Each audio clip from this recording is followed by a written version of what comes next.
Part 49. Restarting the Myth. Author, Fengchao Huang. Chapter 481. The next day, the sky was bright. The sky was azure blue, and the white clouds were leisurely. The sunshine in May was not hot, and the backyard was full of spring flowers. The breeze blew, and the shadows of the trees swayed, spreading a hint of coolness and fragrance. The scene of all things in full vitality appeared before our eyes. Leisurely weather, leisurely heart, a beautiful day starts at noon. Wayne stood by the bedroom window in a pair of shorts, and looked down to see the night teacher Valkyrie.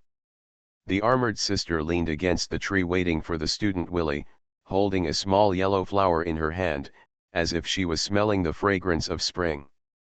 It was sword practice time, and the students had not arrived yet, and were still sleeping in. Valkyrie probably understood something, and did not go to the bedroom to drag Willie out of the quilt as usual. She noticed the attention of her eyes, and raised her head slightly and nodded to Wayne. I don't know if it was an illusion, but Wayne felt 2 points of helplessness, 3 points of dissatisfaction, and 95 points of disgust in this sight. It should be an illusion. Wayne nodded secretly. His first love on August 20th was not a heartless person. It was impossible for him to forget him just because he had Willie, and he would not complain that he led Willie astray. Yes, that's it. Wayne waved and said hello to Valkyrie, who ignored him and looked sideways into the depths of the garden. There was a black cat there. Wayne's mind was scattered, and he told Valkyrie that the black cat was named Monica, a new pet, who used to live in Landau Manor and would live in Wayne House in the future. Valkyrie nodded, avoided Wayne's sight, and tried to tease the black cat with the little yellow flower in her hand. After a while, she successfully stroked Monica. What a bad fate. Wayne sighed. The Knights of the Sun Goddess were ordered to slay the dragon. They had some heart-to-heart interactions with Saizo and in the Kingdom of Dragons. The Knights of the Sun suffered heavy casualties. Saizo saw death on the spot. He did not want to die, so he offered his loyalty and became the servant of the Goddess of Death. Monica, Goddess of Death. Valkyrie was not petting a cat, but the leader who killed her enemy. In order to make this bad fate even worse, Wayne sent a telepathic message, saying that Monica still needed a shit shoveler. If Valkyrie didn't mind, she would trouble her in the future. Valkyrie didn't mind. She liked cats more than owls. Interesting. Wayne's mouth curled up, and he turned his head to look at the 3 golden heads lying on the bed. If this was his harem, he would be very happy. If this was Chris's harem, it seemed even happier. In the restaurant, the housekeeper Fura prepared breakfast, one more than usual. Last night, Wayne made little noise and quietly entered the door, focusing on catching someone red-handed. FLA was not aware that the master had sneaked home overnight. Referring to Chris's sudden change in work and rest, she inferred that the master had returned. This is called professionalism. Wayne enjoyed the breakfast carefully prepared by the butler, struggling whether to move the Wayne house to Landau Manor. He used to live outside because he had too many secrets and wings, which were seen by 11 Fae, affecting his perfect image of a good student in the teacher's mind. Now the teacher has become a biological mother, and the biological mother will not care about secrets and wings. All the rules imposed on Austin are lenient to Wayne. The double standard is very thorough. Before he goes up to the house, the ladder is set up over there. However, Wayne likes the current Wayne house very much. He is a nostalgic person. He doesn't want to move after he gets used to it. But if he doesn't move, what should he do with the 30 years of Tam River West promised FLA? It's very tangled. Sir, a lady named Juno has been contacting you these 2 days. She doesn't know where you are. She called Wayne's house and hopes that you will contact her as soon as possible after receiving the message. She is in London and wants to talk to you about something very important, FLA said. Juno. Wayne touched his chin. Juno would not take the initiative to find him unless it was something important. After several consecutive calls, the matter was probably related to him. The camera turned to Wayne Detective Agency on Commercial Street. Wayne sat in the office for 5 minutes and ran into Juno, who passed by and came in to take a look. "What good luck, I caught you in an instant." Juno exclaimed good luck and praised the woman's sixth sense crazily. She had a strong premonition today that she would definitely meet Wayne, so she decided to come to the detective agency to take a look.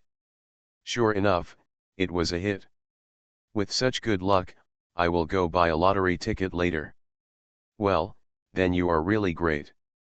Wayne invited Juno to sit down, crossed his hands on the desk, and smiled. "When did you return to London? Why are you so anxious to find me?" "Something big happened. I came back with the 3 reincarnated angels." Juno's eyes widened. "I know you know, but I still have to say it. You may not believe it. The leading reincarnated angel is Ur, one of the 4 archangels." "Is this news explosive?" "How fresh, I knew it a long time ago." Wayne frowned slightly, thinking of what Hexunyo had said, and his mind sensed that Mona should hurry to work at the detective agency. Ur brought 2 younger brothers to London, definitely not for team building. 80% of them received information from the devil. London hides a devil. Because of the devil's insidious operation, Hexunyo failed to awaken, and failed again and again. Even purity fell into it. Before awakening, Mona was just an ordinary little nun. She would not be special in this life because of her awesomeness in her previous life. But Hexunyo swore that she was discovered by the devil when she was about to awaken, and the devil used the hell seal to suppress her. Not many devils can do this, and they are definitely at the level of the 7 demon kings. First of all, excluding the Lord of Jealousy, the Joker is definitely not a suspect, and the remaining 6 demon kings are all possible. According to Hexunyo, the devil hidden in London is very powerful and has been here for a long time. It is not yet certain whether it is still in London, just in case she did not return to the papal state. Later, Mona broke up the trouble, and the devil was only one side. Hexunyo did not want to go to the papal states because he was afraid of meeting his colleagues for fear of death.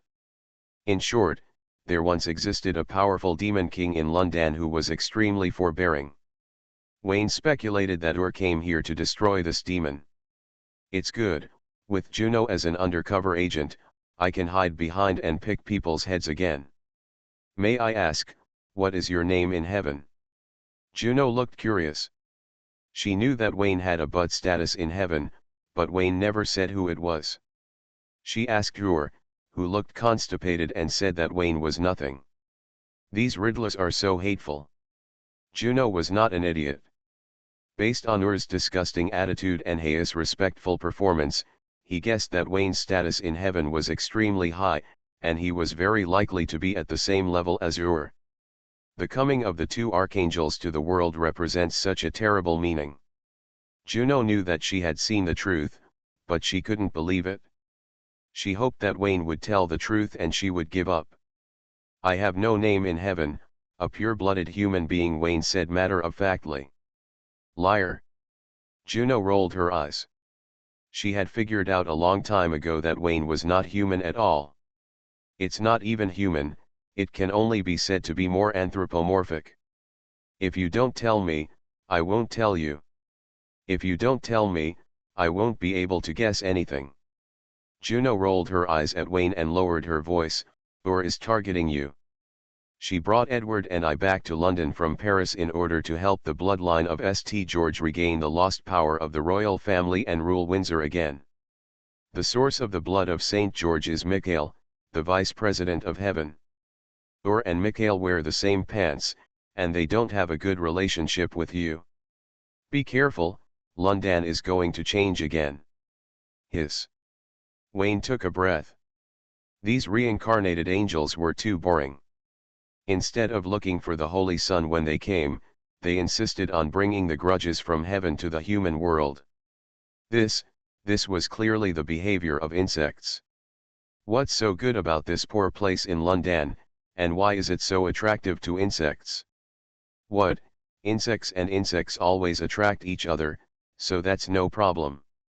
I can't tell, but your family's bloodline is quite noble. Are you excited? Do you want to think about it again?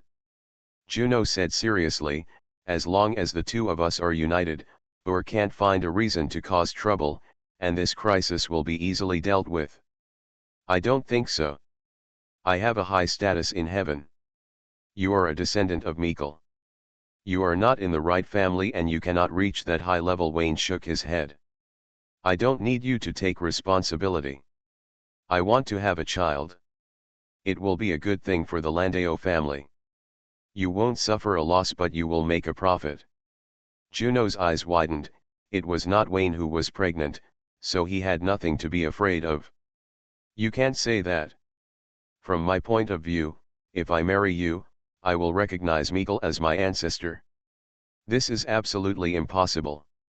Wayne shook his head, and before Juno could refute, he said curiously, with the support of Or, and the vice president of heaven behind the Windsor family, and the support of two archangels, you don't care about regaining the glory of the royal family, but instead come to inform, this is too loyal. It's not that easy. Juno sighed. At first glance, my actions betrayed the bloodline, the royal family, and even myself. In fact, I was protecting the family. Or's support had other purposes, and the source of the bloodline of the kingdom of heaven did not care. These two are too far away, you are more trustworthy than them. The Landau family has taken away this country, the Queen has become my father's plaything, and you and Edward have been kicked out. Is this trustworthy? I am living well, and so is Edward. My mother is still the Queen, and everyone has gained dignity, right? Juno shook his head slightly. As for my mother's current situation, she is clearly rekindling her old relationship with Alston. A widow and a pervert are a pair struck by lightning. Shut up, I won't allow you to say that about the Queen. Wayne was beaming, as he had tried his best to throw dirt on Austen, and his hard work paid off, and it finally happened. You are still smiling, Or has already met my mother. So what? His plan is simple and crude. He just finds any reason to solve the problem with his fists. There is nothing to worry about. Wayne shrugged. Although Or is an insect, he still has the basic ethics of honor and shame and the concept of right and wrong. He must be reasonable and aboveboard in doing things. Being an enemy of such a person is 10,000 times better than being an enemy of the devil. I knew you weren't afraid of him at all. You are also an archangel, right? Juno asked. I don't know. Actually, I lost my memory. It's weird to believe you. Juno squinted his eyes, as if he had seen through the truth. You are neither Or nor Mikhail. Your private life is enviable. But it is disgraceful. You cannot be the Heshino who represents purity. Say it, you are Archangel Lal. Archangel, please take me.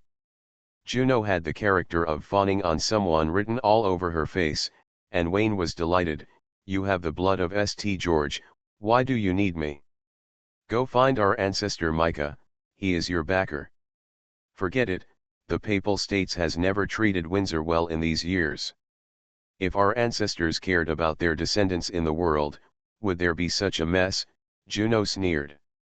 Angels are just a bunch of people who turn their faces and disown others as soon as they pull up their pants. Not only Micah, but other angels are also like this. The Windsor family, the Bourbon family, the Romanov family, and other royal families that once occupied the entire chosen continent all have the blood of heaven. But what is the result? Either they go to the guillotine or go into exile. The Windsor family is doing a little better, but they have not escaped the suppression of the Papal States. You know, the Papal States are their own people. As long as they say give me a face, the Papal States will not dare to mess around. Juno complained for a long time, and seeing that Wayne didn't respond, she said speechlessly, I am so beautiful, and I have an equally beautiful fiancée, who is also a defeated princess. I really don't know what you think. If it were someone else, Alyssa and I would have given birth to a child.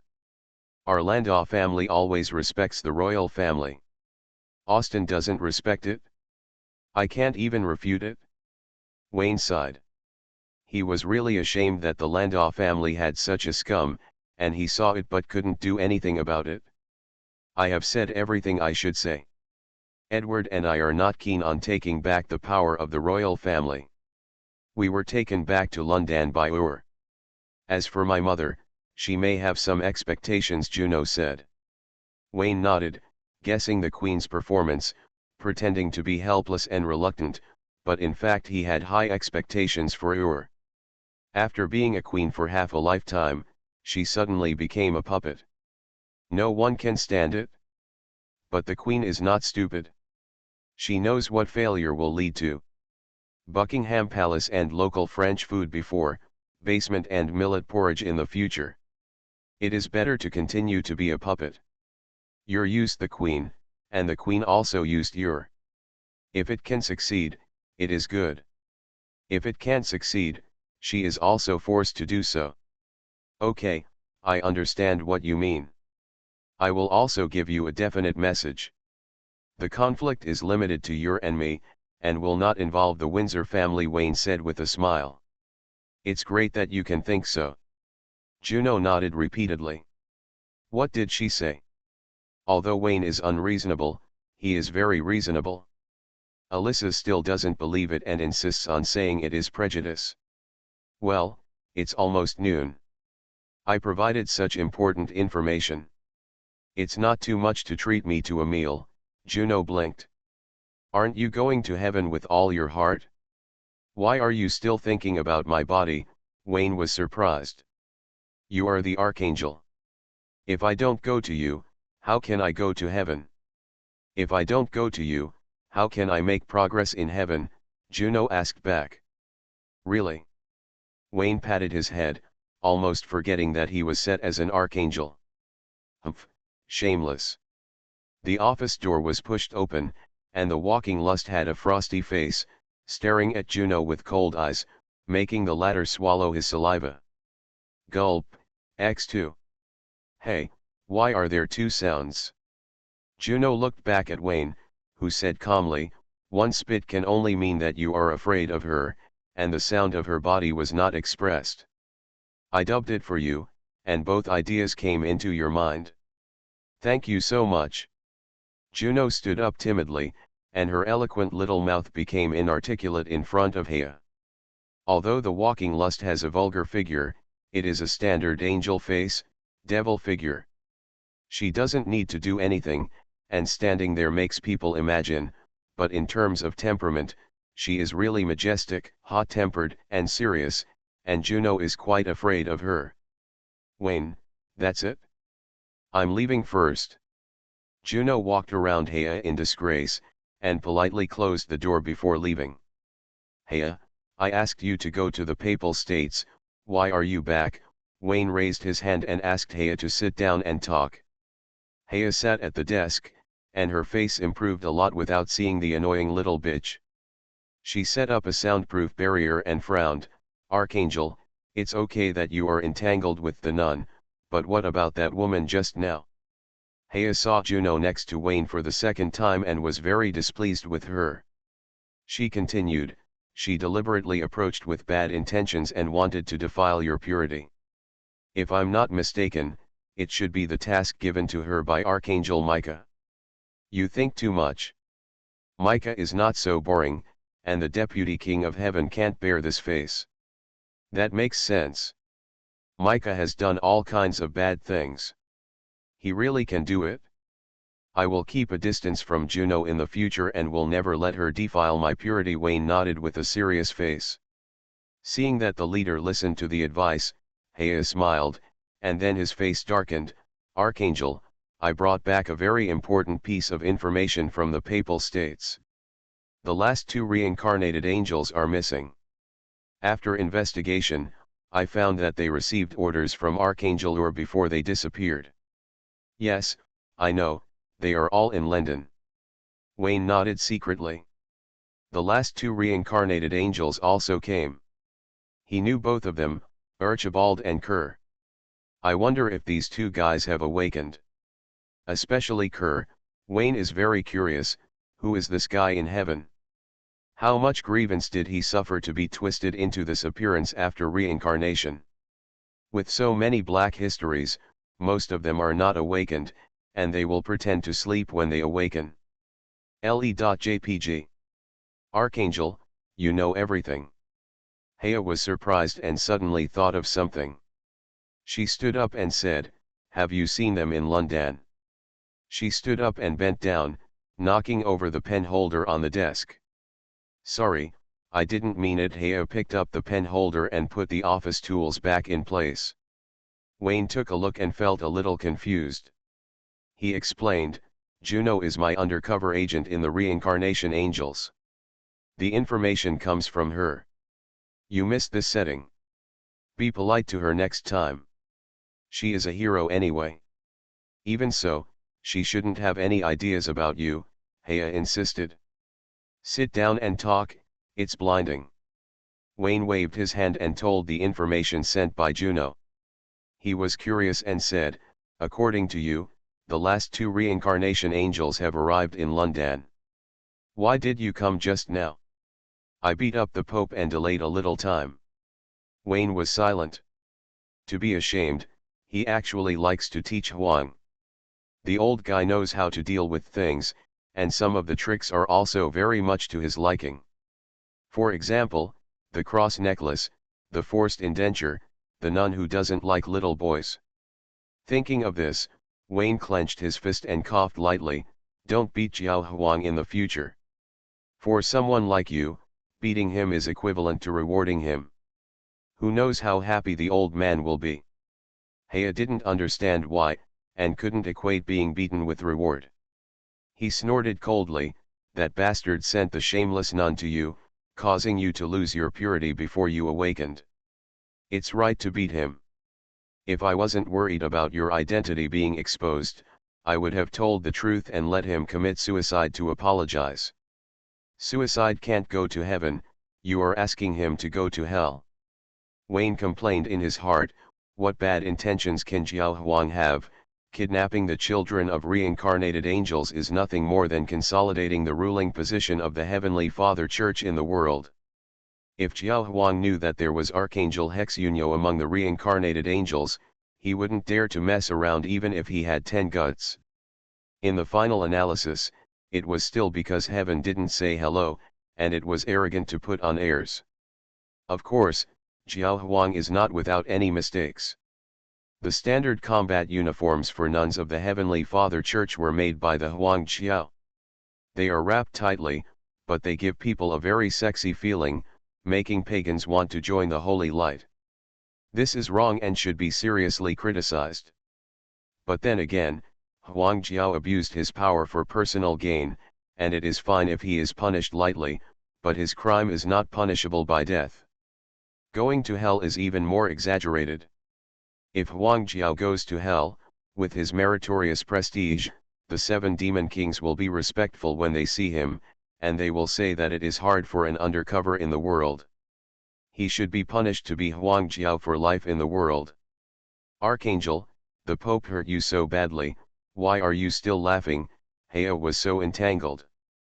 It seems that the Archangel is enjoying it. He has been in the world for a while and has contracted many bad habits, and he can never go back. A true warrior dares to face the bleak life and the blood. I smile because I am pure. Do you understand? I don't understand. With your understanding, it is difficult for me to explain it to you clearly. Wayne brought up the topic and tapped the table with his fingertips, saying, all 7 reincarnated angels have arrived in London. I have no one else to use except you. I feel like I can't win at all. Hea frowned, worried about this. The power in the world is not important, and it doesn't matter who has the final say in Windsor. Hea knows that the game between the two archangels has other meanings. Just looking at the current situation, Wayne is at an absolute disadvantage.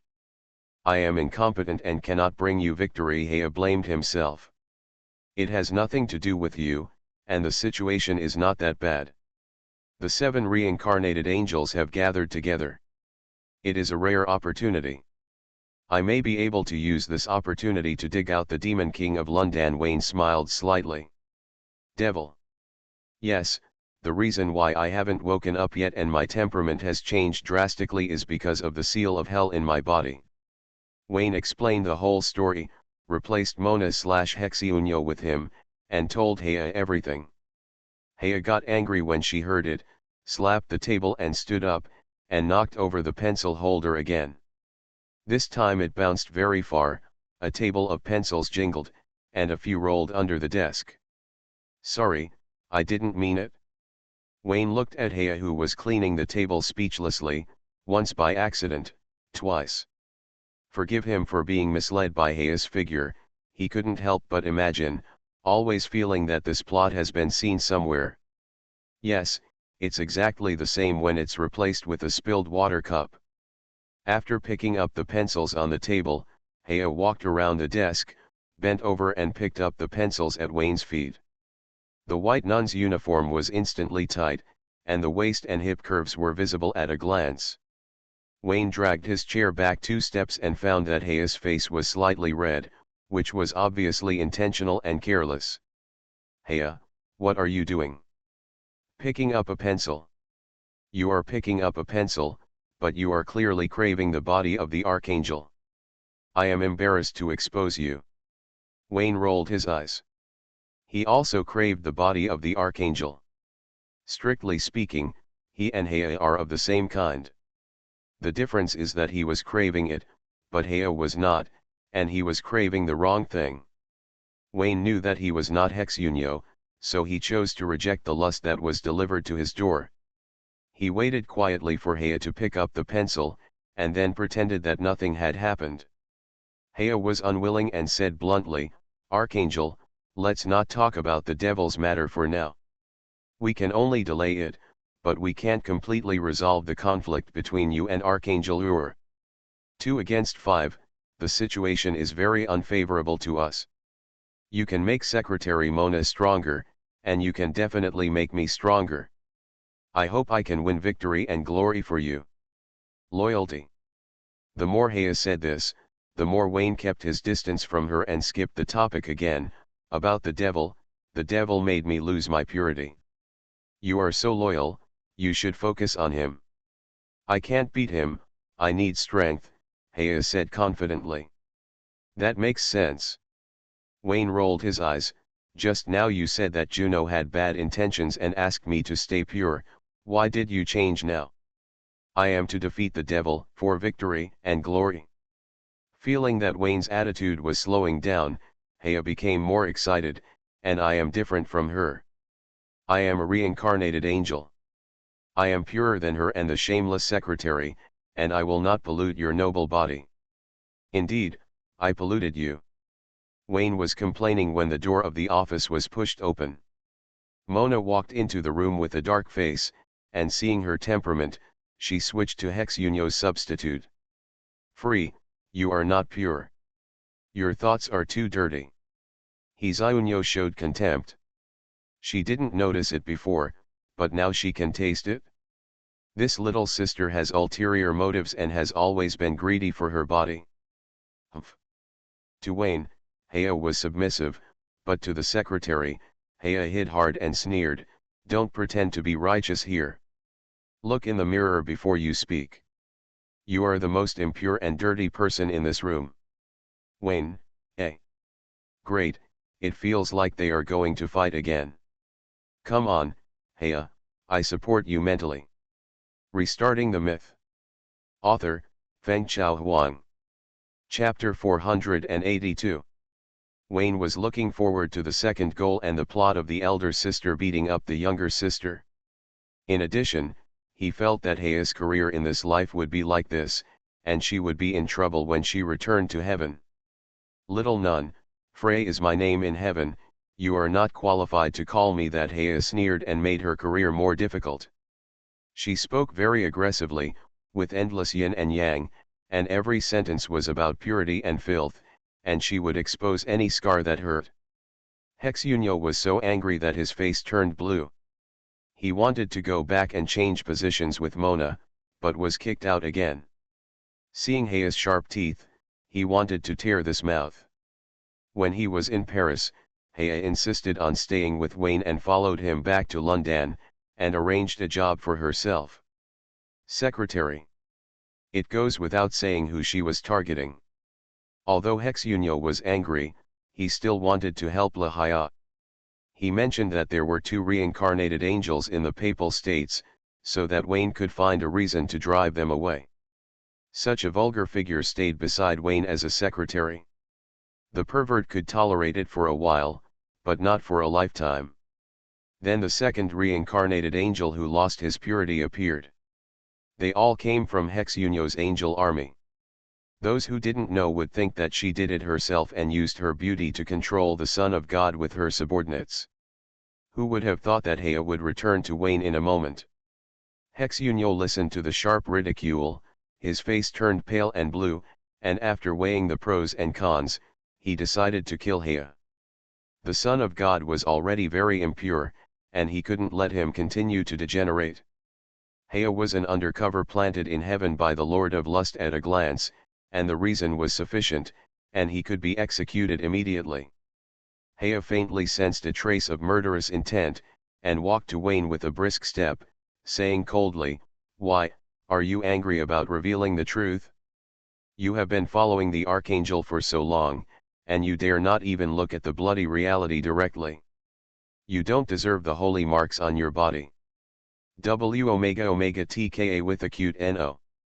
Your mouth is quite poisonous, who did you learn it from?" Wayne happily watched Heia's unilateral output, and suspected that it was in the small black room in Prussia. During that time, he had been bad-mouthing Heia. It is likely that he was studying during that time. Hexunyo looked at Wayne coldly.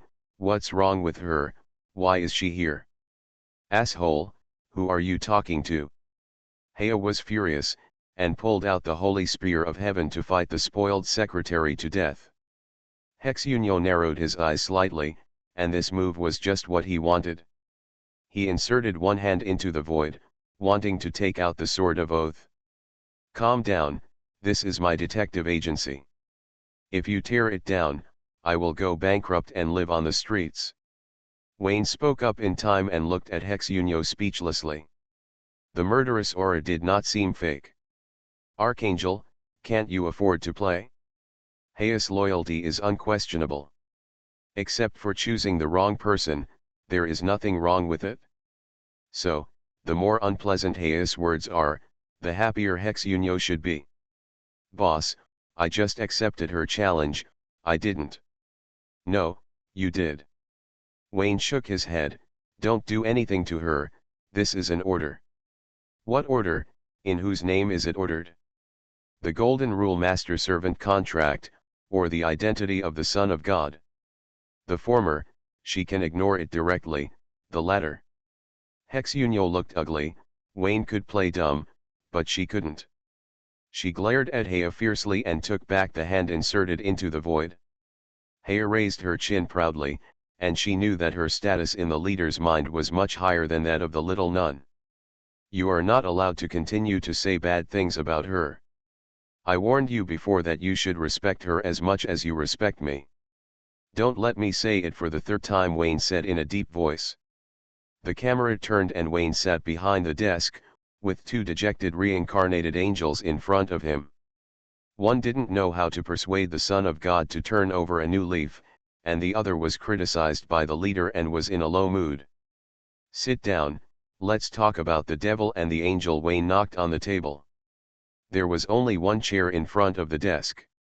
Heia sat down before Hexunyo, who snorted coldly and prepared to move another chair to the sofa. "Why are you still standing there? Your seat is here." Wayne patted his legs. According to workplace rules, the secretary's special seat grew on the boss. Hexunyo gritted his teeth and refused the usual seat because he didn't want to make the Son of God particularly unbearable because of himself. "Heia, Come.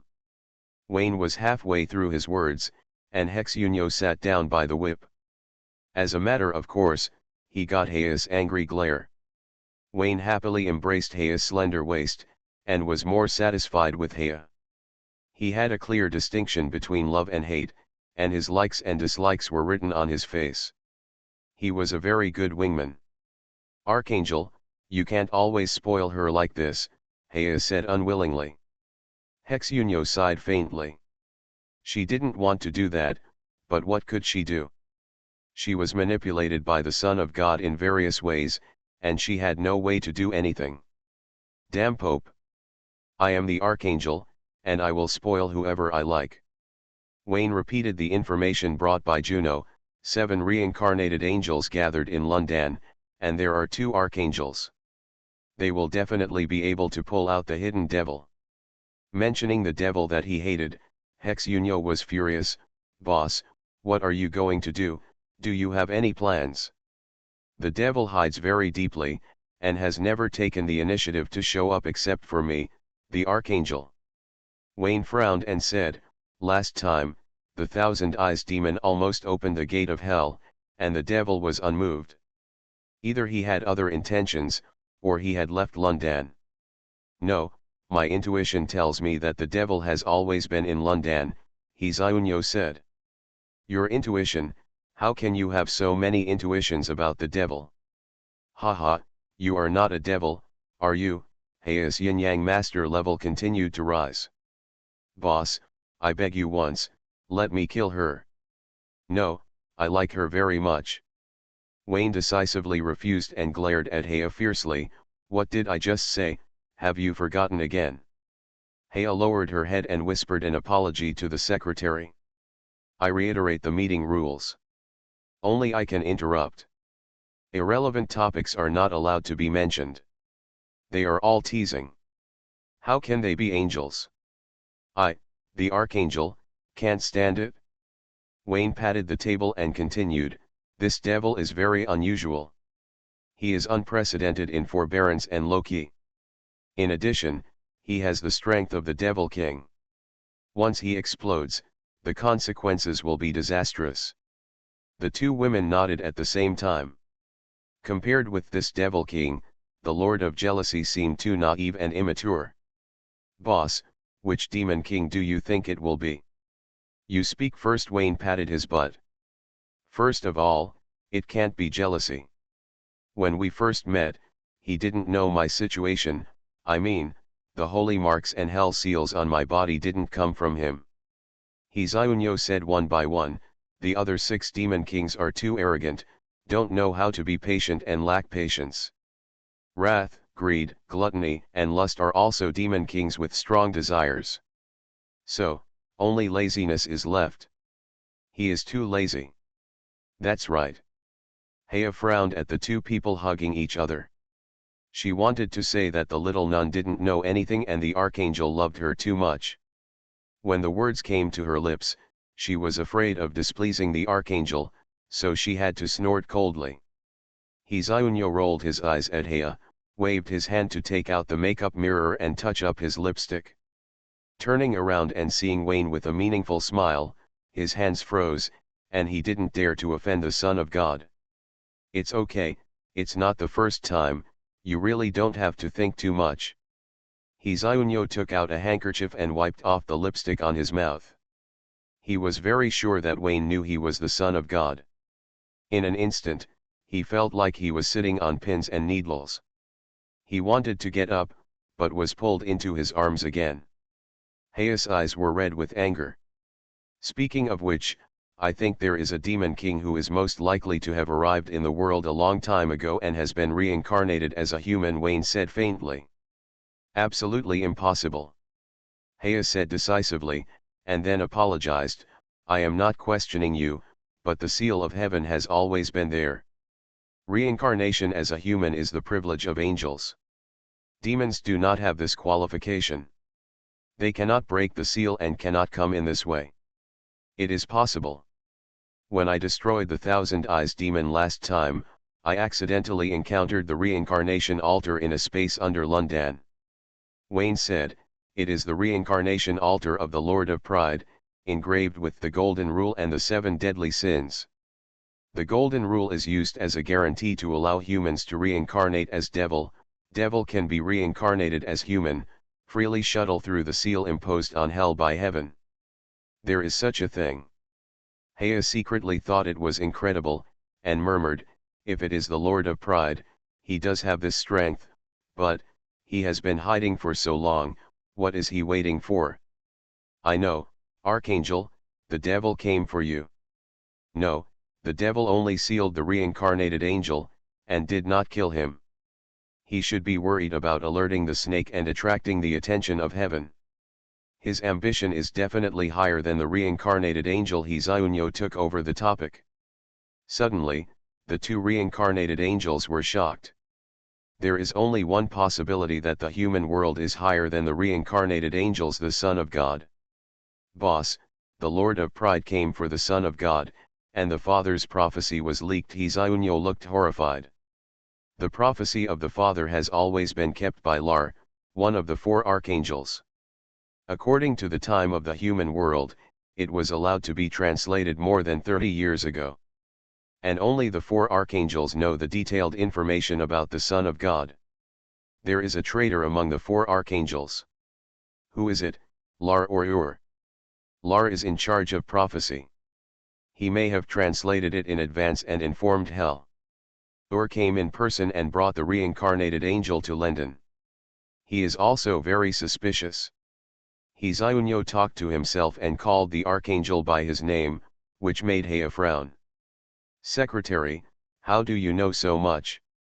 The boss told me. Realizing that he was a little out of control, Hizayunyo put the blame on Wayne. Yes, I said it. Wayne nodded and looked at Hizayunyo with a smile. I told you such an important secret. Aren't you going to repay me? As he said, he pointed to his face. Boss, the meeting rules say that irrelevant topics cannot be discussed, Hizayunyo said dryly. One more thing, I have the final say in the office. Hizayunyo had no choice but to lower his head and tap Wayne's face.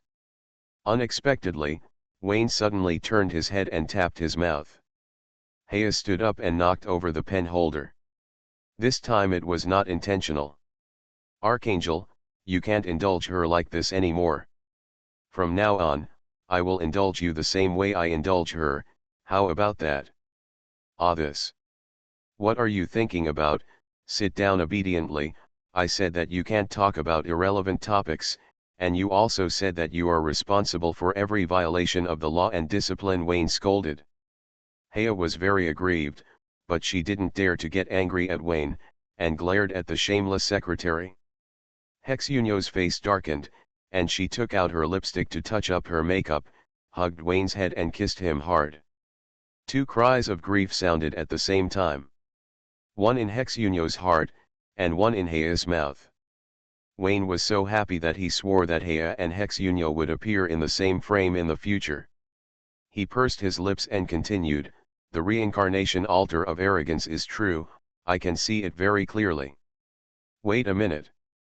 Hexunyo suddenly interrupted, first kissed Wayne with a smack, and then said to him seriously, tell me, you didn't try that reincarnation altar, right? Speak. Hexunyo was almost crazy with anxiety. The fact was already obvious. The goal of the Lord of Arrogance to come to the world was the Son of God. If Wayne had used the reincarnation altar, it meant that hell had obtained the Son of God. No, the devil returned to his loyal hell. Just thinking about it, Hexunyo was about to collapse. I haven't used it. Swear. Swear to whom? Wayne raised his eyebrows and said happily, Father, you know me, once the precedent is set, I will always swear to the Father in the future. I don't care, I'm afraid your body can't bear it. Hexunyo was speechless. It was indeed the truth. The Son of God who was full of nonsense was not suitable to swear in front of the Father of God. Change to other goddesses. It's even worse. No matter whether the Son of God will lie in the future, his identity is here, there is no reason to be submissive to those goddesses. Hexyunyo thought about it and didn't dare to let Wayne swear. He slowly said, "Your safety is related to the whole heaven. Please tell me accurately that you didn't use the reincarnation altar." "No, I just studied the 7 deadly sins above." Wayne shook his head. He didn't mention the matter of the bat demon here, lest Hexyunyo really collapsed. The Son of God was just his nonsense, and he never explicitly said that he was the Son of God. It was a coincidence that caused Hexyunyo to misunderstand.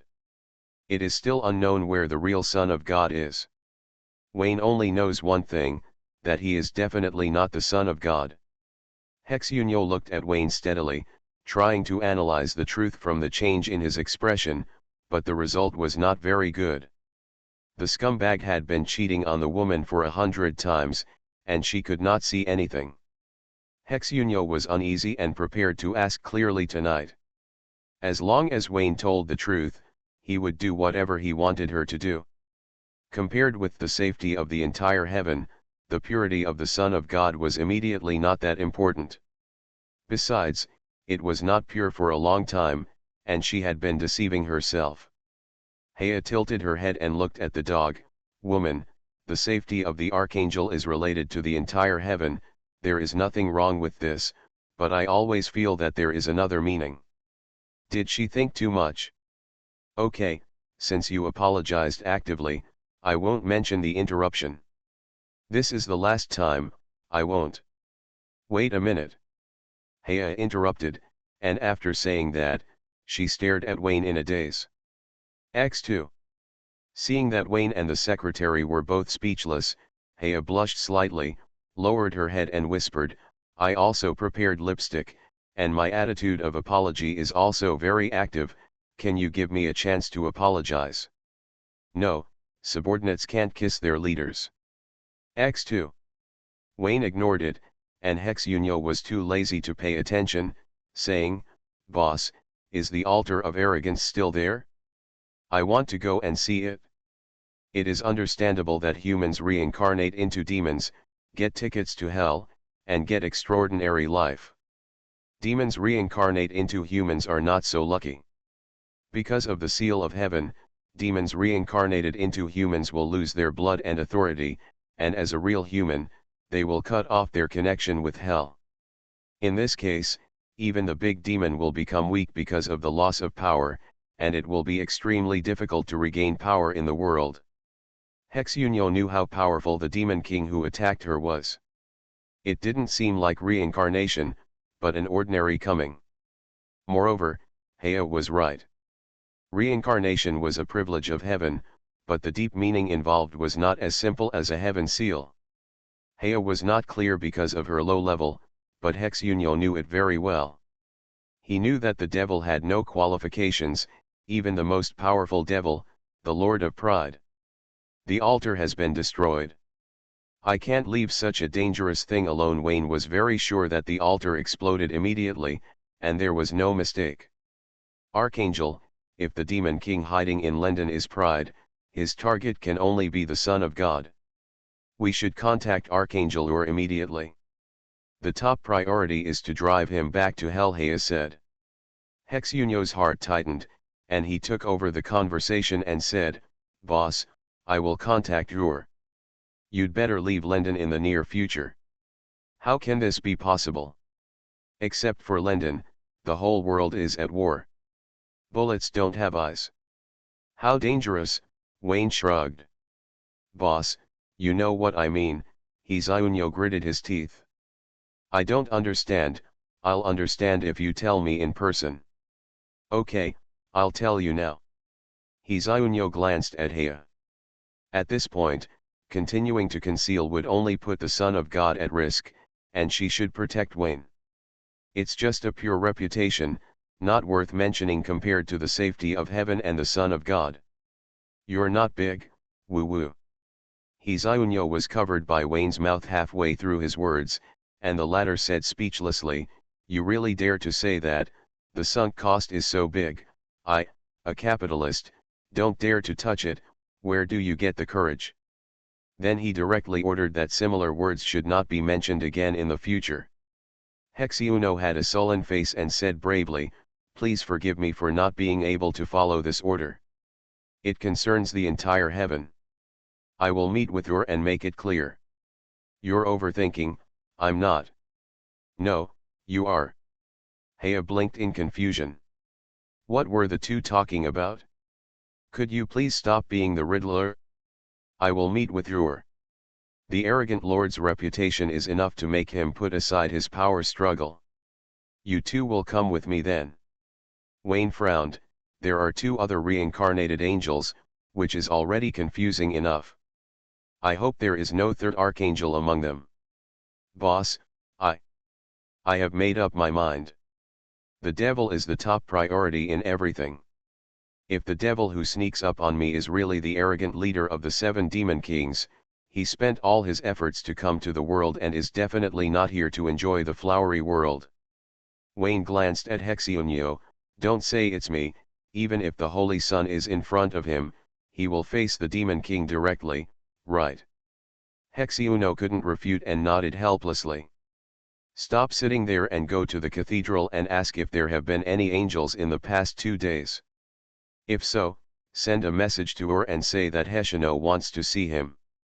Wayne patted his butt, and after Hexeuno got up, he picked up the phone on the table. "I want to go to Landau Manor. The royal family has found a new backer. I have to talk to the old father at home to prevent him from not knowing anything, being surrounded by angels on a date with the Queen." On the other side of the phone, Austin was not at home, and neither was the housekeeper Megan. At this time, he was either at the Ministry of Magic headquarters or Buckingham Palace. Wayne waited for 5 minutes before the phone rang. Austin, who was at the Ministry of Magic headquarters, received a call from his home asking Wayne if he had anything important to do. "It's not convenient to be on the phone. Go home. I have something difficult to tell you." Wayne hung up the phone and asked the two beauties to get in the car. "After a detour to St. Paul's Cathedral, I didn't see the reincarnated angel staying overnight." The black car got back on the road and drove towards Landau Manor. On the road, he passed by another high-end black car. In the back row of the car, first, the Lord of Arrogance, was hugging him from left to right, looking left and right, lowering his head and lost in thought. All 7 reincarnated angels came to London. I was exposed. It should be so. I sealed Hexeuno before, and Killer noticed my aura. Damn it, I should have kept a low profile back then. I always couldn't help but want to be arrogant. When will I get rid of this bad habit?" First lamented that he lived a happy life in this world. When he was happy, he would sell more lottery tickets. When he was unhappy, he would sell cigarettes at a reduced price.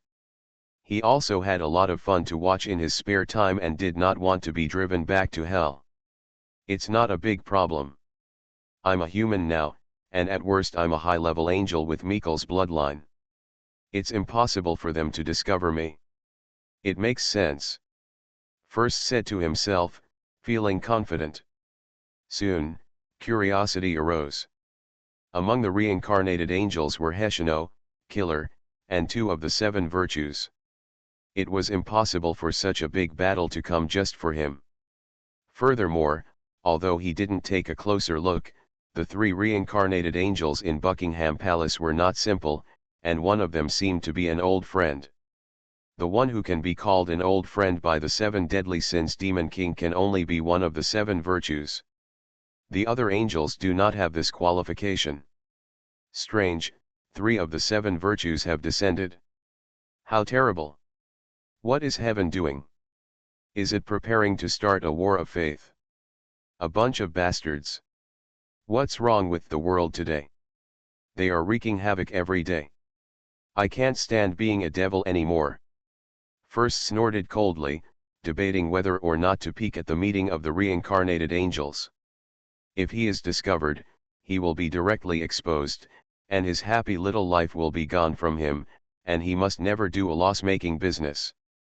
It's even worse if I don't watch. My curiosity is rising and I can't suppress it. After pondering for a moment, first decided to ask someone to help him take a look.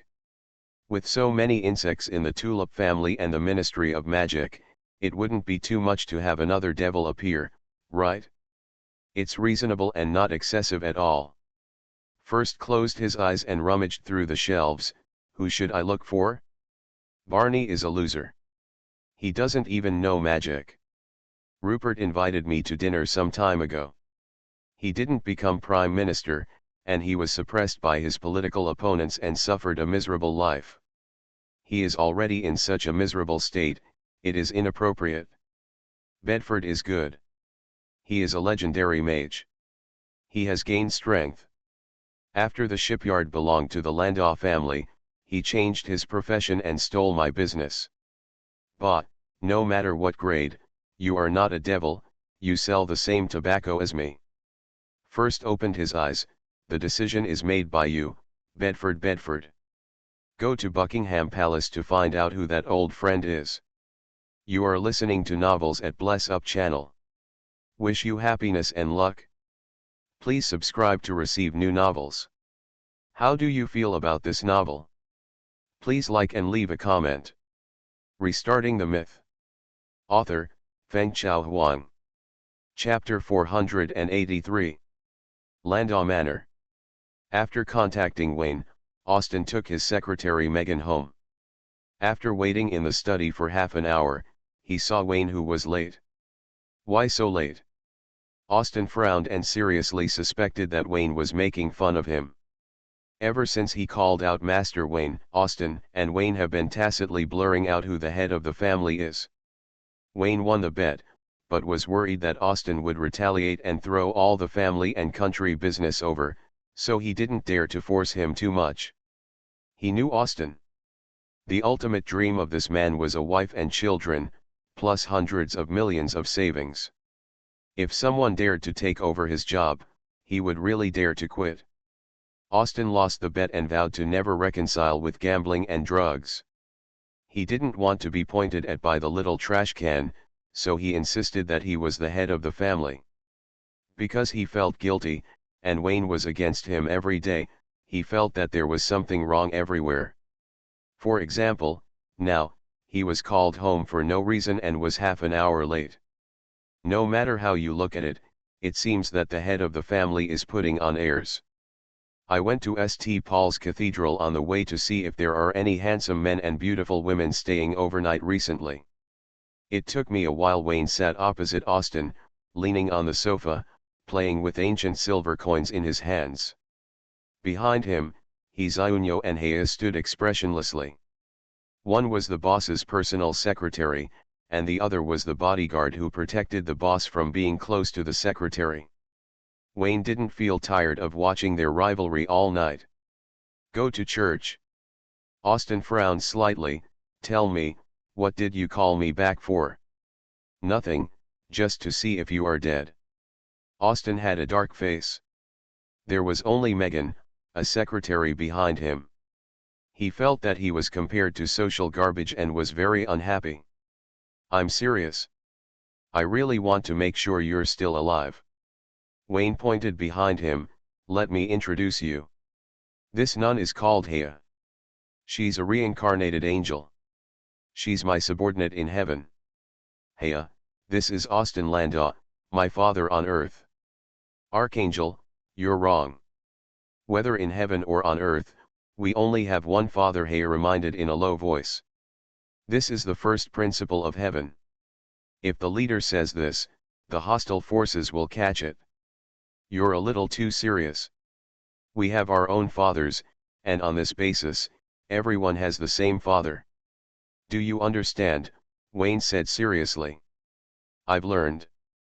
Austin looked at the scene speechlessly. Yesterday, Wayne made it clear that Mona was Hexunyo. For some bad reasons, Wayne impersonated Hexunyo and pretended to be a reincarnated angel who came.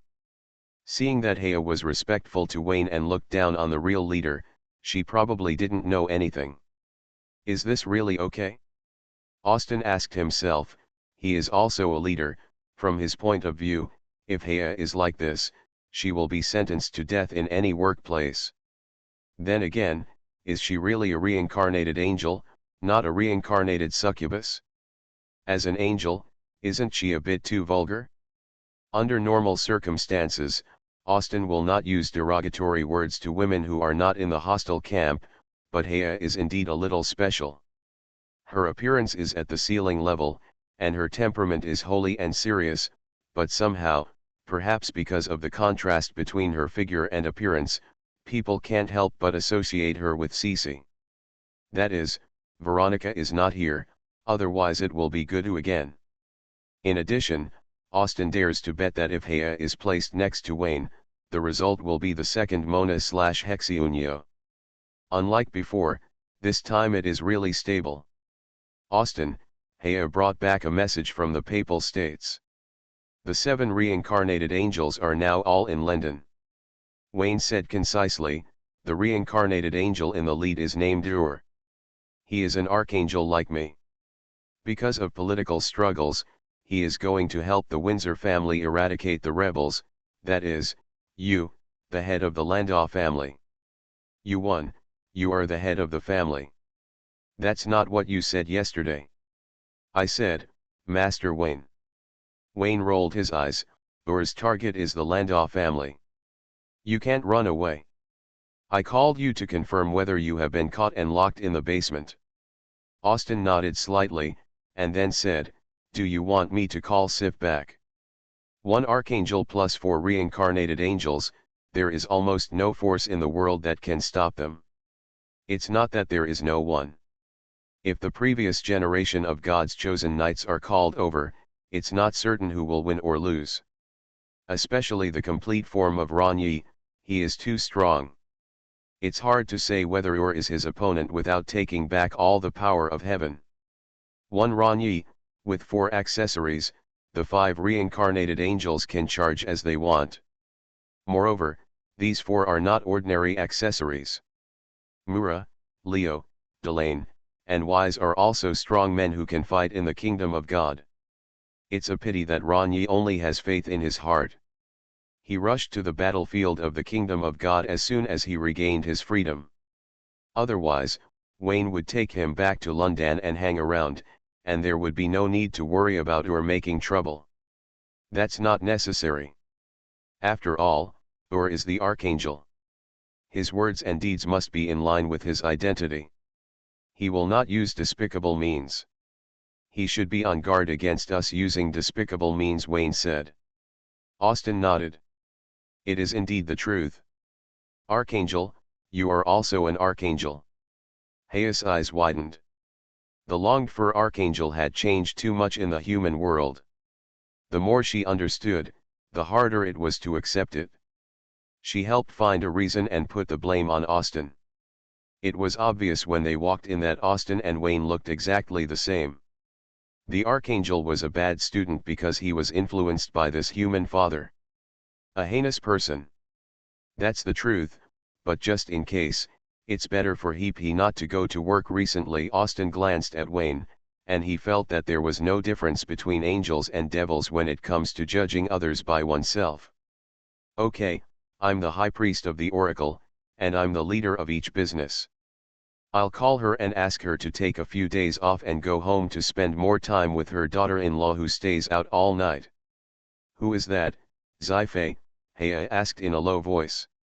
Hexuno didn't want to talk to Hea, but when he mentioned Sci-fi, his expression couldn't help but show a bit of respect. She is the boss's mother, and she has a very high status in the boss's mind. You'd better not grin at her, otherwise the boss will forgive you. I won't let you go either. Wayne equals the sun, rounding up, He equals the Holy Mother. In other words, those unnamed Notre Dame churches on God's chosen continent will collectively change their names in the future and become Notre Dame Hef Cathedral. Hexiuno didn't understand before, why is there the Notre Dame Cathedral on the God's chosen continent? What does Heavenly Father mean by this? What does the Virgin mean, and who does she represent? Now I understand that the omniscient and almighty Heavenly Father has already seen through the future, and reading it in conjunction with the prophecies will be more effective. There will be a son in the future, and the son's mother on earth is the Virgin Mary. Why is there no cathedral of the Holy Father? This one is simpler. Firstly, it overlaps with the character of the Heavenly Father. Secondly, looking at Wayne's attitude towards Austin, we know that he doesn't want this Holy Father. Her Hanat said something that Austin didn't like to hear. Whose child is Wayne? At present, we can only confirm that the mother is Xife. As for the father, Hexuno hopes that Austin has some skills. The Holy Son is named Landa, and the children have been raised by you. What else is there to be dissatisfied with? Wayne, how are you going to deal with Ur? The opponent of an angel should not be an angel. It would damage the honor of heaven and show it to the pagans. It would be a joke for nothing. But it would be different if it were a devil. A real angel should fight a devil. Wayne played with the ancient silver coin. According to my investigation, there is a demon at the level of the 7 demon kings in London. Do you remember the Book of Hell? The origin is very strange. Austin nodded secretly. Now that Wayne had made arrangements, he had nothing to worry about. The reincarnated angel idol has too much baggage, too many worries about self-proclaimed justice, and is constrained by everything. There is no way he can be the opponent of the human trash can. Also, I'm going to have a meal with Ur. I guess he's with the Queen right now, either at the Ministry of Magic headquarters or Buckingham Palace. Wayne said, I will hand the invitation to the Queen. Please help me bring a message to the Queen. Arrange the meal as soon as possible, either tonight or tomorrow. Don't delay it too long. You're in such a hurry, don't you plan to take your time with those reincarnated angels? I have never regarded reincarnated angels as enemies. On the contrary, the devil is our common enemy, Wayne said. Hexuno nodded repeatedly. No matter what the Holy Son became, his attitude towards the devil and hell has never changed. She was sincerely convinced of this and couldn't fault him at all. I never understood why Wayne had the physique to attract devils. He could meet devils wherever he went, and his flow was even greater than that of her, an archangel. Now I understand that it is not that like attracts each other, but that the son has his own devil censor. Austin said that it was not a big problem and that the invitation would be sent to Queen Sophia immediately. There was a reincarnated angel beside the Queen in case she was detained to hang the barbecue grill. He would not deliver the message in person, but would just make a phone call. This Dark Knight is very self-aware and still so cautious. It didn't take long for Xife to return home because of a call from her superior. Looking at her unhappy face, it was obvious that the son had to pay the debt to the father, and Austin had to fly for a while again. But no. Xife focused her attention on Hea, secretly said beauty, and kindly held her hand and took her aside for questioning. Hea looked confused and didn't know what happened. After a few words, Hea realized what she was doing and she was obedient and allowed Xife to make the decision. Hexuno was furious, grabbed Hea's arm and led her away from the Virgin. If Wayne hadn't given the order before, he would have started planning to kill the birds in the Landau family's secret room. Seeing that the relationship between the two was very unharmonious and incompatible, Xife covered her mouth and snickered, giving Wayne a helpless look. Wayne was speechless. He couldn't stay with the Landau family any longer. Hefei didn't understand anything and was just going to Gonghuo. This was not Gonghuo. He was clearly handing the torch to Heshino's hand. Hea's life is in danger, leave now. The black car drove out of Landau Manor and headed straight for Wayne House. It was originally planned to stay overnight at Philomena's house tonight, but due to Ur's uninvited visit, the schedule was postponed. In the car, Wayne, the leader, drove the bodyguard and secretary into the back seat, expecting the weird drama to continue. Hea had just been pulled by Xife to whisper something. She was currently in fantasy time, staring ahead in a daze with a serious face. She didn't stir up trouble, and Hexuno, who was putting on airs, was even less likely to speak. He stared ahead with a murderous look on his face. Although it was a mime, The comedy effect came out. Wayne raised the corners of his mouth and secretly said something funny. Halfway through the car, Wayne frowned slightly, stepped on the accelerator and accelerated, rushing into a dark area. After walking 100 meters, the darkness dissipated, and a magnificent heavenly scene came into view. It was not the real heaven, but the life force field of the legendary wizard. Hea frowned slightly and changed his words. "Boss, the people of Ur have come to the door, do you want me to drive them away?" "They are not the people of Ur, at least not yet." Wayne stopped the car with a slight smile in the corner of his eyes. As soon as the voice fell, the passenger door opened, and Tanker Kerr got into the car and winked at Wayne. "Wayne, how do you know I'm a legendary mage?" "Forget it, the legendary mage has been retired." Wayne first complained, and then said, "Look at the poor life force field, you are a legendary mage created by the Vatican with resources. The foundation is unstable and the foundation is insufficient.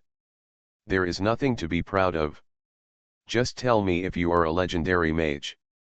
Kerr snorted, turned his head to look at Hexeunyo, blinked and said, "Sister, you are here too." Obviously, Kerr didn't know who Hexeunyo was, and mistook her for Mona. According to the original setting, Archbishop Gunther of St. Paul's Cathedral found Kerr and asked him to help recommend his detective sister Mona to join Wayne Detective Agency. The reincarnated angel was right next to him, but Gunther didn't recognize it. Can't blame Gunther for being blind. Killer noticed that there was a big devil in London, and he sealed himself in the dark. Hexeunyo was sealed by the big devil and failed to awaken. Neither of these two situations could be seen by Gunther. Kerr called Mona sister, and Hexeunyo closed his eyes and refused to pay attention. He was curious about Kerr's name in heaven, but he disdained what he did in the world. To say something offensive to the Son of God, compared with Kerr, Wayne is really too good. Seeing that his sister ignored him, Kerr shrugged and then looked at Hea. "X2. You." Kerr pushed open the car door, his stomach was churning, and he vomited. He could still tolerate Mona, but with the ugly Hea, double the visual destruction, he couldn't bear it anyway. "Hea, I didn't expect you to be here too." Kerr wiped the stains from his mouth, his face pale, and he didn't dare to look back. The backstage was too hot, and he was afraid that he would die on the spot if he looked at it again. Hea snorted coldly, and like Hexeunyo, he disdained to talk to Kerr. "Wayne, it's great to have a friend like you in the world." Kerr raised his thumb and smiled palely. "Work hard, pick up all the ugly girls, and all the beauties will be mine. Although, I also think it's great to have such a friend." Wayne complained first, and then said, "The reincarnated angels are all in London, why don't you go to Ur to report? Why are you looking for me?" "It's boring over there, I'm going to the Fallen Angel bar to wash my eyes, and I happened to see you driving halfway," Kerr replied. "You are worthy of it." Wayne rolled his eyes. "How is it, have you awakened?" "I don't know, maybe I have awakened, or maybe I haven't awakened." Kerr blinked. "I have been having the same nightmare all along." In a dark and lonely environment, a pair of lustful eyes stared at me. I asked him who he was, but he never spoke. I thought I was infected with the bad habits of London and was a potential gay. "Don't talk nonsense, get to the point. Wait until we get to the Papal States, then that person will speak and tell me his name in heaven." "Who is it?" "X2. He's Ionyo," and Hea pricked up their ears at the same time, wanting to know who this bastard is. "Who is it?" Wayne was no longer sleepy. "By the way, Wayne, have you awakened?" Kerr blinked and grinned. "I'm curious, who is this bastard in heaven?" "Didn't Ur tell you?" "He looked like he had eaten shit, how dare I ask?" Kerr said inwardly, "How about this, we both say our real names at the same time, just as an exchange, no one will suffer." "Okay." Wayne readily agreed, counted 1, 2, 3, and spoke at the same time as Kerr. "Heshino. Killer." Sigma. X2. Sigma, X2. The car fell into a dead silence, and the four Inhumans all stared with wide eyes, all stunned. Nonsense, how can you, a dirty guy, be the Archangel Hexunio, who represents purity? I should say this, Kirer is the Archangel of Wisdom, who represents moderation. How can you be moderate? Look at the location of the stigmata, you wish you could die on those ugly women. They are not ugly, the two in the car are ugly. X4. Wayne raised his hand to cover his heart and rolled down the window beside him to breathe fresh air. Purity has lost its purity, and moderation does not know moderation. Such 7 virtues are unacceptable to him. What about Michael, the Vice Lord of Heaven, who represents humility? Is he more arrogant than the Lord of Arrogance? No wonder Archangel Ur looks disgusting, as if he has eaten shit, and refuses to say who you are. So that's it? Kerr suddenly realized, with your purity, no one can accept it? Hexunio lowered his head, Hea put away his shock, glared at Kerr and warned him to take back his offensive remarks. The seraphim and cherubim are having a meeting. How dare you, a throne archangel, speak so loudly here? Kerr taunted him, and he caught the leader's tone before he even awakened. The end of heaven is a hierarchy, with 3, 6 or 9 levels of angels, with distinct levels of upper, middle, and lower levels. What Kerr said does make some sense. It is true that angels are not qualified to speak loudly to cherubim, but you haven't awakened yet. I don't even know if it's killer or not, and you are even less qualified. Wayne was speechless, still unwilling to believe that Kerr was killer. This is called semi-awakening, a very advanced state of awakening. If you don't understand, don't pretend to understand. It's a joke, Kerr retorted. I don't believe it. Killer must have refused to accept your memory, so he chose this method of avoidance. You are slandering. Kerr snorted, whatever you say, semi-awakening does exist anyway, and I am the best example. Wayne was too lazy to listen to his nonsense and frowned, where's Archibald? You've awakened. He should have awakened too. Who is he? Reporting to the Archangel, it is the gentle Vikul, Kerr said readily. Another 7 virtues. Wayne secretly thought that it was troublesome. Although they were not seraphs, among the 7 reincarnated angels, there were 2 archangels and 7 virtues. Such a large formation showed that heaven valued the Holy Son. He continues to pretend to be the Holy Son. If he is exposed, he won't be beaten to death, right? Probably not. He has never pretended to be the Holy Son. It was just a random guess made by Hexunio himself, and he has never admitted it. Wayne rubbed his temples and continued, where is Vikul, next to Ur? No, he went to find the Sun. How to say? Vikul is a neutral faction and never participates in the internal struggles between the archangels. He didn't want to be involved, so he left alone. Hexunio said. Hey, sister, you know it very well. If it weren't for the smell of Wayne all over you, I would have suspected that you were also a reincarnated angel. Kerr grinned. Hexunio looked disgusted and said nothing because he felt guilty. Haha, she is the only one who is reincarnated as an angel. Hea snorted coldly, and when Hexunio looked over angrily, she covered her mouth and let out a shaky laugh. Just say a few words less. For people like you, let alone an official career, you can't even kneel down and ask for a way to heaven wearing small shoes. Wayne thought happily that it didn't matter if he couldn't go to heaven. He happened to be short of a bodyguard. Hea was so loyal that he couldn't find a good candidate even with a lantern. Just as he was thinking about it, he suddenly noticed that Kerr's aura across from him was strange, as if he had changed into a different person.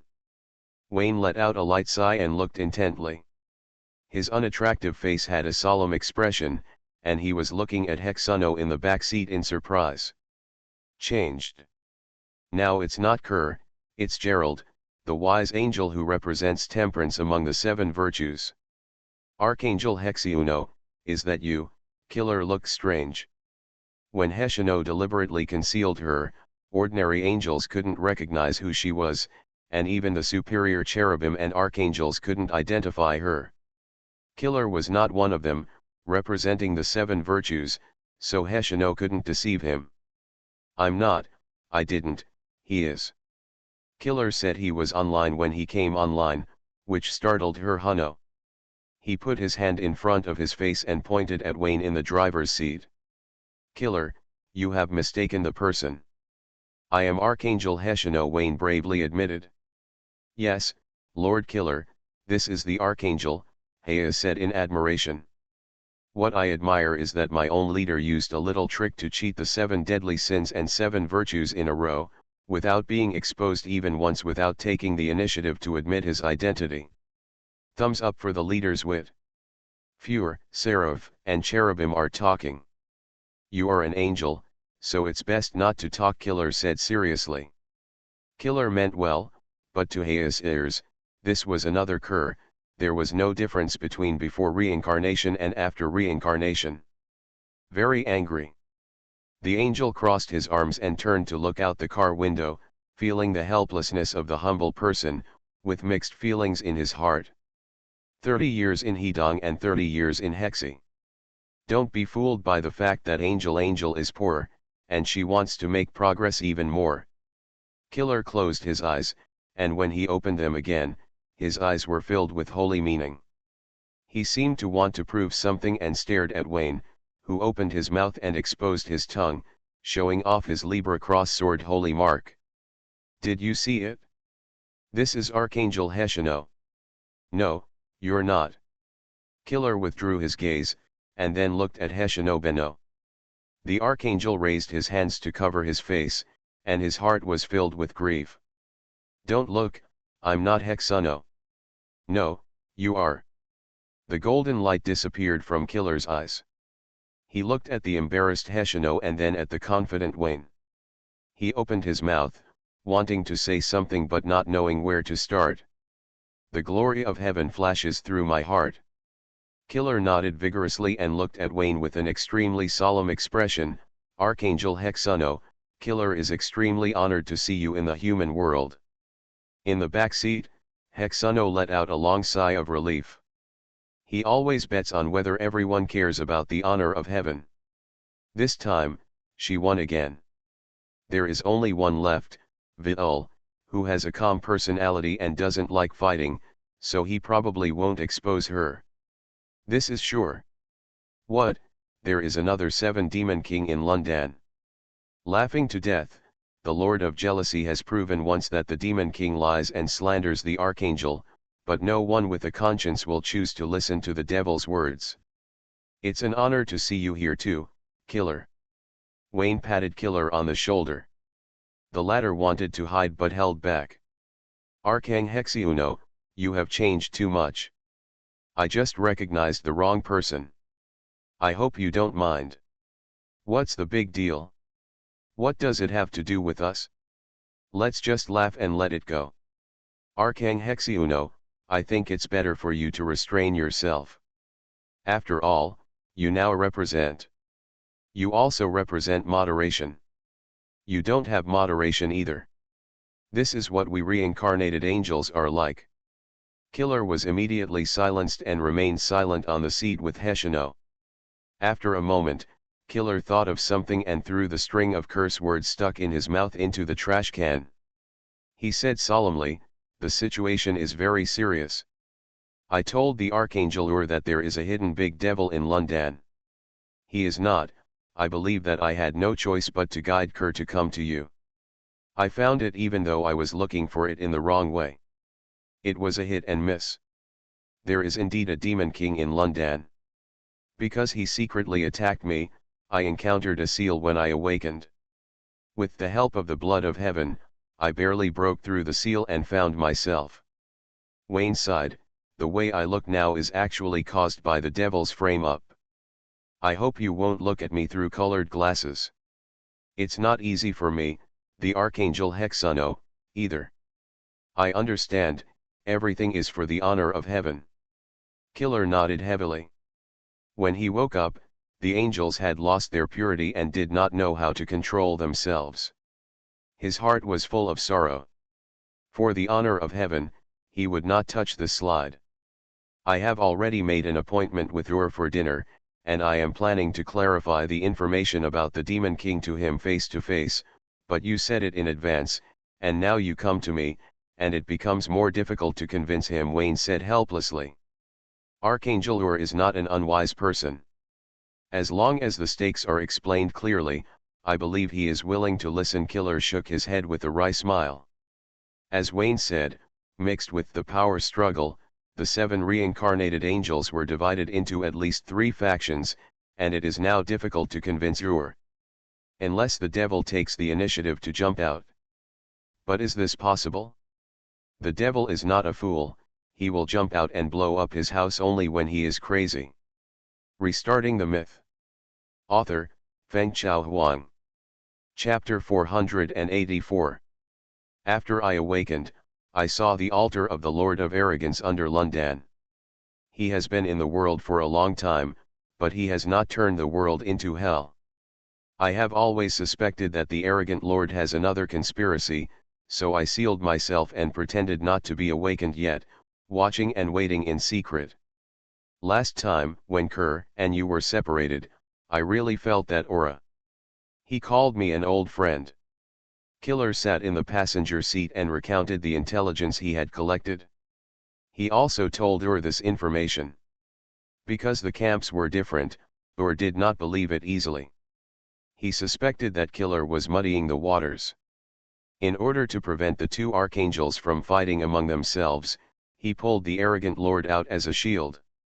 Not to mention, from Ur's standpoint, this possibility is extremely high. First of all, Killer's words are full of holes. The Lord of Arrogance cannot avoid the seal of heaven and come directly to the earth. Even if he could, what does reincarnation mean? Does he become a human being? How ridiculous! Secondly, even if the Lord of Arrogance comes and his reincarnation is successful, what is he waiting for?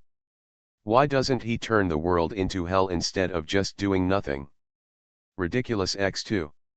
Finally, according to Killer, the Lord of Arrogance saw Kerr, Archibald, and that who, 3 reincarnated angels at that time. Why didn't he take advantage of the opportunity to attack without awakening? He just said hello to his old friend and left. Is this still the devil? Just because he is arrogant and disdains taking action against the weak? Ridiculous X3. All in all, Ur didn't believe Killer's nonsense, and it was crucial that he came to London to help the blood descendants of Mikal regain power. Ur and Mikal are allies who wear the same pair of pants, and they have a very good relationship, so they have a hard time dealing with Heshino. If the Windsor family had been in power, Ur would not have done anything, but now Heshino took the initiative and asked Wayne to oust the Windsor family. He turned a blind eye and would not be able to explain to his iron buddies when he returned. Olga is still watching, she is Mikal's confidant.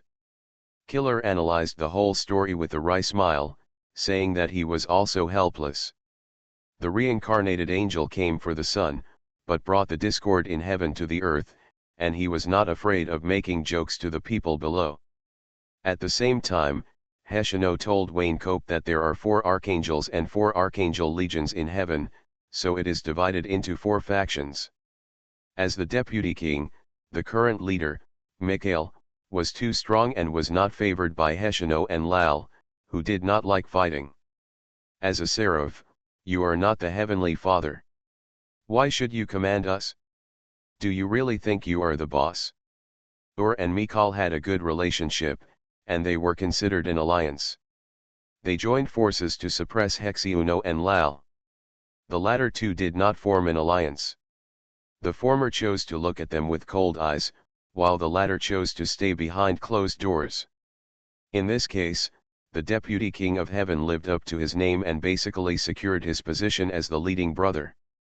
The other 3 angels representing the 7 virtues, Melia, Killer, and Vekal, directly or indirectly participated in the factional struggle in the context of internal strife.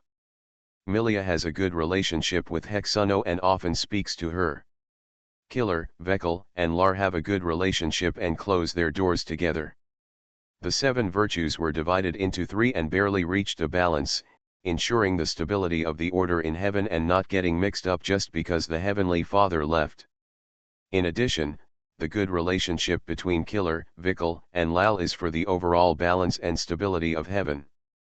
In addition, Lal does not like fighting, so it is easy and trouble-free to stand with him. What am I talking about? There are factions and infighting in heaven. You refused to admit it last time. You lied and you are not a good angel, Wayne joked. Hexuno didn't speak. He didn't want to talk before, but now he felt that the Holy Son needed to understand. In addition, the reason for the internal fighting in heaven is that there is a lack of a talker. As long as the Holy Son returns to heaven, everything will eventually return to peace. Killer, did you just say that Vekel went to find the Holy Son? Hexuno asked. Yes, Vekel is willing to believe me. He suspects that the arrogant Lord is lurking in London because the Holy Son's information was leaked. Killer's face was ugly. Although the possibility of the prophecy being leaked is extremely low, I really can't think of any other explanation. The arrogant Lord leaves us old friends alone. There must be something more worthy of his attention. After thinking about it, I just can't think of any other explanation can be the Son of God. It doesn't matter, I have found the Son. Hexuno nodded inwardly. The arrogant Lord did have some tricks. He didn't know how he got the prophecy from heaven, and he also knew why he was sure that the Holy Son was in London. She thought about it carefully, but she still couldn't get a clue. Fortunately, the Heavenly Father is omniscient and omnipotent, and the Son of God is more tactful. At first glance, this trash can has nothing to do with the Son, and this deceives the eyes of the arrogant Lord. Thinking of this, Hexuno was angry and helpless. If the Lord of Arrogance and the Pope had not jointly arranged the plan, she would not have come to the Holy Son in the first place. At the same time, he was somewhat lucky, comforting himself that although he had lost something, finding the Holy Son before the arrogant Lord made all the sacrifices worth it. Hexuno debated whether to tell Killer about Wayne's identity. After pondering for a moment, he decided to forget it. She would rather continue to bear the stigma than take any risk. As soon as she regained all her strength, she would take the Son back to the papal state and step into the gate of heaven from there. Archangel Hexuno, your arrival location is also in London. You are the Archangel and you are well aware of the description of the Son in the prophecy. Do you have any clues about the Son at hand? Killer asked curiously. No, Hexuno shook his head slightly. Wayne probed his head, but there were no clues, but he did have a handle. Hea poked her head in and reminded the unruly little nun, angels are not qualified to participate in the conversation between seraphim and cherubius, and nuns in the human world are not qualified to do so. So, don't talk to me if I'm not talking to you. You'd better stay silent like me. Also, you should call him Lord Killer. This is the most basic respect. Killer's eyes twitched. Although he did not have omniscience and omnipotence, he was very sure that he could see Fleur's future. There is no future for Fleur. After all, he is a kind-hearted cherubius. He kindly said, Fleur, angels cannot participate in the conversation between seraphim and cherubius. Humans can, because the Son of God is a human being. Therefore, you are the only one in the car who cannot speak. Hea. Not sure if it was an illusion, but Wayne felt that Hea's bust expanded a few centimeters more. Probably almost pissed off.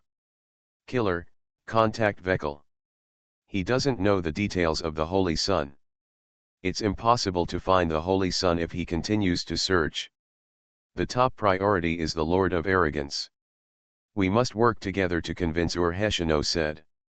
Killer shook his head slightly, it's hard to say. What's the meaning?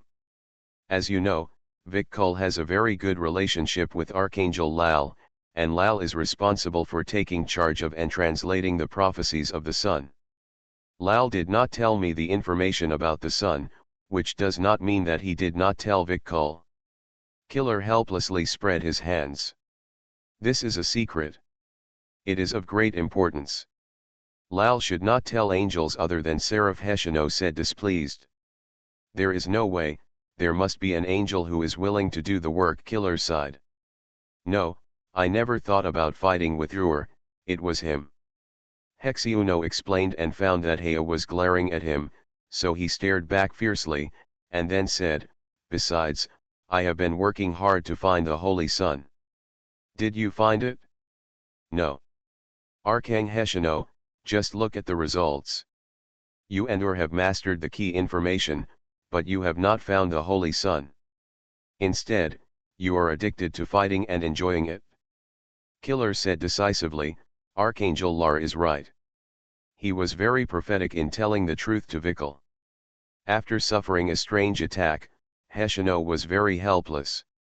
Among the three camps now, Vil and Kilal teamed up to work alone. Ur had Olga and Fred, and she only had Frey who needed to be dealt with. Fortunately, it wasn't a big problem. She had already found the Holy Sun, won the game at the beginning, and was done waiting for her return to heaven. Killer continued, forgive me for not being able to call back Vikul. There must be an angel who can do practical things. I came to you too to persuade the Archangel of Ur that the Lord of Arrogance is in London. Dan, the sun must be found, and the devil must be driven out. Look at me, and then look at you, you are fighting for fame and wealth every day, and this is the Archangel. I blush for you. Wayne sent a message to Hexiunio, Kir's awakening and his awakening were two extremes. His moral quality has almost caught up with mine. It's hard to comment. Anyway, the arrogant Lord has been looking for the Holy Sun. The devil is better than you dedication. But none of them found the Holy Sun, Hexiuno whispered back. That's true. Have you found it? Yes. Kuzhino looked at Wayne steadily, stop acting, I know you are the son of God. Look what I'm doing, you think of me as my holy son, I just said it casually, but you took it seriously. 4 of the 7 virtues came, and Wayne was a little stressed, so he decisively issued a disclaimer. Boss, you are the Holy Son, I have no doubt about it. Then you still sleep with the Holy Son. Hexiuno choked up with just one sentence. She screamed in sorrow first, and then said, it's what you asked for, not what I thought. What, you will give it to me if I want it? Wayne's eyes widened, let me guess, have you prepared all the reasons? Use your pure body to wash away the dirt on my body. If you wash it a few more times, the traces of my previous stains will be washed away. Asshole, are these human words? Hexiuno was furious. Okay, I was wrong, I'll take responsibility, okay. No one holds you responsible, Hexiuno said coldly. So, I'm not responsible. Speak. The thought communication between the two people seemed to Killer to be a typical flirtation. Killer shouted without looking, clenched his fists, coughed twice, raised his voice and said, Archangel Heshino, please pay attention to your image, remember your identity clearly, and don't cause trouble to other angels. Uh-huh. Hea nodded vigorously, so happy that tears almost flowed out. Finally, an angel with a very high status stood up to uphold justice and spoke her mind. She had been waiting for this day for too long. However, Killer was wrong in what he said. The Archangel always kept his identity and image in mind, and was the shameless secretary who seduced him in every possible way. Bah, burnt goods. Hexiuno hurriedly lowered his head and smoothed the hair beside his ears. Only when he came to his senses did he realize that she had done nothing and there was no need to feel so guilty. Killer, I understand, I will pay attention to it in the future. Wayne took the words and avoided Hexiuno's embarrassment. He was thick-skinned and didn't care. He instead said, I have sent someone to make an appointment with Ur for dinner. If it is soon tonight, tomorrow night at the latest, if now. It's dinner time, how about I treat you to a drink? That's fine. The car drove out of the life force field and stopped at a high-end restaurant. After getting out of the car, Wayne hooked his hand and didn't touch the secretary's waist, so he turned his head and looked over. He only saw the back of Hexunyo's head. In front of colleagues, especially those who recognized who she was, she refused to flirt with Wayne. Come here. Wayne sent a message through his mind, and Hexunyo froze in place after a command. Wayne took 2 steps forward, lowered his head and kissed her forehead, then took her by the slender waist and led her into the hotel. The wailing continued, which was very pleasant to the ear. Behind him was the angry Hea, and Kirer, who retreated directly to the small dark room because he couldn't bear to watch. Kirer went offline, and it was Ker's turn to go online. He looked at the restaurant door with a confused face. How did I get here? When did you get off the car? Ker, you're back. Ah, when did I go? Ker blinked, roughly understood something, raised his eyebrows, and said proudly, how is it, have you seen the power of semi-awakening? Yes, Kirer also said that you are a mean person and don't know how to restrain yourself. He will never merge his memory with you even if he dies, Wayne said disdainfully. Humph, I am him. He will never get rid of the stain in his life. He has to admit it whether he doesn't admit it or not. It's a matter of time. Don't you worry about being erased. What's there to worry about? I was happy. Are you happy? It hurts to see it. Wayne has nothing to say about Ker's optimistic attitude. Once the reincarnated angel awakens, the initiative will return to the angel's memory. In the case of overwhelming strength, the angel can choose to merge memories and retain the human side of himself, or choose to overwrite all memories and not let human memories affect himself. Both Hexunyo and Hea chose the former, and did not let the memory of 30 years completely disappear. As for Ur, he should have chosen the latter, leaving only the key information, and the rest would be washed into pieces by the long memory of the angel. What is Kirer's plan? Pure passerby, such a bad memory is better off not having it.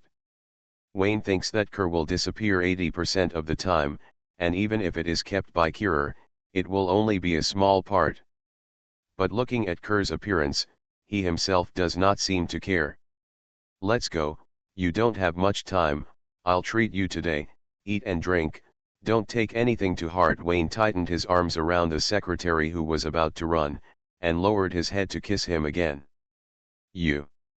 Ker said it was hot, waved his hand and said, no, your 2 female companions are too ugly, I really have no appetite, I'll go to the fallen angel bar, that's my paradise. You are indeed quite degenerate. X3. Looking at Ker's back as he left, Wayne shook his head and walked into the restaurant with his secretary and bodyguard. Since we are here, let's eat first.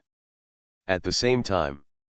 Buckingham Palace, the royal dining room. Long table, white cloth, elegant music played on the phonograph, the dining environment is noble and elegant. Especially expensive. Queen Sophia entertained 3 distinguished guests from heaven, dressed in gorgeous clothes, with a very white sapphire necklace on her chest. The 3 distinguished guests were none other than Ur, Olga, and Fred. Olga and Fred quietly enjoyed the authentic French meal that even Frank could not eat. Seeing Ur's sour face, they did not dare to say a word. The phone called the last 2 reincarnated angels of the Papal States. Good news, Vikal and Kirer are both powerful cherubim, and they are also high-end combat forces in heaven. Bad news, 2 high-end, both are 7 virtues, claiming to represent Archangel Lar to come to the world, and refuse to obey Ur. The meaning of the 2 cherubim is very simple, looking for the sun, available at any time, fighting for power, and paralyzed. In order to persuade Ur, Kirer also lied that the Lord of Pride was in London, hoping that Ur and Hexunyo would make peace. You can imagine how upset Ur is now. The 7 reincarnated angels are divided into 3 camps, and Ur can only mobilize limited manpower. Fortunately, Hexunyo is even worse off, with only 1 Hea by his side. In terms of numbers, Ur thinks he has the upper hand. Well, the number of people is useless. In the battlefield of the Seraphim, the Archangel is dispensable. Except for acting as an atmosphere group, it is almost useless. Ur thinks he has the upper hand, and the reason is simple. The Lord of Jealousy has verified that Hexunyo has fallen into depravity, indulged in human love, and was deceived by social garbage. This Archangel is useless, and Ur is confident that he can easily defeat her, help the Windsor family regain power, and return to heaven to continue to be brothers with Mikhail. Will win. This is stable. There is nothing to be afraid of. Your Excellency, are you ready for the information about the Landau family? Wu put down the red wine glass in his hand and wiped the corner of his mouth with a white towel. Very elegant. The Queen is more elegant. Sophia is elegant and graceful. She is beautiful and charming after a little dressing up. With her labels of queen, widow, and mother of 2 children, anyone who comes will be confused. Unfortunately, Austin doesn't buy this. Wu has no worldly desires. The group of insects with desires are not worthy of the Queen's favor, so the beauty trap has not succeeded so far. Your Excellency, only one piece of information about the Landau family is prepared now. Is the Landau family complicated? Yes. Sophia nodded seriously. The 5 churches of nature, sun, moonlight, darkness, and death all support the Landau family, as well as the Papal States. The Heavenly Father Church also sent envoys to Windsor. On that day, the envoys and members of the Landau family had a good chat. If she had no choice, why would the Queen wear black stockings and expose her thighs in front of Austin? Every time her ex-boyfriend cast a contemptuous look at her, she felt a pain in her heart, and that feeling could not be described in a few words. There was a joy of renewing the old relationship, a helplessness of grief and depravity, and mixed with the shame and pleasure of breaking the taboo. In short, she didn't want to do it, and she had no choice because of life. The 2 churches of Life Alliance and Dark Death, are they also involved? Ur snorted coldly. The evil pagans should be sent to the stake. To be precise, the 2 chosen knights of death and darkness have appeared, and the 2 knights of moonlight and sun seem to have appeared. Sophia shook her head repeatedly. Every time she thought of the past, she was speechless. Her father had made a mistake. Austin was not a low-class playboy, but a very good investment target. Loyal to love, loyal to family, and good at giving birth to sons. If her father had not separated her and Austin at that time, but let Austin become a prince, Wayne Landau would be Wayne Arthur Windsor. Putting aside the facts, Sophia likes Wayne too much and envies Austin for having such an excellent heir. Upon learning about the several chosen knights, Wu frowned slightly and said nothing. His target was Hexunyo, and supporting the Queen was just a statement. He personally didn't care about the attitudes of the chosen knights and what actions they would take in the future. Anything else? Does the Landau family have other followers? There is also the support of the Tulip family, a group of insects, which Your Excellency Wu will not take seriously, so I won't say more. Seeing Wu avoiding the topic, Sophia shook her head secretly, corrected the attitude of the chess piece, and entered the question and answer session. Wayne Landau. Ur narrowed his eyes, and the scene of Hexunyo defending Wayne flashed before his eyes. He said in a deep voice, "Is there anything special about this person? He has excellent magic talent, is very scheming, has a wide network of contacts, and his father is very afraid of him. He should have the final say in the Landau family now." Sophia commented truthfully, thought for a while, and added, "He is very good at pleasing women, whether it is a young girl who has just graduated from school or a mature legendary wizard. As long as he wants, there is nothing he can't deceive." "What do you mean? He has other women, Wooer widened his eyes. There are several I know, and one of them is his own sister. Is Hexunyo crazy? Ur was stunned. After listening to a series of lists, he began to doubt the 7 virtues. Especially purity, thinking that this thing should be called sharing, or at least heartless.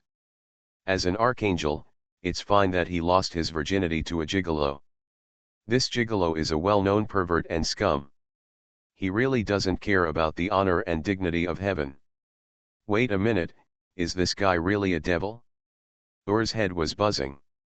Rather than the proud Hexunyo falling into depravity and fighting with a group of women for a gigolo, he would rather believe that these women were deceived by the devil.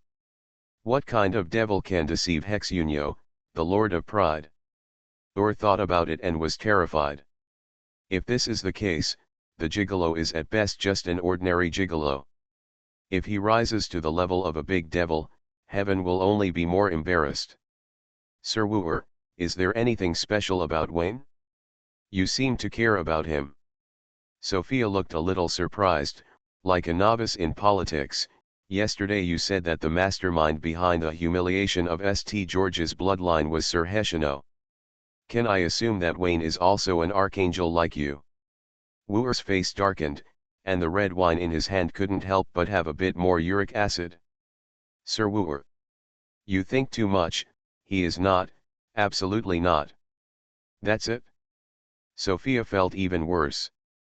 This should have been her son born after 10 months of pregnancy, but because of his father's obstruction, he got into Xiphae's belly. Your Majesty, Mr. Bedford is outside to see you. The waiter stepped forward.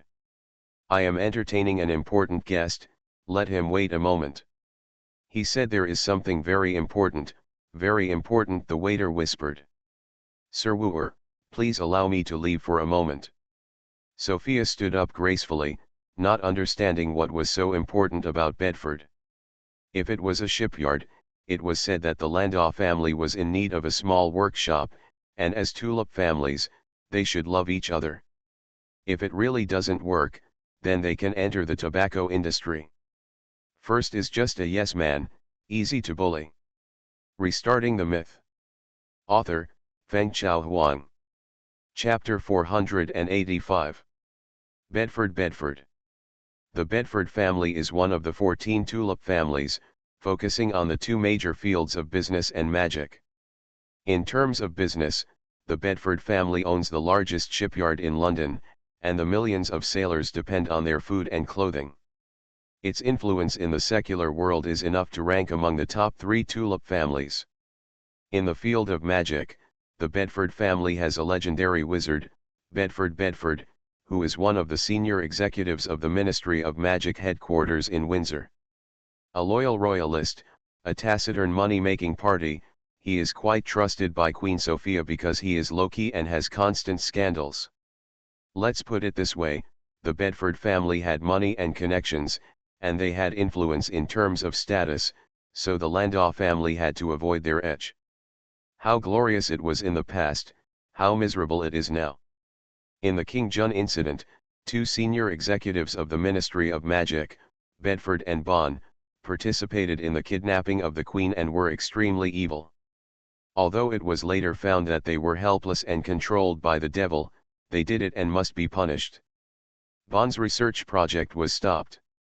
He begged for mercy and clung to the new Deputy Minister Wayne before he was allowed to join the new research team. Even so, he had to rely on Schrodinger's relationship. The Bedford family was even worse. Bedford handed in the ancient silver coins and was demoted to an ordinary member of the Ministry of Magic. The Bedford shipyard was nationalized. Because the process took too long, in order to avoid damage to state-owned assets, the Landau family temporarily managed the accounts and operated the shipyard on behalf of the state. To be honest, the procedures in Windsor were too lengthy, and the process had not been completed yet, which made Austen and Wayne very upset. Bedford could live without the ancient silver coins, but the Bedford family could not lose the shipyard. The family was prosperous, and the monthly expenses to maintain the dignity of the nobility were an astronomical figure. Seeing that they were about to run out of money and could not even pay the servants' wages, Bedford put down his face and asked for connections everywhere. The effect was average. When people are at the top, they are surrounded by good people. When they fall to the bottom, the relationships around them become weak. Bedford had no choice but to ask Queen Sophia to help him say a few good words to Austen. Special people should do special things. Forcing things will only backfire. For things that others can't do, the Queen only needs to blow the pillow whip wind. For some reasons, the entire aristocratic circle of London has a certain misunderstanding of Austen. There are many people who think like Bedford.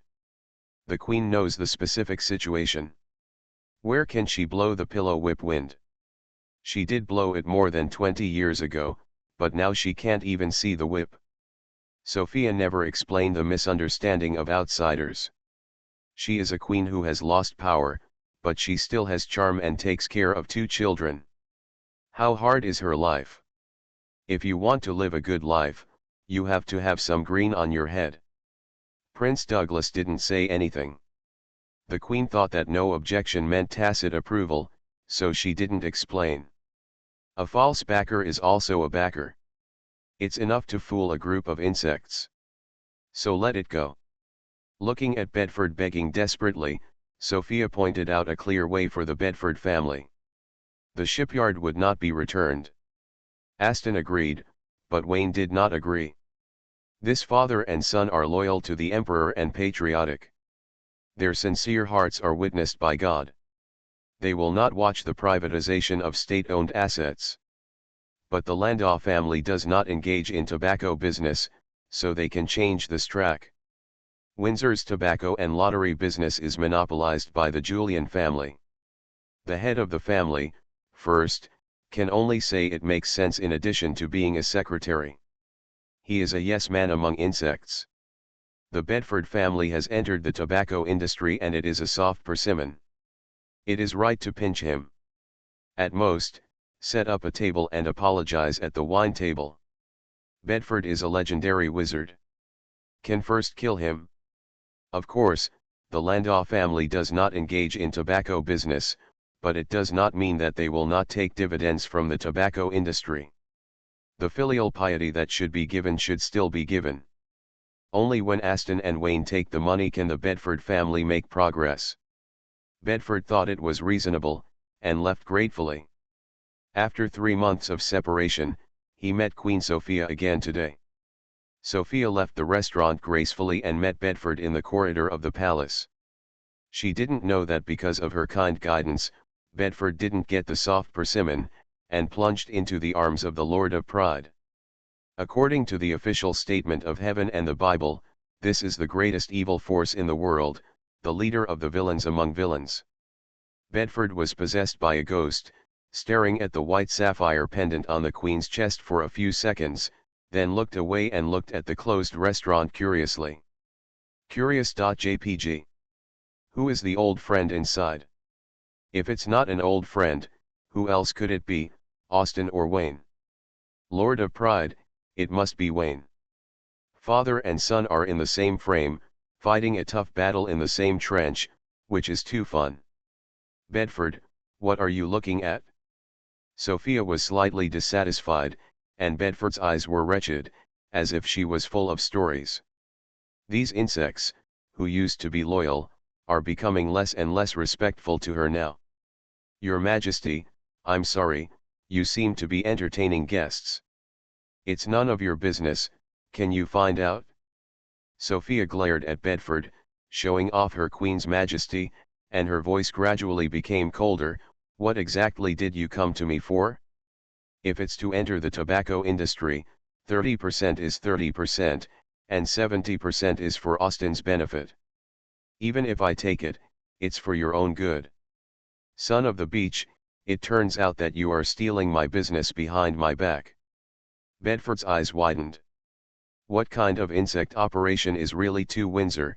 And he was not surprised at all. You dare to glare? Sophia snorted coldly. Instead of arguing about it, it's better to find a way to compete with first.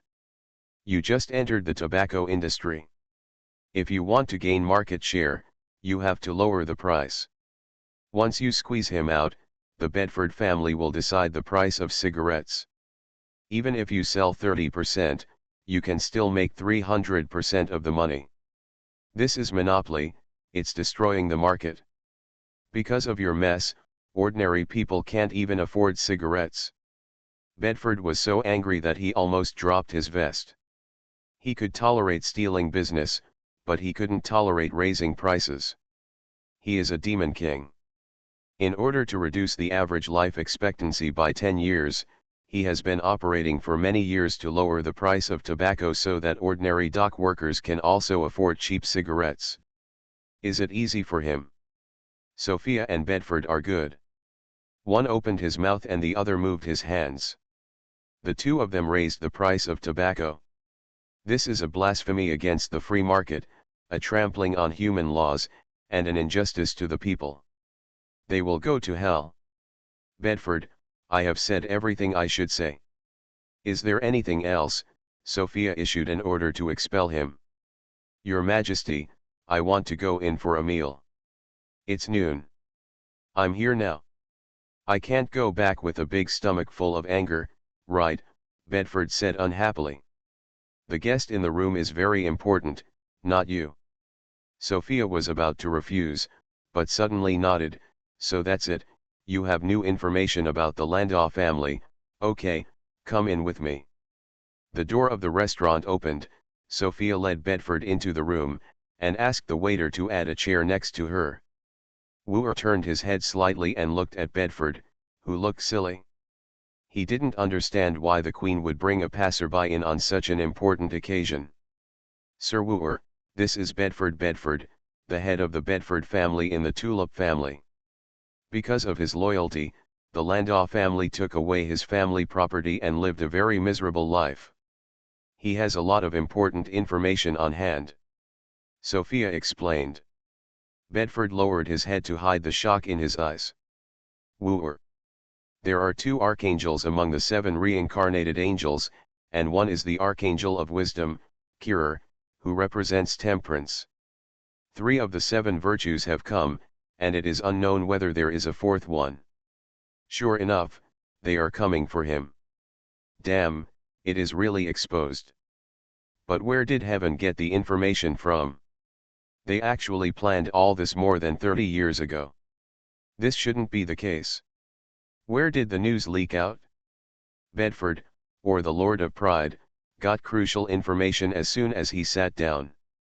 When he thought that his beautiful life on earth was over and he was driven back to the boring hell by the reincarnated angels, he felt bitter in his heart.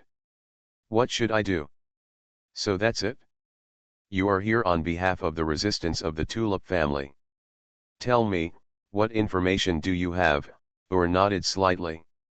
The Archangel looked down on the legendary wizards in the world, and had no interest in the so-called insect family, but angels are used to standing on the moral high ground when doing things, and every word and action must conform to the positive image of angels. If the Tulip family collectively shouted the slogan of clearing the court and supporting the Queen's return to the throne, Hex Unio would lose his footing in the righteousness and his reputation in the world would be hit. Killing people can also destroy their hearts, why not do it? Wooer was in control of his wisdom, and he looked stable, and he became friendly to Bedford. What the hell, what does the Tulip family's resistance mean? Aren't you coming for me? Bedford smelled fun. No, he smelled the scent of conspiracy, not a conspiracy against him, but a contradiction among the reincarnated angels. There is no grudge between Wooer and the Landau family. If you insist on saying there is, the Landau family drove the Windsor family out of power and humiliated the bloodline of St. George. St. George is Micah, who has a good relationship with Wooer. Wooer supports the descendants of St. George's bloodline to prove the friendship between the two brothers. Given the angels' attitude towards the free-range descendants of their bloodline, this statement is untenable, but if Hex Unio is also in the Landau family, the feud between the Landau and Windsor families has escalated into the feud between Hex Unio and Michael, and everything can be explained. So that's how it is. Bedford was overjoyed and said excitedly, "Report to Lord Wu, I do have a lot of dirt on the Landau family, such as Austin." "I'm not interested in Austin, tell me about Wayne Landau." "Wayne Landau is fake, he is not a member of the Landau family, he is Austin's son-in-law." "No, Wayne is Landau, he looks exactly like Austin, I won't be wrong," Queen Sophia insisted. "Okay, just be happy." Bedford shrugged and changed his words immediately, saying happily, "Wayne Landau slept with his own sister, his private life is very chaotic, morally corrupt, and has no moral character. This kind of person is born to go to hell.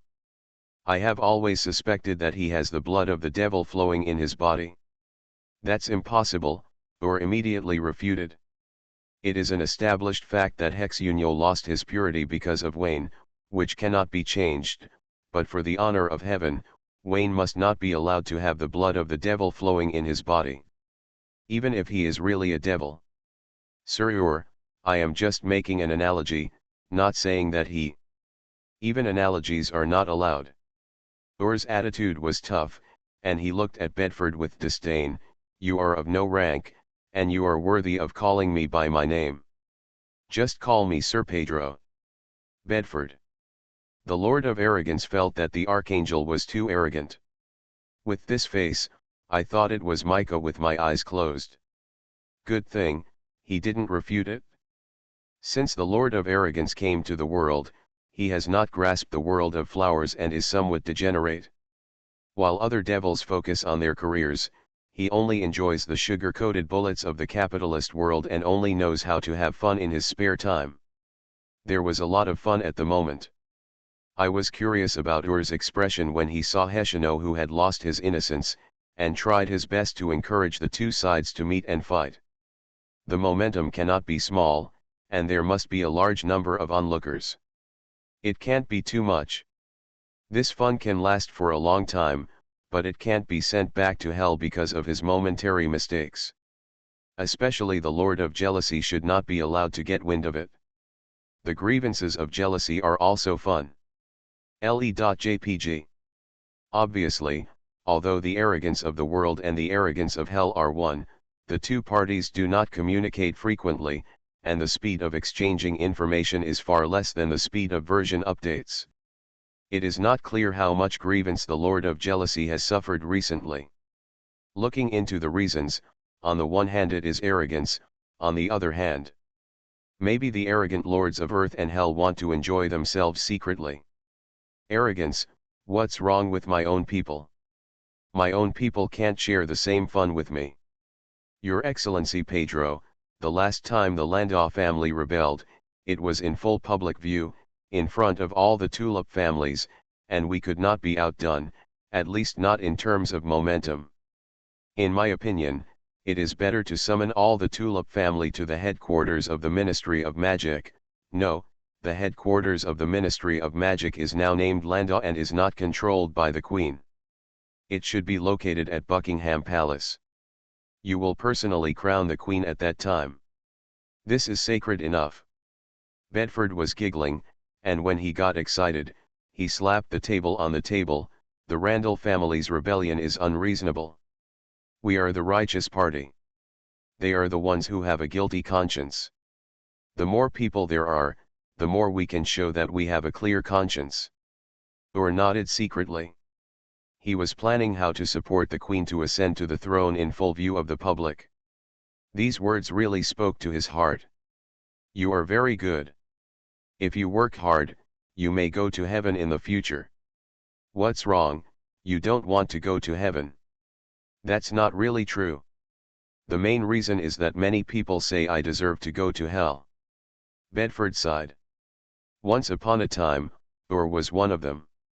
Who goes to heaven and who goes to hell is up to those people," Ur said with a meaningful smile. "This disguise is very elegant.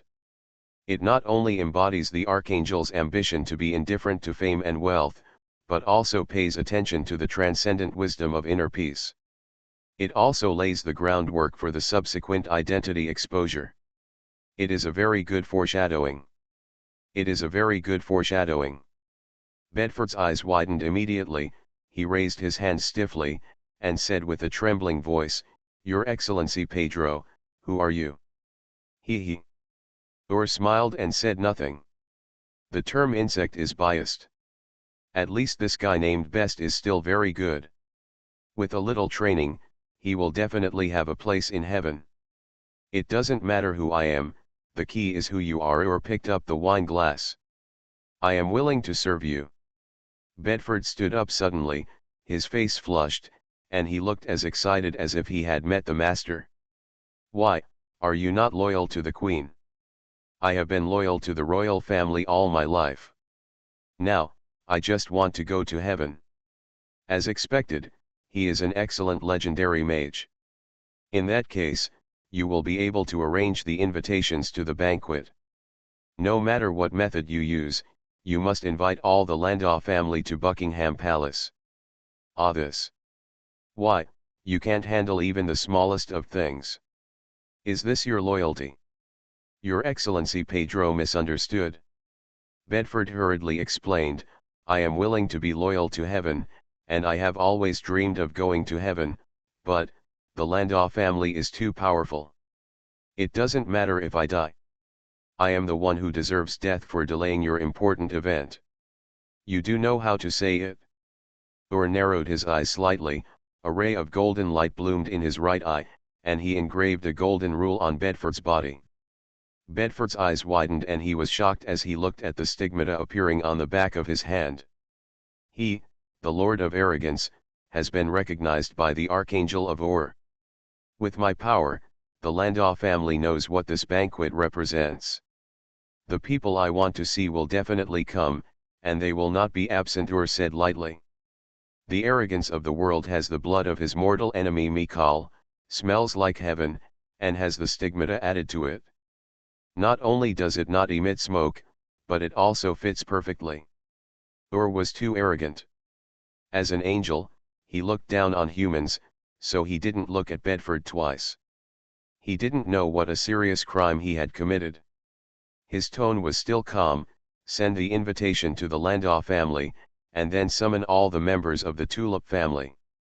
Everyone must come, and as soon as possible. Do you understand? You don't need to rush me, I'm more anxious than you." Bedford nodded repeatedly, quit eating, excused himself, and rushed out of the restaurant door. Wooer smiled and said to the Queen, "This dog is not bad. It will be mine from now on. Is that okay?" What could Sophia say? She could do nothing but laugh. Before he finished laughing, Bedford came back and said, "Sir Pedro, the mission is almost completed." "So fast?" Wooer was shocked. What kind of speed was this? This kind of person was actually known as an insect in the past. The Queen deserved to have her power taken away if she had a capable person. "Well, this is an invitation from the Landau family. We bumped into it just as we were leaving. Wayne Landau said that he wants to treat you to a meal, tonight at the earliest and tomorrow night at the latest." Bedford said with a loyal look on his face, "Your Excellency Pedro, his whereabouts have been leaked, and we have found a traitor." Or's face was ashen and he said coldly, "Killer and Vekal are not here, it must be one of them." "Well guys, Vic Cole is here too." Bedford secretly thought it was unbelievable. There were 4 of the 7 virtues at once, and the target was not him, the big devil who smuggled in. What was heaven doing? Was it really planning to start a war of faith? For a moment, the arrogant lord was worried. It is still acceptable to fight between countries. The war of faith has spread too widely. All life in the God's chosen continent is in ruins. It is no different from hell. Where can he live a happy life? The Lord of Arrogance probably guessed the truth. The reincarnated angels came for the war of faith. Or and Heshino had a dispute over leadership, which led to today's scene. Suddenly, the fun is not as great as it was at the beginning. ****. Life is not easy, the devil sighed. What are you doing standing around here? I received the invitation from the Landau family. Tell Wayne Landau that there will be a banquet at Buckingham Palace at 6 o'clock tomorrow night and ask him to bring his secretary over. I will pay for the meal. Woo. I said calmly. Okay, I'll inform you right away. Bedford turned and left. It's not like he's in hell, so he has to be optimistic. The war of faith is just his guess. What is the purpose of the 7 reincarnated angels coming? He can't make a conclusion yet. Tomorrow night he must see it clearly from up close, in person, in the front row, with wide eyes. Thinking of this, Hexiuno jumped out with a dirty look on his body, and he couldn't help but feel a little bit impatient. Damn, there are still 30 hours left, why does time go so slowly? The devil is so anxious. Wayne House. As soon as Wayne entered the door, he met Froila, who told him that Landau Manor had called with something very important, and that Mr. Alston was waiting for his call back. This kid can get things done so quickly. Wayne sat down on the sofa and dialed the phone number at Landau Manor. Behind him stood his secretary and bodyguards. The phone was connected and Austin's voice came, "The Queen has received the invitation. Tomorrow night at 6 o'clock, Buckingham Palace requires the Landau family to come with them and name them to see your secretary."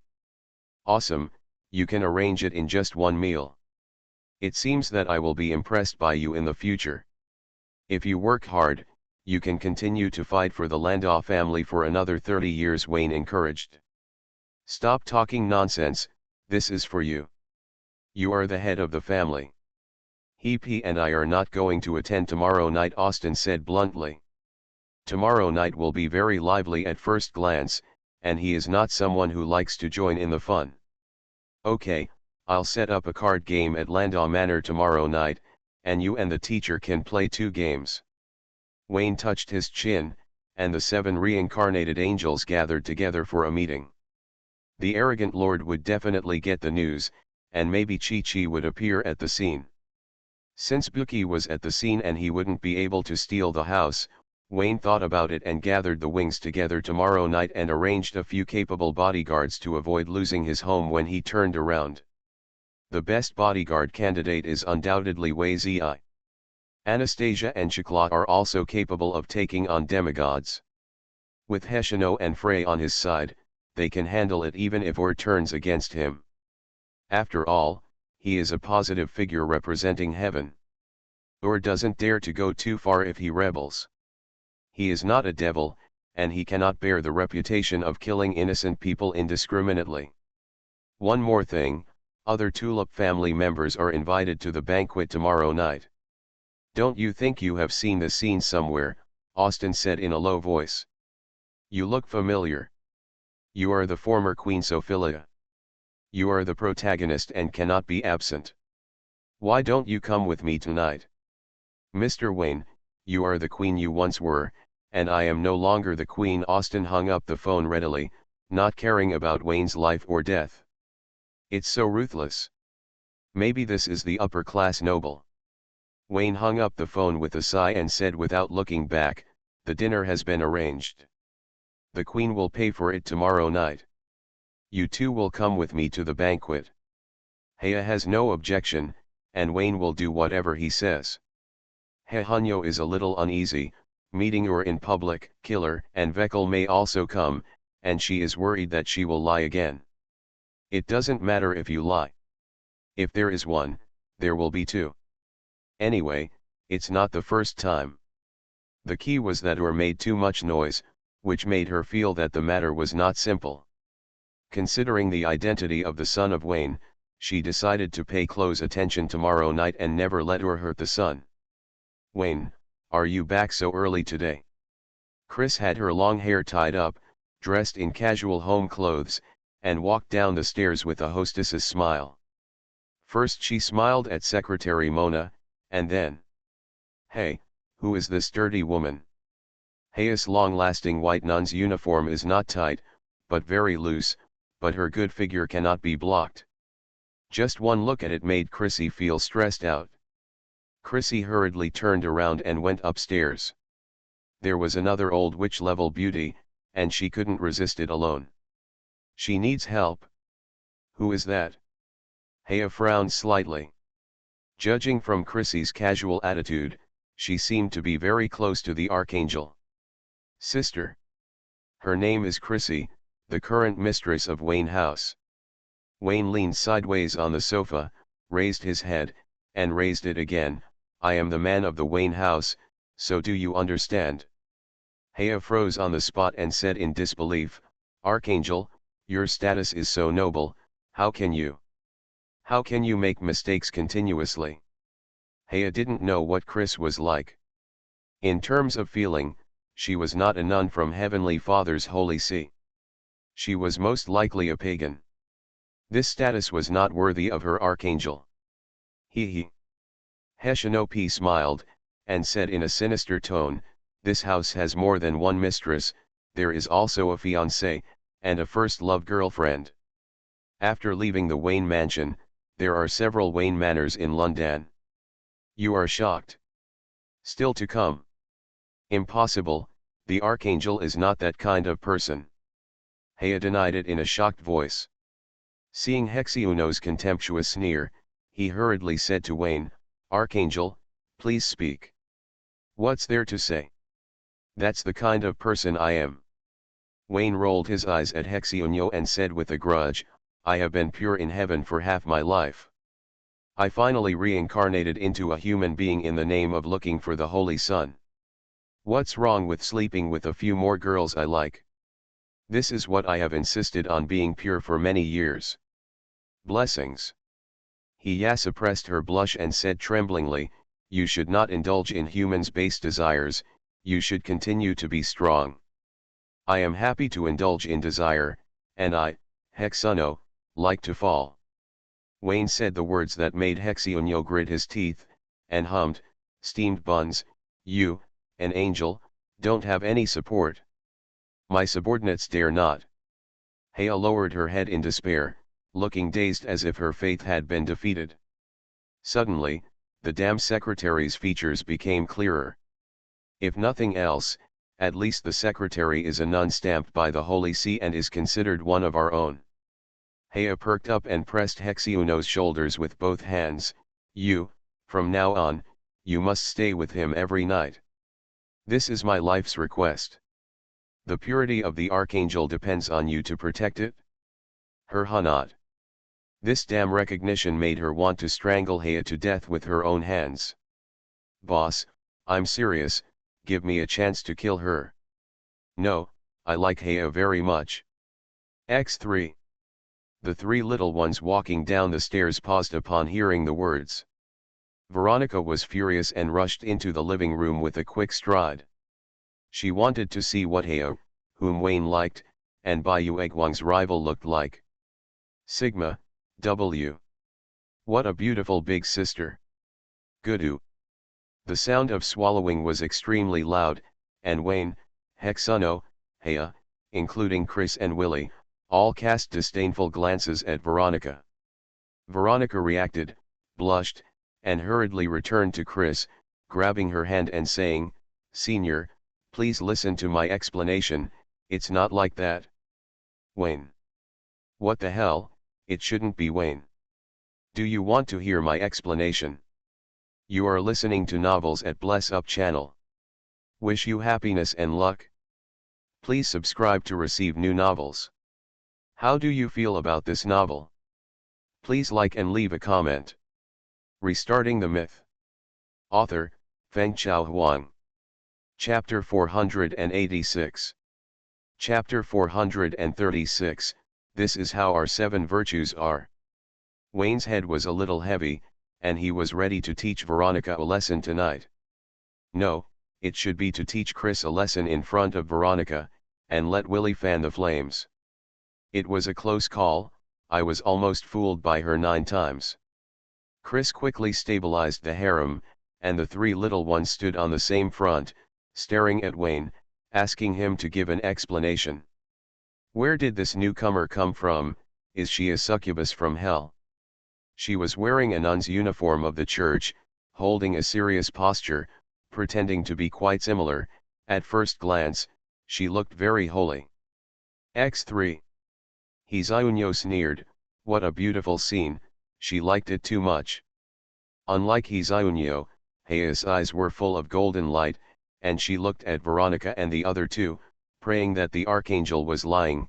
These three were just ordinary sisters, there was no self-degradation, and there was no indulgence in desire.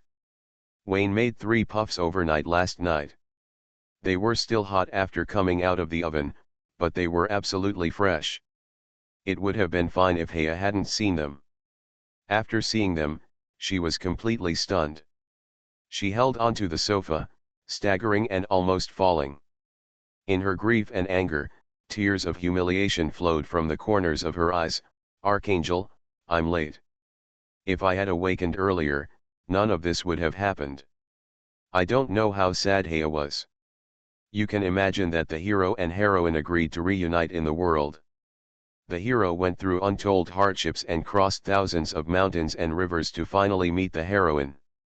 He was told that there was no need to go through so much trouble and supported the National Airborne. Anyway, that's what it meant. Heia cried so hard that her little pearls couldn't stop falling. Her aggrieved voice was really heartbreaking and tearful. He couldn't even handle Hexunyo. Although, Fule was still loyal, but she didn't know the current situation and kept saying bad things to him. Should we forgive her? When Heia started crying, Chris and the other two were also a little confused. Veronica secretly swallowed her saliva and turned to look at Chris. Chris's eyes were dark and she turned to look at Willie. Willie turned her head. No one was there. No problem. Willie stepped forward and got into Wayne's arms. She arched her back a few times to act cute, and then raised her hand to poke Wayne's face, wondering, where did this sister come from? Did you lie to her? Yeah. Wayne admitted frankly and asked the 3 little ones to sit opposite the sofa. With Heia's crying, he slowly said, in fact, I have been hiding a body. Master, black tea. Damn, who interrupted here, I don't know. Oh, it turned out to be FLA, then it's okay. Butler FLA brought black tea, 1 cup for each person, came quietly, left quietly, ignored the crying throughout the whole process, no one disturbed anyone, and no one was disturbed by anyone. So elegant. Looking at FLA's departing back, Wayne nodded with satisfaction, lowered his head and sniffed the tea, and was even more satisfied. Speak up, what are you hiding? Veronica urged. Actually, I'm not human. X3. How fresh, old news from a few versions ago. I was once an angel with 6 wings on my back, which is why I have so many wings after coming to the world. Wayne patted his empty shoulders and looked at the 3 little ones with affection. Although I lost my wings, I got you. You are the wings that support me to fly freely in the sky. Chris covered her mouth and laughed, Willie nodded heavily, and Veronica pouted, don't talk nonsense here, there is this paragraph in the diary, it's all a lie. What the hell, I wrote this paragraph in the diary. Wayne widened his eyes, and seeing that no one on the opposite side believed it, he secretly said it was true. When they were in love, he lied casually and the 3 little ones believed it. Now they live together, and they ignore his lies. Can their love still be good? That's right, not everyone can be as consistent as me. Speaking of this, Wayne looked aggrieved and said dryly, my name in heaven is Hexunyo, the seraph, the archangel, representing the water of the 4 elements. Chris covered her mouth and laughed secretly, Willie nodded heavily, and Veronica curled her lips, don't talk nonsense here, there is also this paragraph in the diary, it's all a lie. This paragraph is definitely not in the diary. Wayne rolled his eyes at Veronica. The same trick can't be used twice on a scumbag. Veronica has grown up, but not too much, and needs to continue to work hard. I'm serious. I'm Archangel Hexunyo. This is Heia, my subordinate in heaven. Wayne lied, I represent purity among the 7 virtues in heaven. After I came to the world, I was polluted by you 3, I was wrong. I polluted you 3. Hea has always admired me and couldn't accept it, so she cried so sadly. While talking, Hea cried even louder. Even the Lord of Jealousy didn't feel so wronged. Is it true? X3. The three little ones met and whispered to each other for a while. It was basically Willie who was analyzing, while Veronica and Chris were responsible for filling in the gaps and eliminating some correct answers. After a moment, Veronica, as a spokesperson, shook her head and said, "Lies. Dismissed. I request an appeal. The jury has been bribed by you. Dismissed." Veronica said unhappily, "Although I don't believe in God, I have heard some legends about Hexunyo. She is a very wise female angel.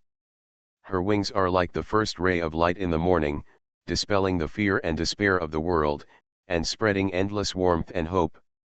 "Stop talking, it's uncomfortable." Hexunyo felt heartbroken and couldn't help but raise his hand and put it on his chest. Next to him, Hea put her hand on her chest at the same time, crying so hard that her heart was broken. Hershino is Heavenly Father's favorite seraph. She has the responsibility of destroying all filthy things in the world. Her purity is without a single flaw. Veronica was still dealing damage, stabbing Hexuno and Hea in the chests one after another, just shy of completing the double kill of the angels. In addition to wisdom and purity, Hexuno also has extremely powerful holy power. She is one of the two seraphs that the Holy Father likes to brag about most. Apart from Michael, the Deputy King of Heaven, she has the biggest card. As for you. Veronica squinted her eyes and said, "If I remember correctly, when we first met, there were only potatoes on your dinner plate. What's wrong with potato? Without potato, Windsor would have perished long ago. Apologize to potato immediately." Wayne slapped his thigh and retorted without conscience, "I am a serious potato lover. I can't live without potatoes. The best evidence is that I stored several baskets of potatoes at that time." "Whoa." Hea lowered her head, looked at Wayne and said,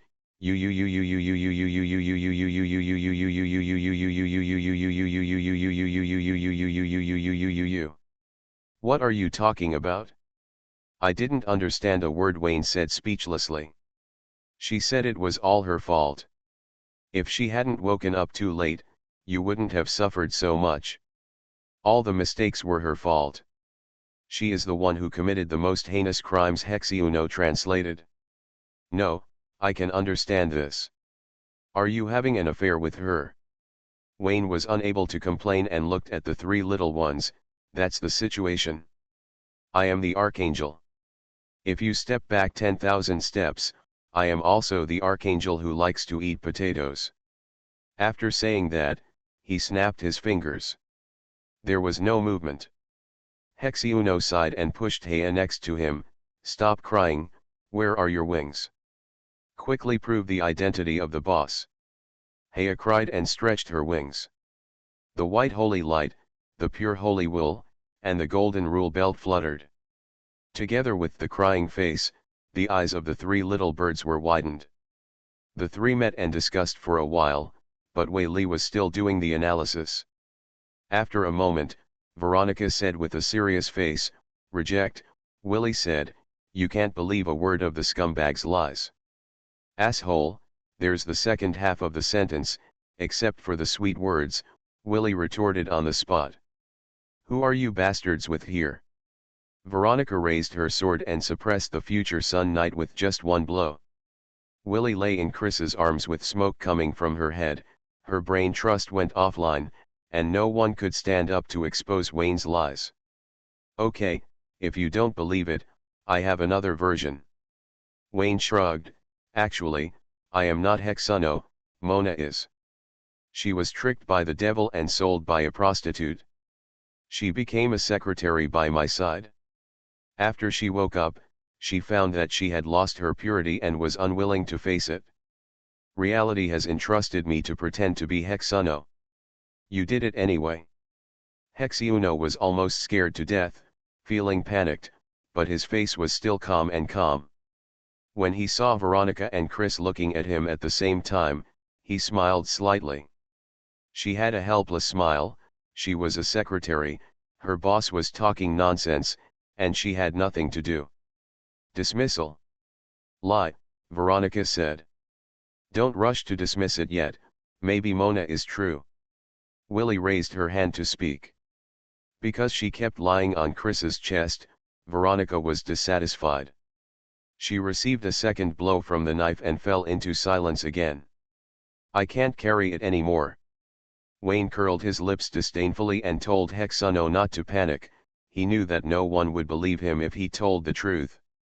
Asshole, do you have another version? It was just true.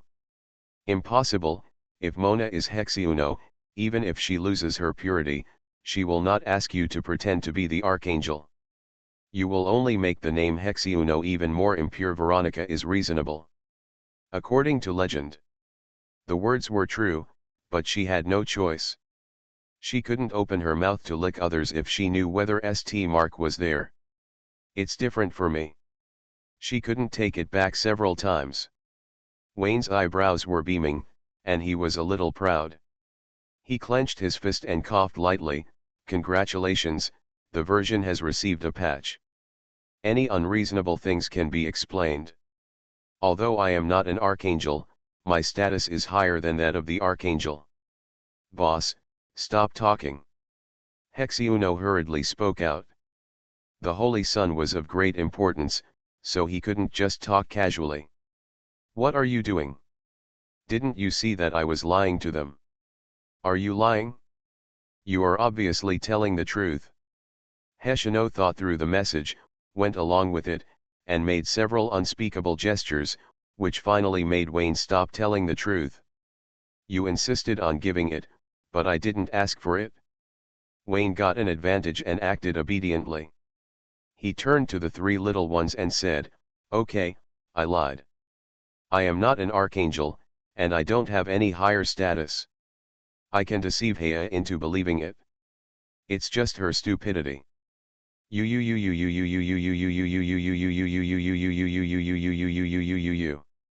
What did she say again? Wayne wondered. She said you didn't lie to her, you are the archangel. Veronica translated. No, you can understand it too. Wayne's eyes widened. I dare to ask, do you women have an encrypted code that men can't understand? Hold head high.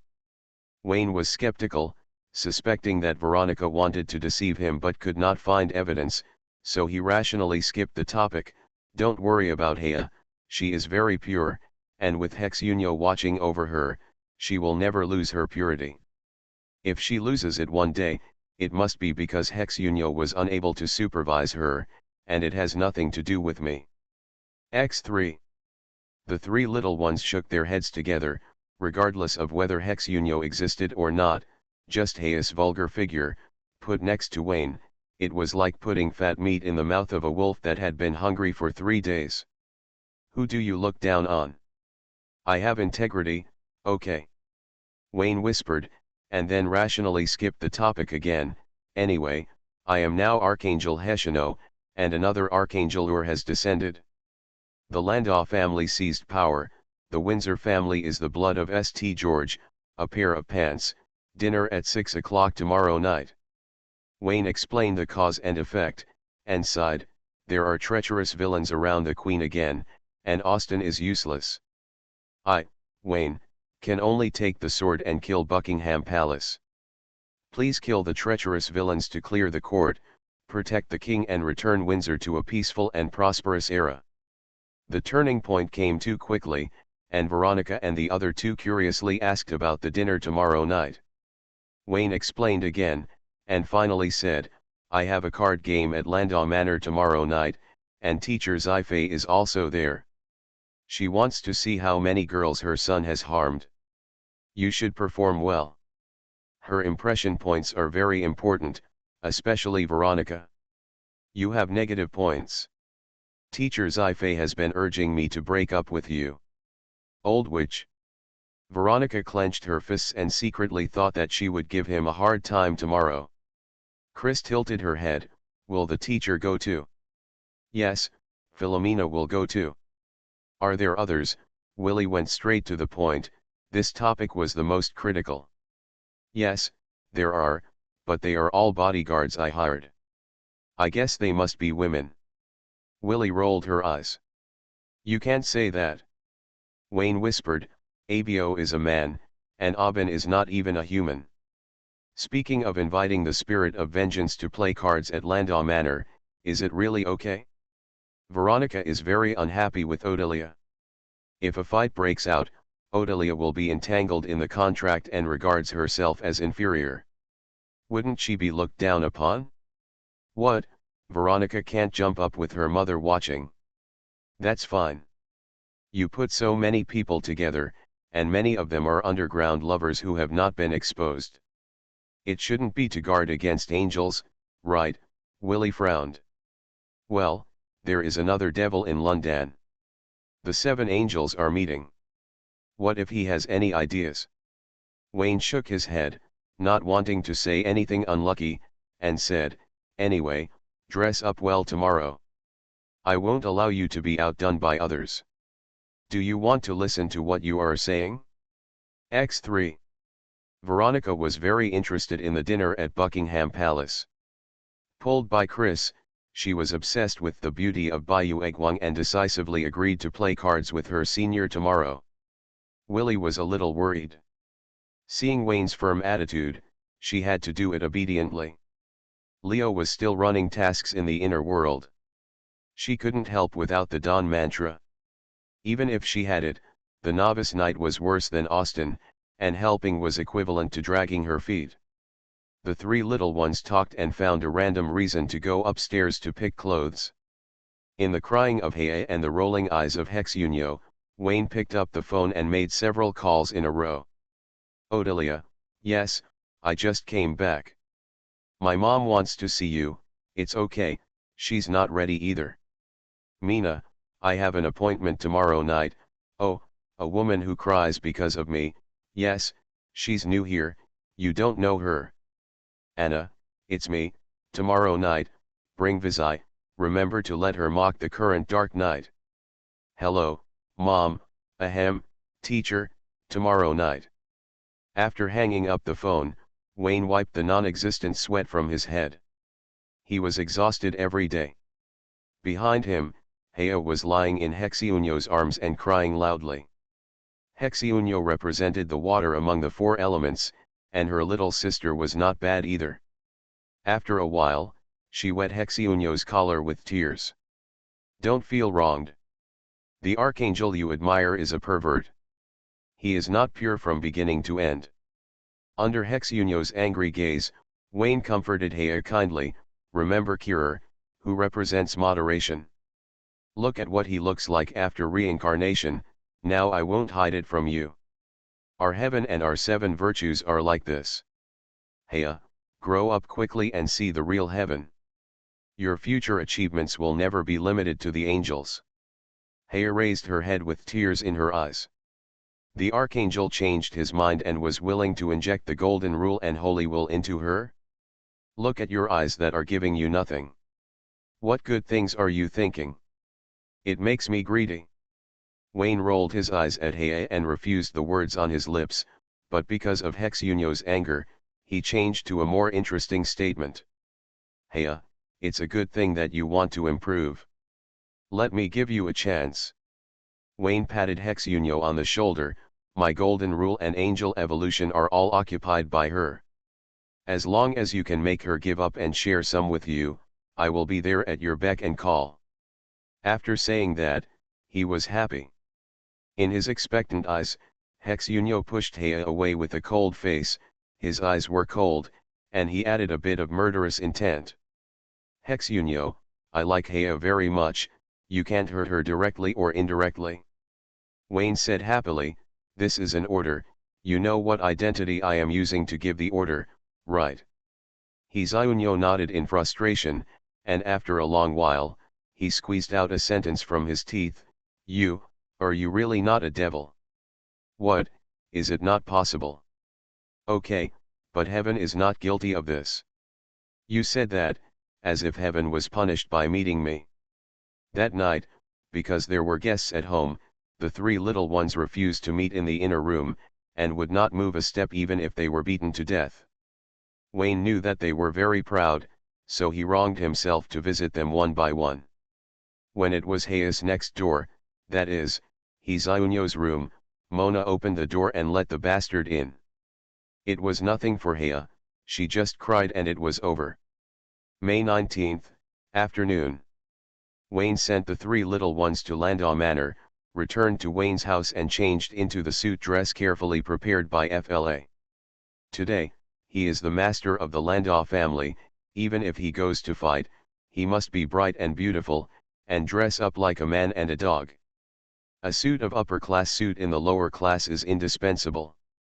Mona and Hea's makeup remains the same, especially the latter, who is still wearing the loose nun's uniform, which looks quite conservative at first glance. Seeing that summer is coming soon, and seeing the sea bottom again at the beach, Wayne is very curious about what Hea looks like in a swimsuit, so he decided to book a private place another day to see the truth. No other meaning, just curiosity. Besides, there is an old saying, since ancient times, July and August have been a welfare, either a bathrobe or a swimsuit. July and August should be the time to go to the beach.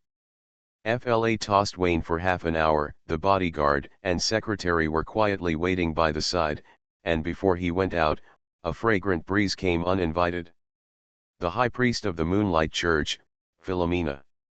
The high priest wore a white long dress, her long golden hair was tied up, and her manners were elegant and beautiful. "Hey, why are you here? Are you going to Landau Manor with me?" "No, I'm going to Buckingham Palace with you." "You know. Do I look like a fool?" Philomena glanced at Wayne and saw his new vulgar figure. She said dissatisfiedly, "The Tulip family will attend a banquet tonight. I went to Landau Manor. The Landau couple didn't want to attend the banquet. There were too many little girls there. I guess you were short of a female companion, so I accompanied you to the banquet. Not all of them are little girls. There is also a girl who has accumulated years of experience." "Shut up, I don't want to hear this." Philomena put her arm around Wayne's arm and said, She raised her arm and glared at Hea fiercely, "Who are your female companions tonight? These two are not wearing dresses, so they should not be them. I really need a female companion." Wayne smiled slightly, lowered his head and kissed her red lips. After a moment, he recalled, "You also attended the banquet last time. I was not there at that time and failed to appreciate your beauty that overwhelmed all the beauties. I hope you can give me a chance this time." Philomena's eyes narrowed into crescents, and she said dissatisfiedly, "You are lying. You must be lying to me again." The two got into the car and sat in the back seat. Philomena leaned on Wayne's shoulder and declared her sovereignty to the secretary and bodyguard in the front row. Mona looked unhappy and pushed Hexunyo out. Hexunyo was also unhappy, but she had no choice but to sulk with Hea. "Wayne, who is this nun lady? Aren't you going to introduce her?" "Hea, the reincarnated angel." Philomena's eyes widened. The bastard was no longer satisfied with harming the church, and he extended his claws to heaven. "Let me introduce myself. I am also a reincarnated angel." "Does Hexunyo know that I am the archangel who represents purity?" Wayne said proudly. "Liar. Times have changed, and the wings are getting harder and harder to deceive. I'm not lying to you. I am really Hexunyo, and this Hea is my subordinate in heaven. That Hexunyo is too impure. Heaven lets Hexunyo represent purity." "How unfortunate it is," Philomena complained. One complaint, three ridicules. Wayne is thick-skinned and doesn't care. Hea turned back and glared at Philomena. She couldn't listen to the truth and would just ignore the facts. Even if the archangel is full of filth, he is still the pure seven virtues. Philomena's mouth twitched. How could it be a free gift? She had to watch closely, and couldn't let Wayne, who was good at pretending to be confused, be deceived. Hexunyo was stabbed every day, and he hadn't learned to get used to it yet. He glared at Hea first, and then looked at the beauty in the rearview mirror. Yes, it was indeed the Son of God who deceived these women's bodies and hearts with his sweet words, but regardless of the facts, are these women innocent? Why are they so easily deceived? Hexunyo made up his mind to regain his strength as quickly as possible and take Wayne to the Papal States. After returning to heaven, she would stay by the Son of God's side and stay away from all kinds of women. Mina, let me tell you about the protagonist of tonight's banquet. My rival in heaven, Archangel Ur. Buckingham Palace. Bedford paced back and forth in front of the banquet hall. In the crowd, first, the head of a Julian family, kept poking his head out, anxiously waiting for the other protagonist of the banquet to appear. 30 hours, do you know how he spent these 30 hours? The devil was really anxious to death. 13,500 words, monthly ticket requested. Restarting the myth. Author, Fengchao Huang. Chapter 487. Banquet Hall. Crystal chandeliers flicker. The huge crystal chandeliers are dotted with stars. On the walls are portraits of royal family members of past dynasties. Under the light, each of them has a dignified face and deep eyes, as if guarding this territory. The whole hall is decorated in white and gold. The floor is covered with thick red carpets with complex and exquisite patterns, interweaving gold and silver threads, symbolizing the dignity and glory of the Windsor royal family.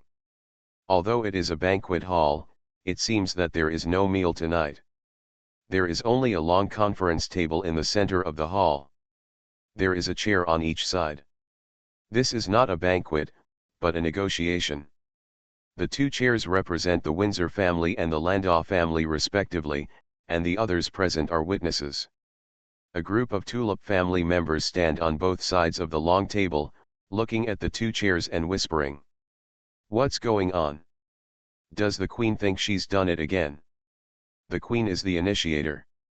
If she wasn't absolutely sure, she wouldn't make such a big fuss. The Landau family is not easy to mess with. There are several churches behind them. The last time the envoys of the Papal States arrived, they didn't even look at the Queen. They surrounded Austin and showed their courtesy. The only thing missing was that the Pope personally put the crown on Austin's head. That's right, what can the Queen be sure of? She is more sure of Austin. That makes sense, X2. That being said, the Queen called everyone over. It's impossible for her to propose to Austin. She must have found a very powerful backer. The church supports the Landau family. Who can the Queen find? The devil of hell. That makes sense, X2. These are not important. The key is our attitude. Calling us here is a statement. Who are you going to support tonight? Needless to say, the Tulip family will always be loyal to the king. That makes sense, X2. Damn it, I've tolerated you for a long time. First looked over angrily, wanting to see which bastard had stolen his lines. What a class, just as reasonable as the Lord of Arrogance, but he didn't even look at his own identity, and he had no sense at all. In his sight, Bedford looked over angrily. X2. So it was me, then it's okay. No way. I can't do it either. First denounced the mind hidden in Bedford's body and forbade himself to steal his own lines. The latter refused to accept it, saying that the arrogant mind was separated and it was an independent arrogance. It was impossible to make arrogance bow its head. The two stared at each other. At this moment, the crowd was in turmoil, and Queen Sophia appeared. The Queen attended in a gorgeous dress, wearing an evening dress with sapphire blue as the main color. The skirt was light and flowing, swaying gently with her steps, exuding the charming charm of a graceful and mature woman.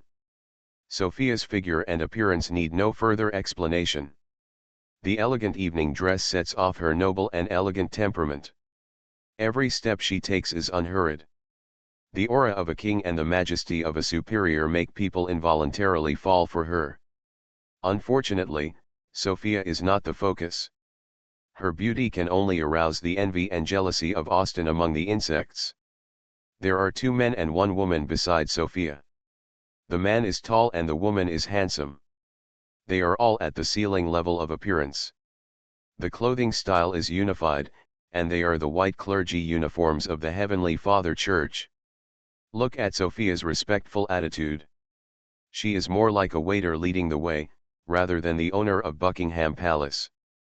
A more surprising scene appeared. The Queen stood behind the main seat and did not sit down. One of the men sat down calmly, as if it was natural, as if it should be so. A group of insects from the tulip family whispered to each other, curious about the identity of this man. Even in the heyday of the Papal States, the Pope himself would not let the king of a country stand like a servant. There must be a chair that symbolizes the divine right of the king. Look at the clothes, it should be from the Papal States. The Papal States began to support the Queen. It shouldn't be. The Papal States is too far away from Windsor. There is no reason to be hostile to the Landau family for the Windsor family that has lost power. Let's wait and see. That makes sense. No one competed with first this time. After Wooer sat down, Bedford trotted over. His eyebrows were flying, his expression was proud, and his face was proud of I was recognized by this lord.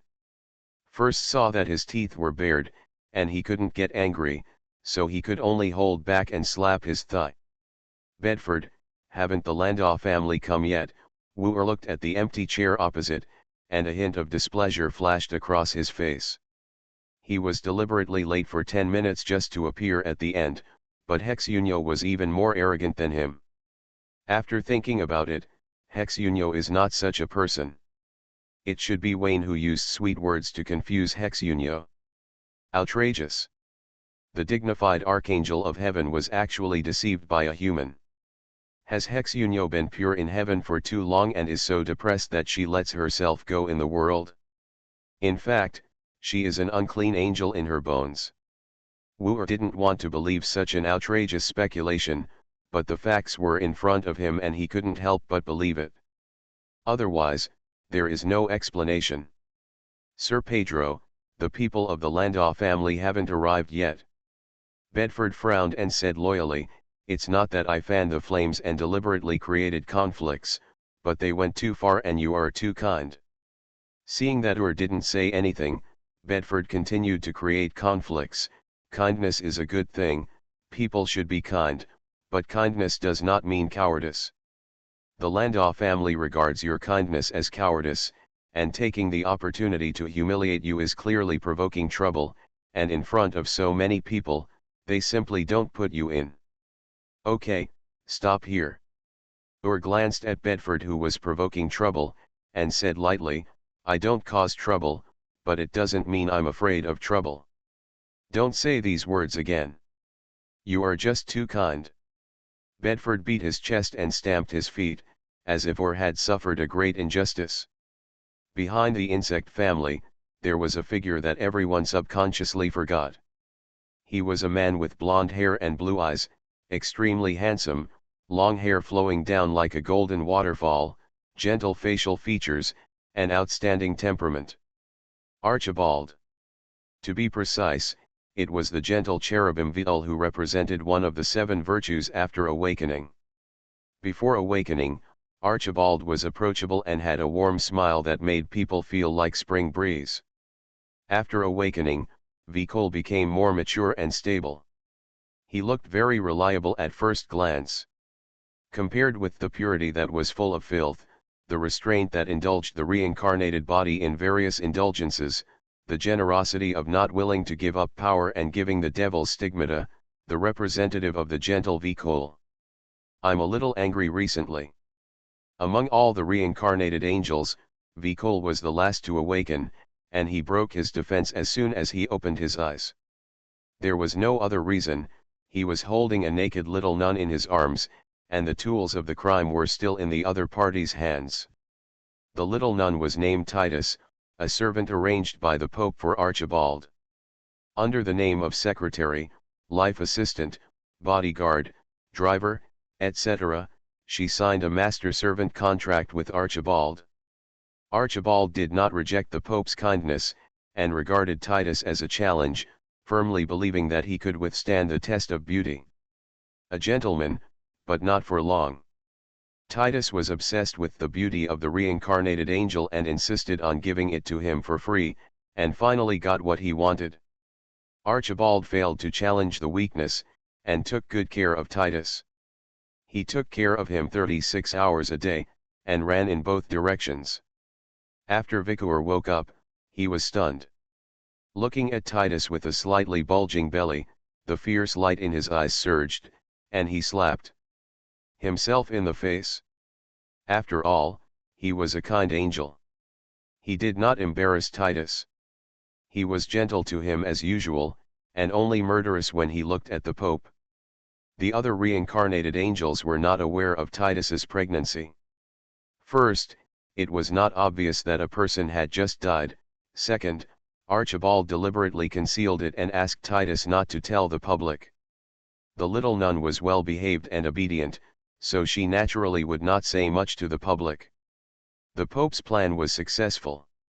7 reincarnated angels successfully left a bloodline, although he himself was not clear for the time being. Well, it should not be clear. On the day of awakening, Vicar was so angry that he wanted to strangle the Pope and himself. The reason was simple. The honest and gentle angel was plotted by the Pope and Archibald. There was nothing much to say about the Pope's plot. Archibald accidentally picked up a small note with interests written on it. Archibald didn't want to disappear after the angel awakened, so he had to take a chance. Archibald didn't know his name in heaven, but looking at the few who had awakened, the Archangel and the Seraphor led the way, and the Archangels Olga, Frey, and Fred were all 3 angels. He guessed that he was also a well-known angel in heaven. At least he was an angel. Angels need a name, and at least they need face. It is a common problem of positive characters, and they are always a little restrained and helpless. Archibald made up a lot of stories and successfully got Titus pregnant before awakening. Based on the previous successful cases of the Papal States, he firmly believed that the awakened angels would not embarrass Titus. This child has your blood in his body, and this nun is the child's mother. You are an angel. How can you kill them for your own reputation? This is not heaven at all. Vical browsed his memory. In Archibald's plan, the honest angel did not want to take over, so his memory must be retained and he must come out to breathe from time to time. At least when facing Titus and the child, the angel could not lose face and did not want to die socially, so he had to come forward. Even if the angel was angry and completely erased his existence, he and Titus gave birth to the crystallization of life, which not only ensured that he did not live in vain, but also completed the revenge on the angel for erasing him. Archibald, what if you kill me? I left you a child. Archibald was too cruel, the success story of the Papal States was too stable, and the sudden note was timely. Vical had no way to deal with the pregnant Titus. He could do nothing except get angry. In the end, Archibald was able to exist and became half awakened like Kerr. Titus's belly was getting bigger day by day. Vical didn't want to stay in the Papal States for long. Seeing that his old friend Kerr had awakened, he coincided with the transfer order of Archangel Ur, and came to Windsor, London in a group. According to Kerr, London hides the great devil of arrogance. Ur called them over to eradicate the devil and drive arrogance back to hell. Unexpectedly, Ur only had Hexunio in his eyes, and he had to help the Windsor family regain the throne to prove his brotherhood with Mikhail. Vical was already angry, and seeing that Ur didn't listen to his advice, he left with Kerr in anger. Ur was unreliable, so he could only rely on them to find the son. Killer, on his side, patted his chest and said that he knew where Hexuno was, and guided Kerr to find Wayne. He planned to join forces with Hexuno, and everyone worked together to prove to her that there was an arrogant master in London. Never came back, no news at all. Kerr was driving a tank when Vital came over. Vical was so angry that he almost turned into a rage on the spot. He slapped Kerr off the line and Killer on the line. Vical angrily asked why he didn't act as planned. Killer sighed and sighed, not wanting to say why and unable to open his mouth, letting Vital find out for himself. After going around in circles, Vital came to the Buckingham Palace banquet hall. He wanted to see what happened to Heshino that made Killer look so embarrassed. He didn't see Heshino, but first saw her, who was putting on a show. Even more angry. Half an hour later, footsteps were heard in the corridor outside the banquet hall. Bedford looked around and rushed into the room with a happy face. "Your Excellency Pedro, the Landau family is here." Or opened his eyes, and his dissatisfaction with Hexeuno reached the extreme. He was made to wait for half an hour in front of so many people. If counted from the agreed time of the banquet, he was a full 40 minutes late. While the crowd was in excitement, Wayne entered the room holding Philomena's slender waist, followed by Heshino and Hea. "Why isn't Austin here?" "His son is here, the same.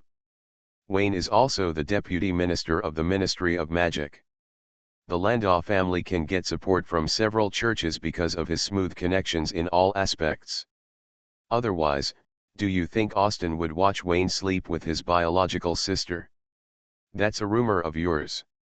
The eldest daughter of the Landau family was picked up to cover Wayne's identity. "Indeed, father and son are exactly alike. Damn it, I've been deceived by rumors again. It makes sense." In the midst of muttering, Hea opened a guest seat and respectfully asked Wayne to take a seat. "How come there are only 2 chairs in such a big banquet hall?" "The royal family has fallen to this point," Wayne asked knowingly, patting his long legs and motioning for Philomena to sit on the whip. "The more people the better, that's how his painting style should be." Philomena glanced at Wayne with a sideways eyebrow, but did not refuse, sitting elegantly on the bastard's lap. As the high priest of the Moonlight Church, her words and deeds represent the church, and it is inappropriate to behave intimately with the opposite sex in public, even for lovers. Legendary mages are more or less crazy, so we can't expect them to act according to the rules. Philomena only knew that Wayne had many wings, but she was the only one who attended important meetings as a female companion, and in front of so many people, it was clear that she was announcing her status to the outside world, and it was not too late to be happy. Vicol. No wonder Killer didn't want to speak. Archangel Hexuno did go a bit too far. Fortunately, the problem is not big. Heshino probably deliberately angered her and has never had close contact with this woman. After all, she is pure. He knows what he represents and will not and cannot act recklessly. Yes, that's it. Vital first comforted himself, and then slowly closed his eyes. After 30 seconds, he mustered up the courage to open his eyes and look at Wayne. "Who are you?" Wayne doesn't have the aura of a reincarnated angel. Not at all. There is a finely carved sacred mark on the tip of the tongue, the cross sword of Libra, the symbol of the angel legion of Heshino. Who is he, the spokesperson of Kishinyo? Why didn't Kishinyo come to such an important occasion? Full of doubts, Vical caught a glimpse of 2 real reincarnated angels from the corner of his eye and looked over subconsciously. At this sight, the whole person collapsed. Fleur was clean and spotless, while the suspected Hexuno analog was covered in filth and had nothing to do with purity. Vior clutched his chest and gasped. Unwilling to give up, he suspected that he had seen it wrong. It was just an analog. It was not Archangel Hexuno. The way he opened his eyes must be wrong. Another look. Furious. What do you think of the purity of the angels? Do you still need honor in heaven? Do you still have the good style of the 7 virtues? Vical was angry for a long time. Although his butt was not clean, it was before he was awakened. Unlike Hexuno, who was clearly awakened and still galloping on the unclean road. Viewer could see that the filthiness on Heshino's body was old and new. Her impurity was not something that happened in a day, but was accumulated over time. The latest traces date back to this morning. This is really great. Vikal scratched his head with both hands, his elegant and easygoing face turned into a ferocious brow due to anger. A series of bad things happened at the same moment, and he wanted to rush out immediately and let Hexuno give an explanation. Hold it back. Thinking about the glory of heaven, you can only sulk in the corner alone. Behind Wayne, Hexuno's face turned slightly red, then returned to normal, pretending that nothing happened. What was she talking about? Vikal had a calm personality and a gentle temper. Even if he saw it, he wouldn't say anything. I am not ashamed to say that after experiencing the initial panic, Heshino has forgiven himself. I also found a pretty reliable reason. The person who took away her purity was the Son. The Son is the successor of the Father and cannot make mistakes. The Son is infallible equals she made no mistakes. On the contrary, the person who exposes the truth and insists on saying that she is at fault is accusing the Holy Son and is a heinous person who has truly brought shame to the kingdom of heaven. If you don't tell me, nothing will happen. Even if you are not straightforward, you are strong. JPG. Depravity is like a slide, you can't stop halfway, you can only slide to the bottom. Heshino's fall, regardless of her own reasons, Wayne is the mastermind, and killer, and Vikal are all accomplices. These three angels told lies with their eyes open, and for the sake of political correctness in heaven, they tolerated Heshino again and again, causing the latter to continue to fall with peace of mind. When an avalanche occurs, no snowflake feels responsible. From their respective standpoints, they all believe that their choice is the right one. The camera returned to the conference table. Wu looked at the pretentious Wayne with disgust. He was extremely disgusted with the shameless human beings and said coldly, "Wayne, can you represent the Landau family?" "The Landau family cannot represent me, but I can represent the Landau family." "Are you satisfied?" Wayne replied with a smile. "The Landau family I'm talking about is not the Landau family. Let the people behind you talk to me." Looked worried and felt uncomfortable even looking at Wayne. "I'm afraid this won't work. There will be problems with the title. With so many people watching, do you still want the honor in heaven?" The smile that should have appeared on Ur's face was all transferred to Wayne's face, and the smile became brighter. "You know me, I don't care, the key is that you guys can't bear the price of the truth." The clown. Ur closed his eyes. "Since you think you can speak on her behalf, I will make it clear to you frankly that the Windsor family has the blood of St. George and is the blood descendant of Seraph in the world. Whether it is the majesty of the royal family or the majesty of heaven, no matter what, it's not something the Landau family can insult. In what era is it still the royal family? Do you know about the offline monarchy? Do you know about capitalism and the free market?" Wayne said contemptuously, "Don't talk nonsense if you don't understand. It's not the royal family that chooses the country, but the country that chooses the royal family. Times have changed, and your style is no longer popular. No matter how the times change, blood theory is still prevalent. The Windsor family is born noble, and the Landau family is born knights. Disloyalty to the monarch is a capital crime. The two were at war with each other. Wu talked about loyalty, Wayne talked to him about the system. Wu talked about the system, Wayne talked to him about the national conditions. Wu talked about the national conditions, and Wayne talked about integration with him.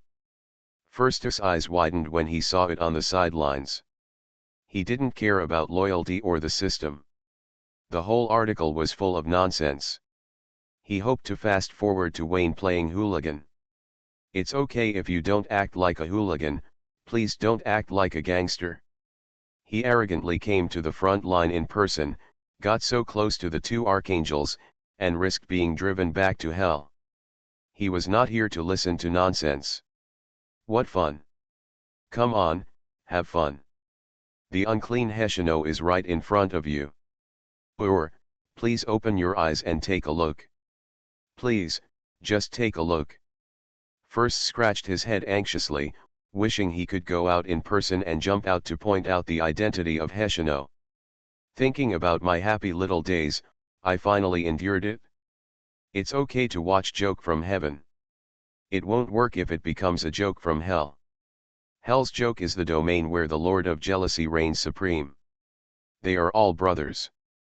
How could he be so arrogant that he could take over his brother's territory? Unable to end the game, first thought about it and decided to let Bedford, the tool man, do it for him. It's up to you, Bedford, the messenger of justice, to uncover the truth and wake up these hypocritical angels who talk about benevolence, justice, and morality. The times are progressing, but if loyalty is forgotten, progress will turn into regression. The Landau family stole the royal rights first and committed the crime of rebellion. After Ur finished speaking, Bedford stood up and sternly supported, "Your Excellency Pedro is right. The Bedford family in the Tulip family is willing to sacrifice everything to regain the glory of the Queen. As long as you give your order, I will taking the lead in the charge." The Landau family's faces were covered in blood. "Who are you? You are so brave." Wayne glanced at Bedford. He looked familiar. He seemed to be the legendary mage of the Chongji family. He had no idea what his specific name was.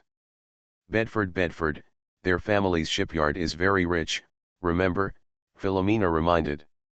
"It turns out to be a shipyard family. Now that I think about it, your shipyard is very smooth and the Landau family is very comfortable using it." Wayne said angrily, "Speak as adults, don't interrupt children. Do you know who I am? Just dare to speak loudly to me. Think about how much property your family still has, and then ask your master who I am. Think carefully, it's not too late to die." It makes sense. Seeing that the topic turned to his identity, First was excited and couldn't help but nodded in response. "Wayne, I don't know who you are. These are not important.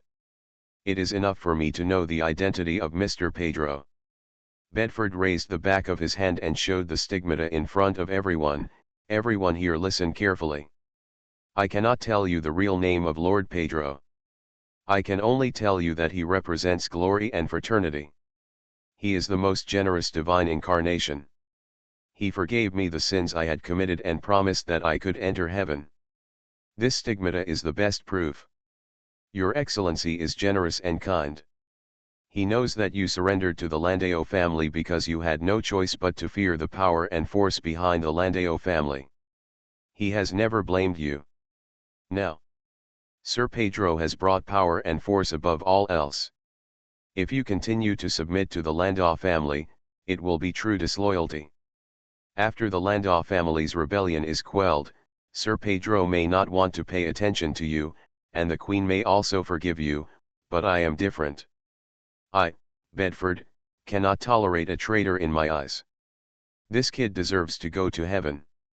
Ur was very satisfied with his vision. He was worthy of being the lackey he personally selected. Look at the level of his speech, which can be called art. Is this guy crazy? Just for the false name of going to heaven, he sold his entire family. Wayne raised his eyebrows and was about to threaten Bedford in a tactful way. He found that the members of the insect family bowed their heads and kept silent. They probably guessed Ur's true identity and secretly said that it was troublesome. Austin did not come, but warned Wayne that Frank was defeated, the international situation was too chaotic, and the people of Windsor were struggling. The tulip family is indeed insects, but without them, order will collapse instantly. Don't let the insects change their position. Thinking of this, Wayne looked at Ur's secretly smug face again, and he felt troubled and unhappy at the same time. He sneered, and did not talk to the lackey Bedford, and said to the dog owner, "What a good Mr. Pedro, he came to the world and even forgot what his name was in heaven." "Wayne, are you qualified to say such things?"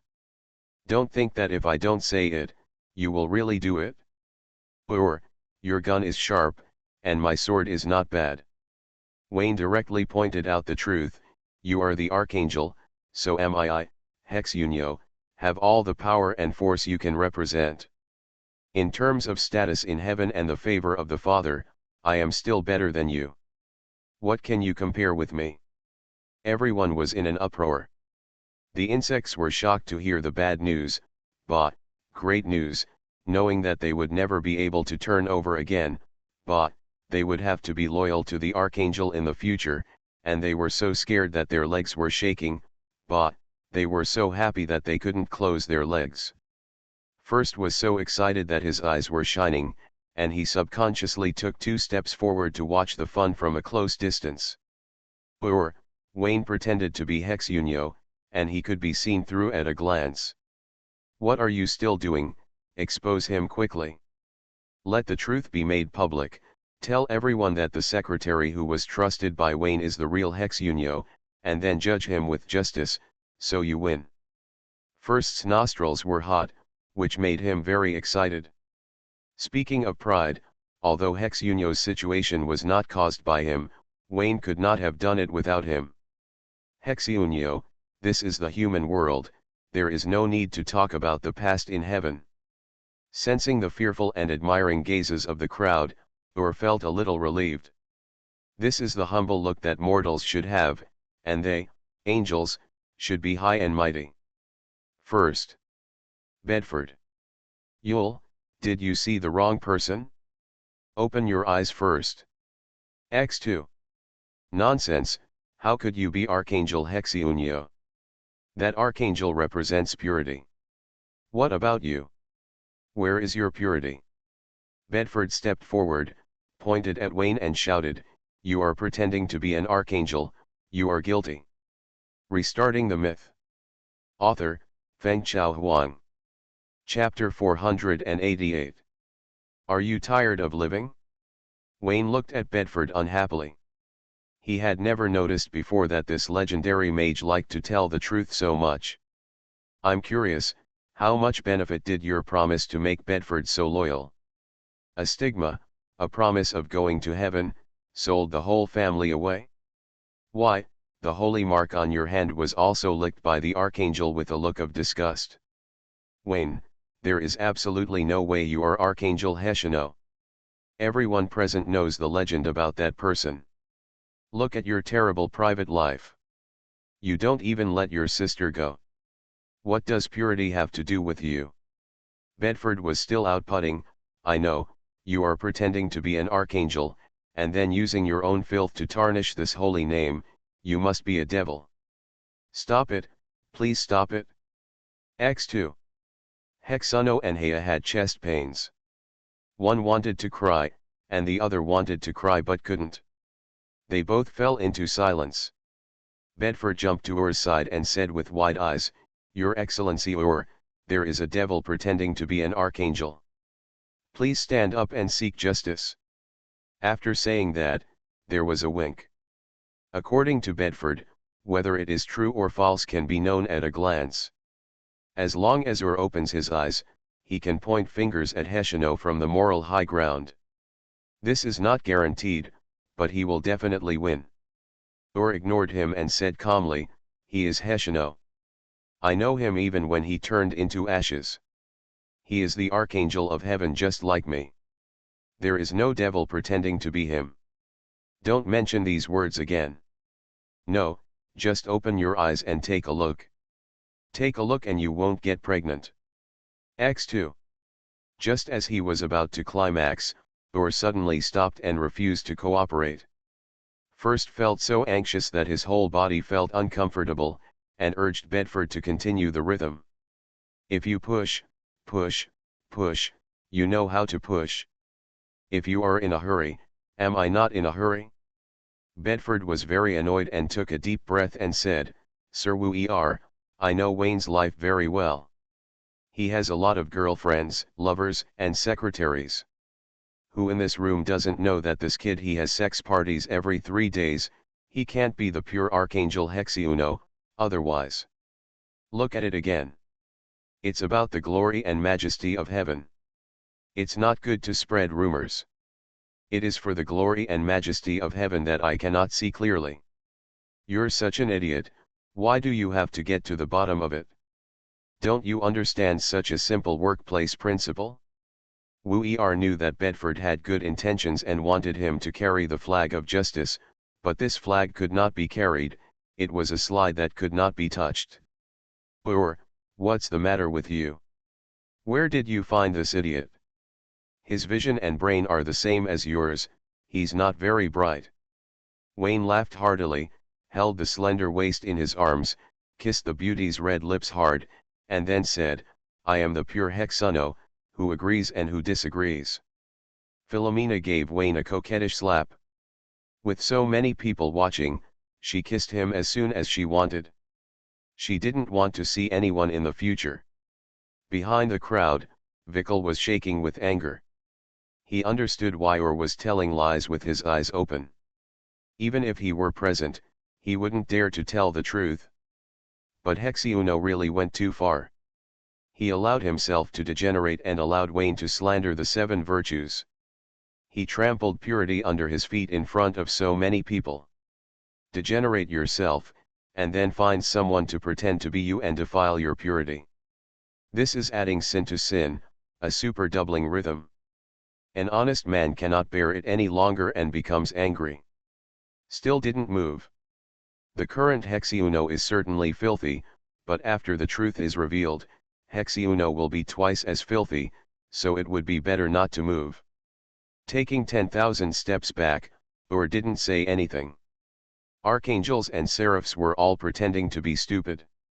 He was a wise angel and a man of low words, so he should continue to pretend to be stupid. But so angry. X3. Vekel was very angry, and there were others even more angry than him. Loke didn't notice it, and became so full of cowardice that First and Bedford were almost pissed to death. The arrogant lord is not a fool. He put the truth on Ur's face, but Ur refused to raise his eyes. He was obviously pretending to be confused and did not want to identify Heshino in court. Okay, you hypocritical angels, if you don't expose it, you haven't committed a crime. You are protecting your own people, right? Today, the arrogant Lord will tell the truth on behalf of the Heavenly Father, so that everyone can open their eyes and see clearly who is Heshino, who represents purity. At this moment, the Lord of Arrogance was not alone, the will of the Lord of Jealousy also came behind him. Wayne, look at your lewd smile and your willingness to indulge in women. How could you be the Archangel Hexuno? Bedford yelled. Steamed buns, are you not convinced? Wayne raised his eyebrows and said cheerfully. This dogleg is obviously angry and still refuses to give up even after the owner has spoken. He really thinks that there is justice and justice in the world. But, there is only human kindness and sophistication in the world. You can't even figure this out, yet you're still dreaming about going to heaven? Even if you go to hell, the devil won't even open the door for you. Ur frowned, closed his eyes and said, Best, you talk too much nonsense. I said, that's the end of it. Best was the name Ur gave Bedford. Bedford was not very smooth. The Archangel was too lazy to remember it. He was suffering from arrogance, so he casually said a smooth name and put it on Bedford. On virtue. Sir Ur, I am doing this for your own good. You have justice and cannot be deceived by this treacherous villain. Bedford's face turned red, as if he had been wronged a lot. It's really aggrieved. After 30 hours of hard work, this is the result. Even if there is no fun, he will create it. Best, I see your determination to go to heaven. With a heart of justice and a concept of fairness in mind, I believe you will fulfill your dream and enter heaven. Do you understand? Ur said lightly.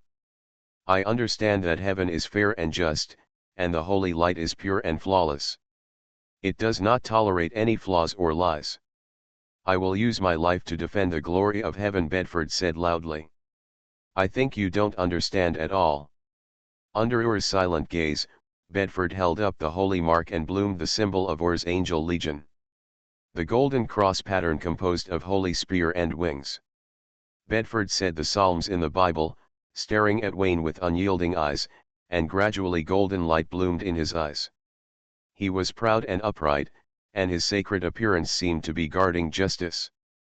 Don't be silly, only the 7 deadly sins and 7 virtues can see through the truth, and the holy mark in your hand can't see anything. Hexunio, Ur, and Vikul shook their heads again and again. Well, let me show you who is the real archangel. Wayne opened his mouth and stuck out his tongue, revealing the cross mark on it. Hexunio polished it carefully and sucked it out mouthful by mouthful. There was no reason for Bedford to see the clue. He only got a ticket to heaven, not even an angel. I saw it. You are not Archangel Hexunio. Bedford was sweating profusely, and his face turned pale in an instant as the holy will rushed out. Suddenly, a bit of joy appeared on his pale face, pointing at Hexunio behind Wayne. Your secretary, a nun from St. Paul's Cathedral, is Archangel Hexunio. XN. Everyone was shocked. The insects all looked incredible. Rather than being shocked, they didn't believe it. If Wayne's secretary was the archangel, why did he sleep with all the beautiful girls, sleep in heaven after sleeping on earth, and even sleep with the archangel? It doesn't make sense. Unlike the shock of the insects, Hexunio, Ur, and Vikul were all panicked, and all had some shock on their faces. TKNO. Especially Hexunio, who had deceived the 7 virtues and joined forces with the 7 virtues to scold the 7 deadly sins for lying. Just when they were about to pass the level, a passerby suddenly jumped out and saw through the truth. Coincidence? Hexunio hurriedly sent a message, asking Wayne to stop watching the fun and quickly stand up to take responsibility. What are you doing? Wayne thought much more than Hexunio. Coincidence is impossible. Bedford doesn't have this ability. It is clearly Ur's secret instruction. He looked solemn and emphasized, I am Hexunio, you know this very well, don't let your people talk nonsense, lying can't go to heaven. Ewell recovered from the shock and was speechless. Then he emphasized, Bedford, what are you talking about? The secretary is just an ordinary nun, and Wayne is Hexunio. If you dare to slander the archangel again and insist on turning black and white, don't even think about going to heaven in the future. Bedford looked at Wooer in disbelief and said in a trembling voice, Sir Wooer, look into my eyes of justice, who is the archangel Hexunio? X3. At this moment, although Bedford was a human being and not tall, in the eyes of the 7 virtues, he was backed by holy light, his figure was extremely majestic, holding high the banner of justice, and was a giant in the soul. The light was so bright that they dared not look directly at it. Sir Ur, please speak. Speak, say what? Wayne is Hexunio, you are lying, you are not qualified to go to heaven. Ur's eyes flashed with a trace of cruelty, and he waved his hand to take back the holy marks he had given. If you don't understand the ways of the world and don't listen to the leadership's command, there is no place for you in heaven. Ur, you are the one who lied, and Hexunio, you are all lying, I am the real justice, this heaven, it's better not to go, Bedford said loudly. It makes sense. First silently said in his heart that he was moved by himself, and felt that he was arrogant, just and passionate, and deserved to go to heaven. That is to say, he couldn't bear to give up the sugar-coated bullets of capitalism, otherwise he would have stood up to support Bedford. Hexunio was ashamed, and Vikul was ashamed. The 7 virtues recognized Bedford in their hearts. This legendary wizard has the noble character to enter heaven. Unlike them, in order to preserve the overall situation, they found various reasons to lie and cover up. Wooer's hand trembled slightly as he took back the stigmata. He thought about taking it back first, and then secretly giving Bedford another one when no one was around. This not only preserved the glory of the kingdom of heaven, but also reminded Bedford to learn the principles of the workplace. As he was thinking, Wooer suddenly realized that something was wrong. It seemed that he could not, possibly, probably, take back the stigmata. What happened? Wooer looked at Bedford in shock. You, what are you? He. The paleness on Bedford's face disappeared, his waist pain was gone, his legs were no longer shaking, and he said happily, old friend, don't you remember me? I am the person you think should go to heaven. Arrogant. Wooer's eyes shrank suddenly, and he stood up. Asshole, why are you here? Oh my God. There is a devil, the big devil has come to the world. First screamed, and he turned around and got into the swarm of insects in the first row, protecting his colleagues in front of him as quickly as possible. The insects were so frightened that they backed away, climbed through the window, or grabbed the door, and fled the banquet hall amid the sound of Maya. Queen Sophia was so frightened that she turned pale. She didn't have time to think about why Bedford was the arrogant lord, and turned around. After 2 steps, he returned behind the 3 reincarnated angels. If the devil takes action, all lives will be destroyed. No matter how far you can run, the safest place is next to the reincarnated angel. After the swarm of insects retreated, the figure of Vic Cure was revealed. He stepped forward slowly, staring at Bedford with a pair of cold golden eyes. At the same time, Heshino and Ur each occupied a corner, and the 3 7 virtues blocked Bedford in the middle. Wayne held the beauty in his arms and watched the 7 virtues surrounding the arrogant lord from a close distance. His fingertips brushed the curves of his waist and hips, and he debated whether to open the life force field and provide a battlefield for the 4 inhuman guys. This is Buckingham Palace, the crown jewel, and one of the most important assets of the Landau family. If it collapses, I don't know how much residual value will be squeezed out to make up for it. There is a war going on, and if we continue to work hard for the masses, what if these unruly people rebel? Even pushing away the life force field won't work. 7 virtues and arrogance. What life force field can withstand their torment? I'm afraid the life force field will be destroyed as soon as they start. This arrogant devil is different from other devils. Heaven is the guarantor and paid the bail. He did not escape from prison. Wayne frowned, there was something he didn't quite understand. If Bedford had always been arrogant, and had been manipulated by Frank before, and had the shipyard taken over by the Landau family, how could he endure this tone with his arrogant arrogance? Or is it that the target of arrogance is indeed the sun, and the sun is indeed in London, swallowing this bad breath in order for hell to compete with heaven? That's not right either. Wayne murmured to himself, I tolerated it before, there is no reason why I can't tolerate it today. Stop touching, there's going to be a fight over there. Philomena pushed Wayne, her beautiful eyes sparkling. Secretary Mona is really the Archangel Heshino. It's unbelievable. Have you tarnished the purity of the 7 virtues? What is defilement? Let's go both ways. She looked reluctant, but actually took the initiative. Hold head high. Wayne raised his eyebrows, it's awesome. The skills I practiced on the Archangel will serve you again. Now you won't be wronged. Bah, obscene. Philomena rolled her eyes at Wayne and opened her mouth like a scumbag. You are so proud. Alas, blind woman, the one you are sitting on is the Archangel.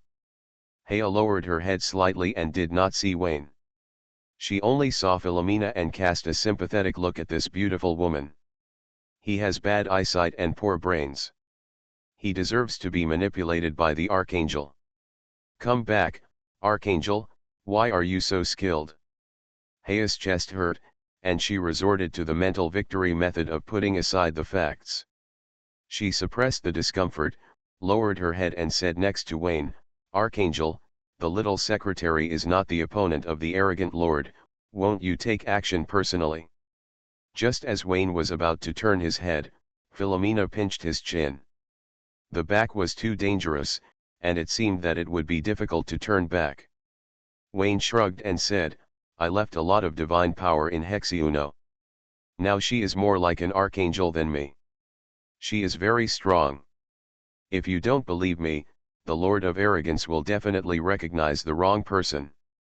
Hea was convinced that jealousy, and Killer had admitted their mistakes one after another, and Arrogance would be no exception. These powerful beings were nothing more than that, far inferior to the archangels she longed for. Philomena looked at Hea speechlessly. It turned out that this was an angel, and she didn't seem very smart, as if she had been a scumbag who just believed in whatever he said. Ja. In the field, Bedford's body changed, 3 pairs of wings spread out behind his back, he raised the holy mark on the back of his hand, and used the blood of Meikle to bloom the holy light of Ur. The masterpiece that first transformed overnight possessed the power of 2 archangels. He knew that he couldn't hide it, and he couldn't let go of the colorful world, so he spent a lot of money on it to ward off disasters. Sacrifice yourself in exchange for continued happiness in the future. Of course, I also made a copy of the stigmata. This is Ur's evidence of guilt. Whatever I say must be kept, and the evil angel must not destroy the corpse. Thump edge thump edge. A golden light shone into the banquet hall, and Killer, the last of the 7 virtues to come to the world, arrived. There was a strange smell on his body, which was hard to describe. It was the kind of smell that Ur didn't understand and that both Hexuno and Vekel had experienced. There are also lightning units in action in Lundam. Arrogant, you. Killer had just arrived and had no idea what was going on. He looked at the arrogant master who had obtained the power of heaven in horror. How is it possible? Where did you get the power from? The altar of reincarnation should have turned you into a human being. Thanks to Ur, my old friend recognized my excellent moral character, personally gave me the stigmata, and promised to lead me to heaven in the future. Bedford laughed, not to mention how happy he was. No, by this time Bedford was gone and he should be called the Lord of Arrogance. Queen Sophia's investment vision is really average, and First is not a soft persimmon. He is the #1 evil force in hell. If he pinches him, he will be kicked out of the iron.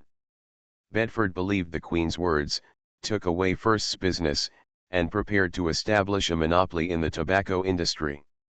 The sins are so severe that not only there is no way to heaven, but also no way to the earth. So dead. Nonsense, I never said I would take you to heaven. The charge was too serious, and Ur dared not admit it. He looked at his 3 colleagues with wide eyes. He slandered me. He slandered me. He is the devil of hell, and you can't believe a word of his lies. X3. Hexyunyo, I heard it all. Vikel, you praised Pride several times and promised to take him to heaven more than once. Killer, whether he slandered you or not, just say whether the stigma in his hand is a holy mark. Thinking that he also recognized Pride, and was almost blinded by pride, Hexyunyo felt ashamed, and Vikel was even more angry. The 2 subconsciously did not mention this and chose to let Ur take everything. Ur, you don't have to explain. I see the right and wrong. You are innocent.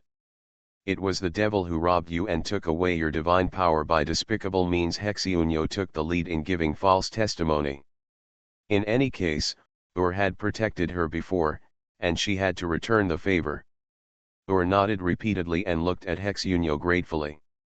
He knew that Hexyunyo would definitely help him. He gave the stigmata to the 7 deadly sins, praised the devil's character in public, and promised to take the devil to heaven. Each of them was wrong for heaven, and each of them was a serious dereliction of duty and betrayal to heaven. He committed 3 consecutive sins, and even Micah could not save him. With Hexyunyo at the beginning, the rest was a matter of course. Vikal said lightly, Archangel Ur, your identity is destined to be calculated by the devil. There is no need to be angry, let alone panic. I saw it with my own eyes. Everything is the devil's conspiracy. Vikal, You are worthy of representing gentleness. You speak softly and are still so reasonable. Nodded repeatedly. The 7 virtues should love each other. I'm so angry that my lungs are about to explode, and you are still gentle. The honest angel was plotted against by the Pope, and he was betrayed by himself. His teammates were unreliable, and he was so angry that he couldn't help but get angry when he heard the word gentle. What's wrong with gentleness? Gentleness deserves to be bullied, right? Finally, it was Curer's turn to express his opinion. He didn't say anything, but nodded lightly, indicating that he was willing to believe in Ur. In an instant, Ur's back straightened up. Tisk, tisk, tisk, so these are the 7 virtues, so great, just and law-abiding, never tell a lie, heaven can have you, hell is so honored. The Lord of Pride was not in a hurry to launch an attack, raised his hand and pointed at them one by one. Give the stigmata, intelligence and heaven tickets to the devil, the purity of lust, and the temperance of indulging oneself. The 7 virtues should be changed to 4 virtues. No, with the humility that is more arrogant than me, there are only 3 of the 7 virtues in heaven. Every time the Lord of Pride said a word, the corresponding angel took a step back. He looked at the last vicar and said happily, "What about you, old friend, what mistakes have you made again, are you extremely angry now?" Vicar snorted coldly, "I don't know what anger is, that is the sin of the furious devil. Is this really good? You are so noble that it is difficult to integrate into the 7 virtues and you will be excluded." The Lord of Pride laughed out loud. Although there were few onlookers, only Wayne, the Queen, and 3 angels, it didn't matter. Happiness was not urgent, and the truth would be revealed sooner or later. The devil who committed a heinous crime is still stirring up trouble here. Ur shouted sternly, calling on everyone to come together. There was no need to talk about chivalry or the 7 virtues for the 7 deadly sins. Don't be anxious, don't fight yet. The 4 of us are too strong. Fighting will only destroy London. The Lord of Arrogance said slowly, "I am different from you. I care about peace and stability in the world. The battlefield cannot be here. Let's go to another place to talk alone, how about it? You want to run away? I am arrogant. When have I ever been a deserter? That's right, the arrogance of running away is still arrogance. X4. The Lord of Pride raised his hand and pushed open a portal. Let's go to the sea and chat for a while, you made me wait too long." Seeing that the 4 old friends did not move, Pride shrugged, "Although I am a devil, I never lie to old friends, right?" The 4 angels blushed, feeling mocked. Ur frowned and changed the subject. "Pride, make it clear before the fight, what are you doing in the world? You know I know the purpose of your coming to the world, do you have to make it clear?" The Lord of Pride said complacently. "Where did you know the prophecy of the Son of God?" Ur said angrily, "There was indeed a traitor in heaven, and he leaked such important information to the Lord of Pride." The Son of God. The Pride was shocked. What is the Son of God? Who is the Son of God, the child of the Father? Ur, you are so generous. He. That's right, that's what I think. I came to the world for the Son of God, and he will go to hell with me. You are listening to Novels at Bless Up channel. Wish you happiness and luck. Please subscribe to receive new novels. How do you feel about this novel? Please like and leave a comment. Restarting the Myth. Author, Fengchao Huang. Chapter 489. Windsor to the west, the boundless ocean to the west of the Republic of Ireland. The sea in the night is deep and mysterious, like a scroll unfolding to the distance under the moonlight.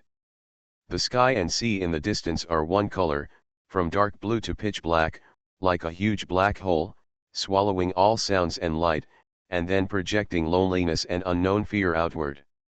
The portal opened, and the Lord of Pride flapped his 6 wings and flew out first, followed by the 7 virtues, each occupying one side and surrounding the Lord of Pride in the center.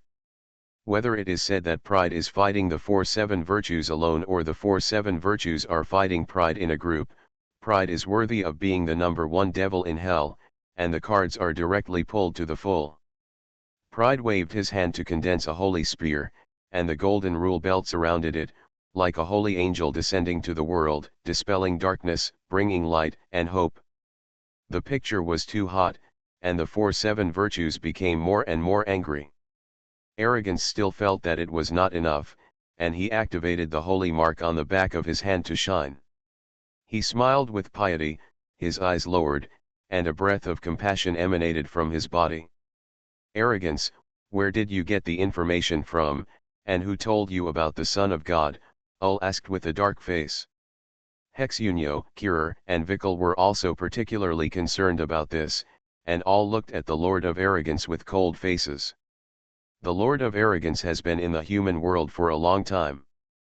Before the reincarnated angels awakened, he arrived in London to find the Son of God. It can be seen that the Lord of Arrogance has very detailed information on hand. So detailed that he walked ahead of the 7 reincarnated angels. Hexunio was both terrified and fortunate. He was terrified that there was an undercover from hell in heaven. Arrogance got the information and arrived in London early. Fortunately, he woke up in the Son of God's bed and completed the task by lying down. It is hard to say whether there is an undercover from hell in heaven. It can only be said that some angels do not want the Son of God to return to heaven. The 4-7 virtues have a bad premonition about who it is. Archangel Lar is responsible for keeping and translating the prophecies left by the Father. Lar has first-hand information about a series of characteristics of the Son of God. Then there are Micah, Heshino, Ur, who are also archangels, and Vikal, who has a good relationship with Lar. After that, there are no more. At least among the reincarnated angels who have descended, the 3 angels are not clear about the detailed characteristics of the Son of God. They only know that they came to the world to find the successor of the Father of God. In other words, there are only 6 suspects who are capable of leaking information, the 4-7 virtues who have descended, and Micah and Lar who are still guarding the house in heaven. Kirer faces the lowest pressure. There are 4-7 virtues and 1-7 deadly sins on the scene. Guess who doesn't know the characteristics of the Son of God? As a senior cotter in heaven, he knows less about his own company than the big devil in the enemy camp. This low pressure is better off. After thinking about it, several people seriously suspect that Lar is the traitor. There is no other reason. When the 4 archangels are all suspected, Lar, as the first executor of keeping and translating the prophecy, can choose to translate incorrectly or conceal a certain characteristic. Resurrection from the dead, like a human but not a human, a god on earth. Lar only described the 3 characteristics of the Son of God, and did not tell the other 3 archangels that the Son of God was in Windsor, London, and secretly informed the Lord of Pride of Hell of this important information, so that Pride arrived in London as soon as possible after his arrival. Be a little braver. Reincarnation is the privilege of angels, and the devil is not qualified. The reason why Pride can do it is that Lar secretly helped. I didn't expect it. Lar, you, a guy with thick eyebrows and big eyes, betrayed heaven. Lar does not have thick eyebrows, but his eyes are really big, so there is nothing wrong with this statement. The 4-7 virtues guessed the truth and couldn't believe it for a while. Even though the truth was in front of them, even though all the clues pointed to Lar, they still had a fluke and looked forward to another possibility. Ur took a deep breath and questioned Pride again, who smiled but said nothing, and added, "You are so arrogant, and you don't even bother to lie, so you shouldn't hide it. Son of the beach, what do you think of Pride? Is it the same brainless idiot as you?" Pride was disdainful and snorted coldly, "What if I tell you the truth? Just now, you, Archangel Ur, told the devil of hell that the reincarnated angel came to the world to find the Son of God. Nonsense." Ur sneered and mocked, "You are the Lord of Pride, but you are a hypocritical villain in your bones. You are not arrogant at all. You don't deserve your name. You said this as if you are worthy of yourself. Speaking of this, the Lord of Pride was no longer sleeping. He commented with a beaming face, Hizaiunyo, you are pure but indulge in carnal desires. Look at your hypocritical face. Under the dignified and holy appearance, you are full of filth. I, a devil, feel ashamed to see it. How can you be so embarrassed? If you still have a little shame, commit suicide and confess your sins to the Father. Hizaiunyo's face was normal. The devil didn't pretend to understand. How could she be filthy? This is the mark left by the Son of God, the highest level of holy mark. If it weren't for the different camps, she would have wanted to thank pride. Without pride digging a pit, how could she have seen the Son of God at the bottom of the pit? Pure angel, no exaggeration or slander, Wayne is such a tactful Son of God, let alone the 4 archangels, the 4 angel legions can't find it even if they reincarnate collectively. No, it should be said that heaven and hell can't find it even if they descend to the earth collectively. He hid too deep. No wonder the Lord of Pride arrived in Windsor early and has found nothing so far. Tisk, you don't even blush, you are really proud, old friend, you have fallen. The Lord of Pride looked at the thick-skinned Hexunyo happily, secretly proud. Without his crucial seal, Wayne would not be able to find the track even if he wanted to exert his strength. To put it in perspective, it was he who caused Hexunyo to fall. By the same token, it was also his credit that Kirer fell. The Lord of Pride looked at Kirer, sniffed his nose, and covered his mouth and nose with a look of disgust. What a bad smell. May I ask if you are Kirer, the cherubim representing moderation? Kirer looked indifferent. His situation was more complicated. Long words would waste time, and short words would not explain it clearly, so I will not explain it here.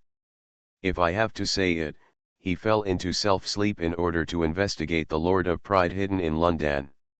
He was afraid of being exposed, so he indulged Kerr in the fallen angel bar again and again. Kerr is him, but he is not Kerr. Kerr's lack of moderation is not equal to Kirer's lack of moderation. In short, it is useless for the devil to say these things. He, Kirer, has a clear conscience, and his colleagues will not believe the devil's lies. Believers and ordinary people would not believe it either. The devil has no credibility.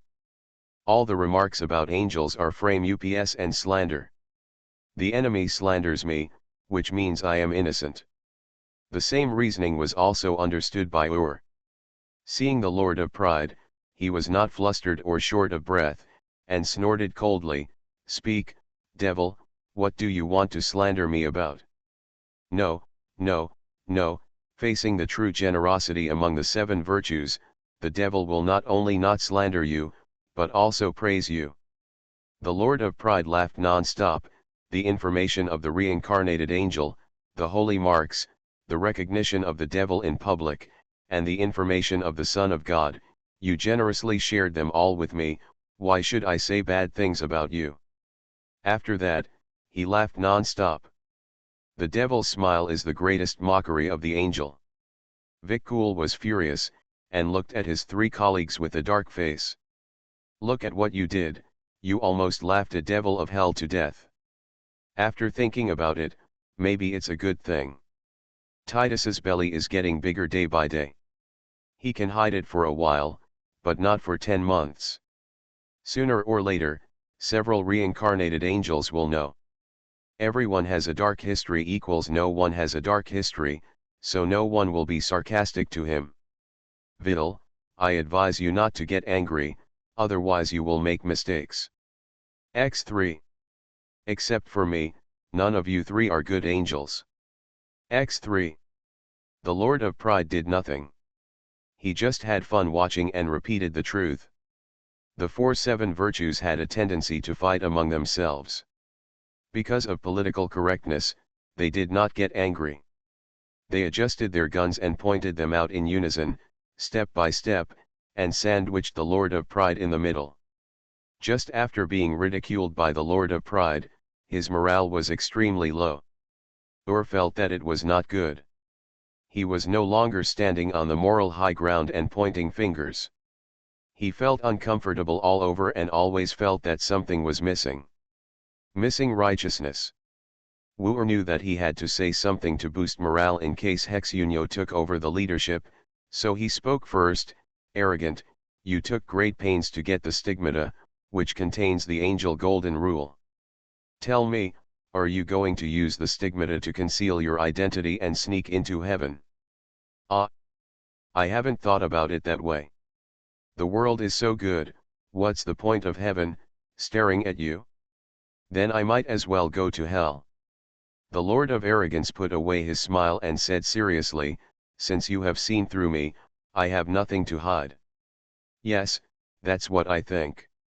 Send heavy troops to guard the gate of heaven quickly. It's better to station an angel legion. Fewer people can't stop me. The arrogant answer is in line with the style of the Lord of Arrogance. The devil wants to invade heaven, and he said it openly, mocking the fool, instantly arousing the low morale of the four reincarnated angels. The battle is about to start. The first one to take action is Vitul. The gentle angel has been unlucky recently, and all kinds of bad things have happened to him. He has a lot of evil fire in his stomach but nowhere to vent it. He regards the Lord of Arrogance as a target for venting, and points a holy sword to the sky. The golden light flashed, and the surging golden rule of holy will burst out. A holy light magic circle connecting the sky and the earth slowly spreads on the sea. In the sky, the holy light poured down like a tidal wave, and the immeasurable holy light condensed into a huge phantom, slowly standing upside down in the sky. The phantom seems to be a human figure, with only the upper half of the body, 3 strange heads, and more than 10 arms, which seem to be praying devoutly.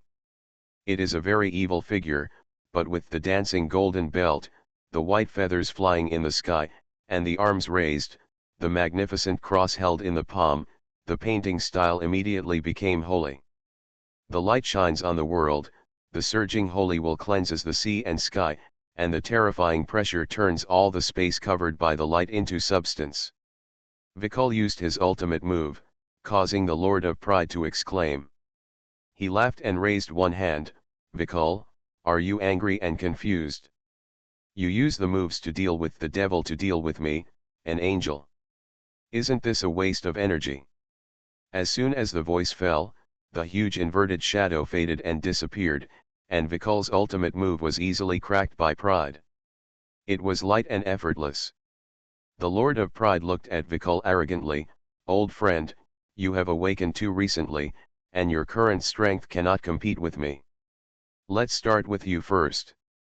Pride flapped his holy wings slightly, and his figure disappeared on the spot, but a flash of residual light was seen, and the light that could not be captured by the naked eye went straight to Vikul.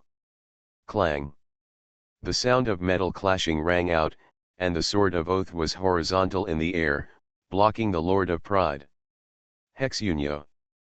Hexunyo, this sword is Mikhail's weapon. You don't seem to have a good relationship with him. Why don't you give the sword to me? I have the blood of St. George, so I am more qualified to hold this sword. The Lord of Pride narrowed his eyes and pressed down the holy light great sword. The 2 6-winged angels wrestled, and Hexunyo gradually lost his strength. He imitated Wayne's words and said, if you want to get this sword, you have to ask Mikhail first. I am very curious, are you considered his child now? Tisk tisk, Mikhail's child is the great demon king of hell. How unfortunate. Do you want to anger him to death so that you can be the deputy Lord of Heaven? In terms of foul mouth, Hexunyo is far inferior to the Lord of Pride, and he will be in trouble with just one sentence. Why don't you talk? Did I hit the nail on the head? The Lord of Pride suddenly realized, that's right, you came to the world in person to find the Son of God, just to deal with Mikhail and build a good relationship with the Son of God. In the future, you will be the deputy Lord Hexunyo. At this time, Ur and Kirir came from the left and right. Hexunyo shouted in a low voice, bursting with surging holy will, waving the golden rule belt to wrap around the hands and feet of the Lord of Pride, trapping him in place. Sensing the murderous intent behind him, the Lord of Pride frowned slightly, and his body turned into light and faded away. Yule and Kira rushed to nothing, and seeing that the Lord of Pride had escaped from the encirclement, they rushed forward to prevent the devil from suddenly escaping in the middle of the fight. In addition, the Lord of Pride had a heavenly aura. The methods used to deal with the devil before were now used to deal with their own people, but they never worked. The 4-7 virtues were tied up and didn't know how to use their skills. The Lord of Pride was also awkward. With the same power, there was no attribute restraint. Using a big move was not as good as a flat attack, and he couldn't do it. How about we join forces to attack hell? Still talking nonsense here. I'm serious. On the deep sea, 5 light shadows repeatedly crossed, and every time they collided, a sharp and dazzling cold light burst out. The surging power swept in all directions, tearing open a 1,000-meter-long space crack. The black turbulence stirred the sky and the earth, attracting dark and low clouds, pushing away the magnificent waves, and tsunami whirlpools were everywhere. Probably in the east, a holy light barrier slowly propped up to resist the roaring waves and ensure that the sea behind would not be affected. Although this place is far away from the Republic of Allah, no matter how big the waves are, they can't hit the island, but there is no reason for butterfly wings. Just in case, you still have to take precautions. Behind the holy light barrier, a white magic circle with a diameter of 10 meters is suspended in the air. Wayne sat on a chair in the center of the magic circle, and behind him was Hea with a solemn expression. Because he was dressed in black, his bones were full of paleness, and Hea looked very lustful. Those who didn't know would think that the teammates of the Lord of Arrogance were hiding in the dark and preparing to grab heads. Diamond Suit TT Kappa and Diamond Suit O. The Lord of Pride and the 4-7 virtues left through the portal. Wayne captured the spatial fluctuations and brought Hea to the battlefield to watch. 4 against 1, the angels had the advantage in numbers, and no matter how you looked at it, I had the advantage. But the opponent was the Lord of Pride after all. He had been in the world for too long and had obtained the blood of heaven through the Windsor family, which enabled him to start the angel's evolution sequence and transform into a 6-winged one. The conspiracy was too strong, so Wayne decided to follow and see. At the critical moment, he might really be able to grab a head. Philomena didn't come and was left by Wayne in Buckingham Palace. She wanted to watch the battle between the 7 virtues and the 7 deadly sins, but Wayne refused because the legendary wizard's strength was neither up nor down. For fear of hurting Philomena's self-esteem, Wayne promised to find her tonight and review millions of words in person. Seeing Philomena leave gracefully, Wayne realized that the legendary wizard knew his own abilities. This operation was nothing more than preparing to deceive him 3 times tonight. 3 times, the high priest of the Moonlight Church could not bear the whipping, and was not much better than the student Chris, and could not be more. 2 white lights approached, folded their wings and landed in the magic circle. Hea watched Olga and Fred coming, stepped sideways, and stood between the 2 colleagues and the leader. Archangel Hexunio, are you not going to join the battle? Fred asked respectfully. The 3 angels never doubted Wayne's identity. The 4-7 virtues protected each other, and with the preconceived notion, they determined that Wayne was Hexunio, and the secretary Mona was an artificial angel with the stigmata. As for the devil's words, just listen to it. If the angels believe the devil's lies, it will be the biggest disaster in heaven. I have no intention of joining the war for the time being. Wayne looked back at the 2 angels. Fred was Dilda. They had worked together before and were barely acquaintances. He had met Olga, who was reincarnated as Cecily's, in Paris, but they had never spoken much. She had a ceiling-level appearance, beautiful facial features, a well-proportioned figure, and a white nun's robe. Her temperament was intellectual, and she had a sense of wisdom and restrained beauty.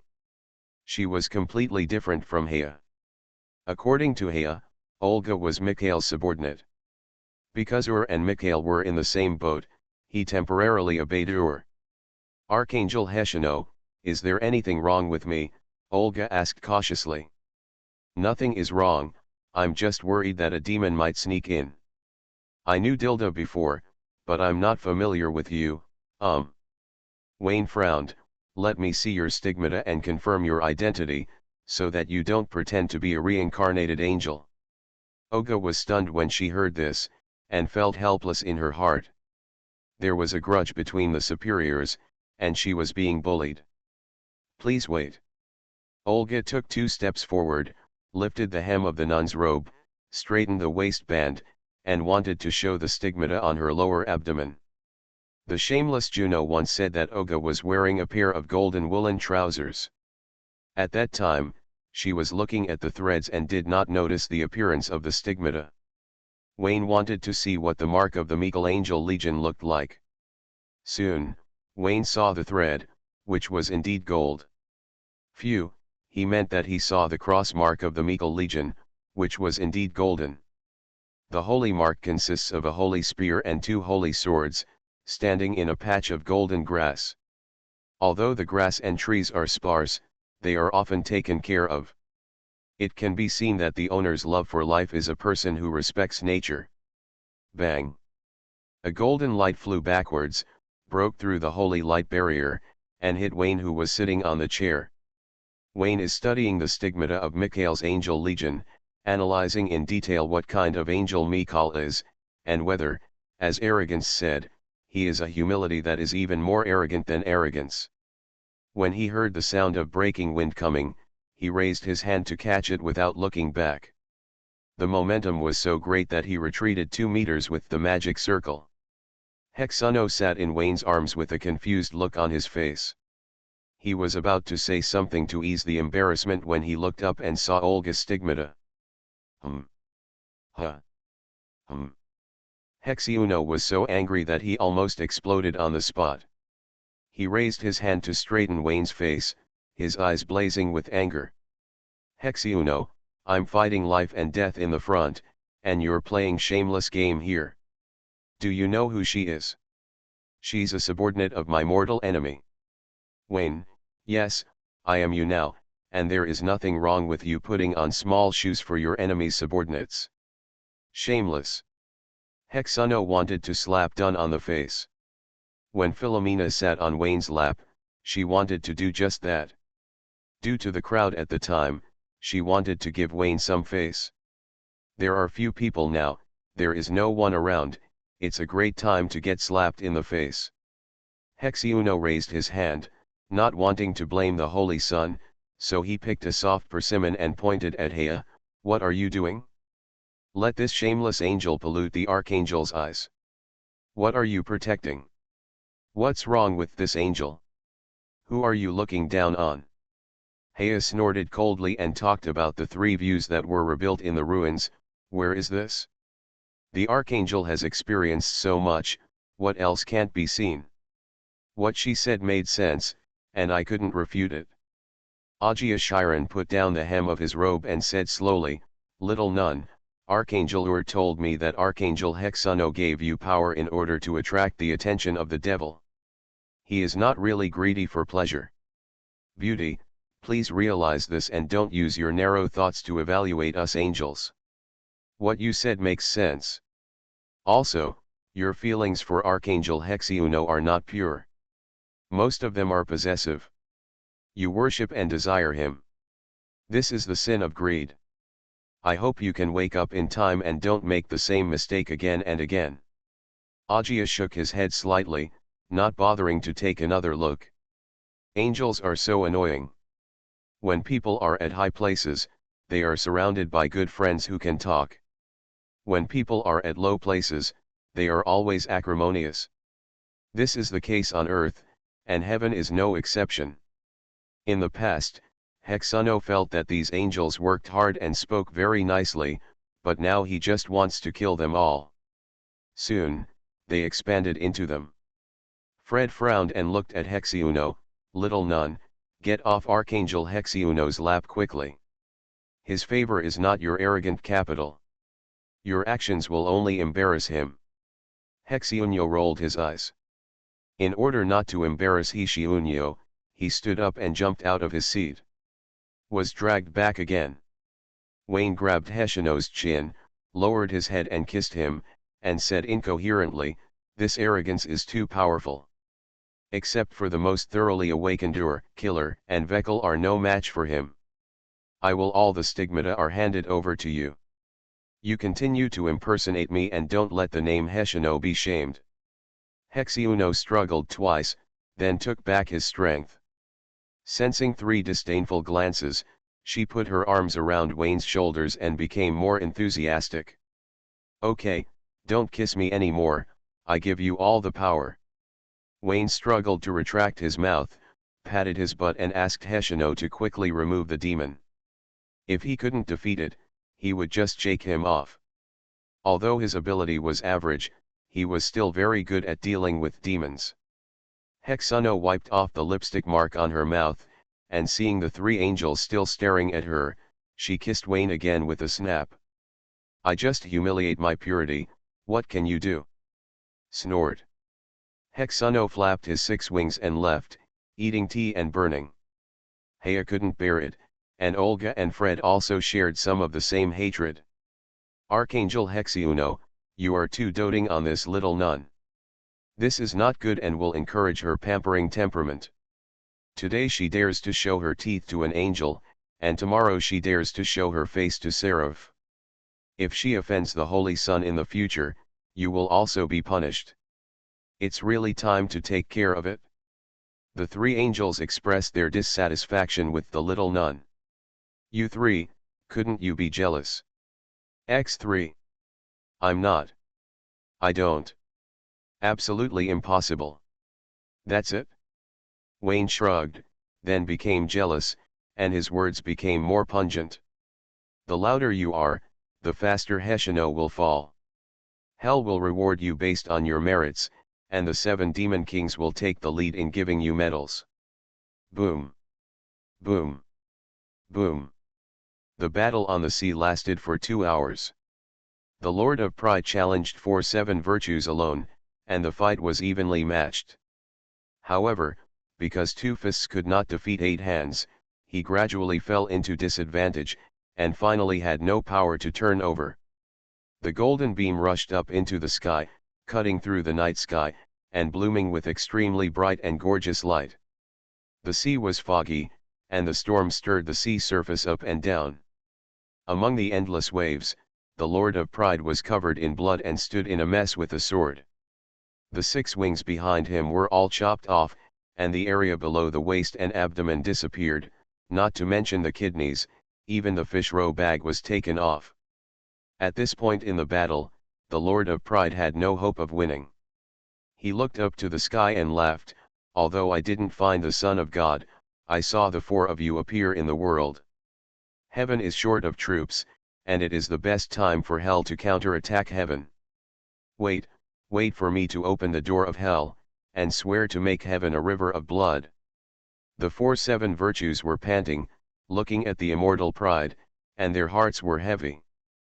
Pride was sending part of his thoughts back to hell. They had no choice but to watch the Pride of hell get important information. The 4 angels had a headache when they thought that the Lord of Pride would come to the world in different ways, and they had an even bigger headache when they thought about the current defense strength of heaven. "Pride, let me ask you one last question, who told you the information about the Son of God?" Thor said in a shocking voice. "There are traitors in heaven, and the truth must be found out and severely punished." "You, who else could it be?" The Lord of Pride showed off his stigmata. "Old friend, without you, it would not be so easy for me to go to heaven." "Shut up, it's obvious that you took away the stigmata with despicable means." Thor denied it flatly, wanting to kill Pride immediately, but afraid that the clue would be cut off. "Don't think too much, there is plenty of time, we will have the opportunity to meet in the future, my life, you can't get it and it is impossible to get it." The corner of Pride's mouth curled up, and he said arrogantly, "The existence that can kill me has not appeared yet, You can't, and Mikhail can't, only I am qualified to kill myself. After that, without giving the 4-7 virtues a chance to attack, he raised his arms, and the golden light wrapped his whole body, and the huge sphere suddenly expanded to a diameter of 1 kilometer. Old friends, I look forward to meeting you in heaven. He he he he. Boom. In the distance, in London, First sat in a mansion that was not worth mentioning. The economy has been bad recently, and college students face unemployment as soon as they graduate from school. He wandered around the school gate and hired 2 new secretaries. First opened his mouth, held the cigar handed to him by the secretary, and suddenly shuddered. It hurts. The new secretary looked at First with an apologetic look. It's none of your business. I'm talking about myself. I exploded as soon as I said it. I have no acting skills at all. First lowered his head and murmured, "The Son of God seems to be very important. Should I go and look for him? What if I find him? On the left is the heroic hegemony of hell, and on the right is the colorful world of the human world." The Lord of Arrogance weighed the pros and cons and decisively chose the colorful world. The heroic hegemony and the like are things that the arrogant Lord of Hell should worry about. If he has to worry about it when he comes to the human world, then he has come in vain. Never mind, go to hell. Restarting the myth. Author, Fengchao Huang. Chapter 490. First is not interested in heaven, nor does he care about the future of hell. He just wants to guard his industry in the world and be a capitalist who exploits and oppresses the working people equally. Everyone has cigarettes to smoke, and buys lottery tickets every month. How can this operation not be devilish? Who can say that he is not doing his job properly? He is also preparing to enter the wine and beverage market recently. He recently got a patent for a carbonated beverage, which feels very promising, and is already planning to invest in building a factory. Damn war, delaying my site selection. First complained, raised his middle finger in the direction of Prussia, and wished the mustache leader to go to hell as soon as possible. First held a cigar in his mouth, squinted his eyes and enjoyed the service of the 2 new secretaries. After a moment, he tasted the troubles in a moment of emptiness. He couldn't calm down and enjoy the colorful world. He frowned, and the word Son of God lingered in his mind. He didn't care about heaven and hell, but he cared about the children of the Father on earth. The Son of God should be the child of the Father, and only his children are qualified to be called holy. Why is there a Son of God? Why have I never heard of such a prophecy? The Son of God. Who is it? Because of the Father, First paid special attention to the Son of God, and his favorite colorful world was no longer interesting. The Son of God cannot be just an ordinary person, he must have a side that is worthy of holiness, he must have noble character, extraordinary wisdom, compassion for all beings, and a spirit of dedication without fear of sacrifice. First thought about it and said speechlessly, "These conditions are too harsh, the Father and the 7 virtues can't do it, I can't even act it out, and it's even more impossible for humans on earth. Wait a minute, if I really act it out, will the 7 virtues think I am the Son of God and take me to heaven?" First's eyes lit up, and he imagined the scene of going to heaven. He leaned against the cross with his hands raised, saying that God loves the world, and the 7 virtues were kneeling at his feet. A sentence about reconsidering the vice-king of heaven caused Micah to hug his thighs and kneel down and lick them crazily. If he didn't nod, Mikhail would howl and he kicked Mikhail to the ground in a rage. Then he would send Mikhail to hell as a traitor and wait for the scene of Mikhail and the 7 demons to face each other. Le.jpg. There's something going on. Just as he was thinking, the light in First's eyes faded and he said sadly, "The Son of God has nothing to do with morality. There are no saints in the world. No matter how much I pretend, I can't make the 7 of them look at me more." First is very self-aware. It's useless to act, but the key reason is that he can't act well. If he is asked to play a bad guy like Wayne, he can be competent if he restrains himself. There is no need for a script. Just show your true colors. Playing the Son of God who only exists in the ideal, isn't this going to cost him his life? Even if we take a step back, First's reputation as a bug is well known to everyone in London. How can he explain his sudden change of heart? He can't make up an excuse that he came back from the dead and has a great enlightenment from then on, right? It's so funny. How can he come back to life out of nowhere? The reincarnated angels must be crazy to believe it. If you are not careful, it will arouse suspicion and expose your identity. The sunk cost is too high, so you dare not do anything reckless. Since the Son of God has nothing to do with virtue, there must be other characteristics. Otherwise, with so many people in the chosen continent, the 7 of them will never find him in their lifetime. Heaven has always been slow in doing things.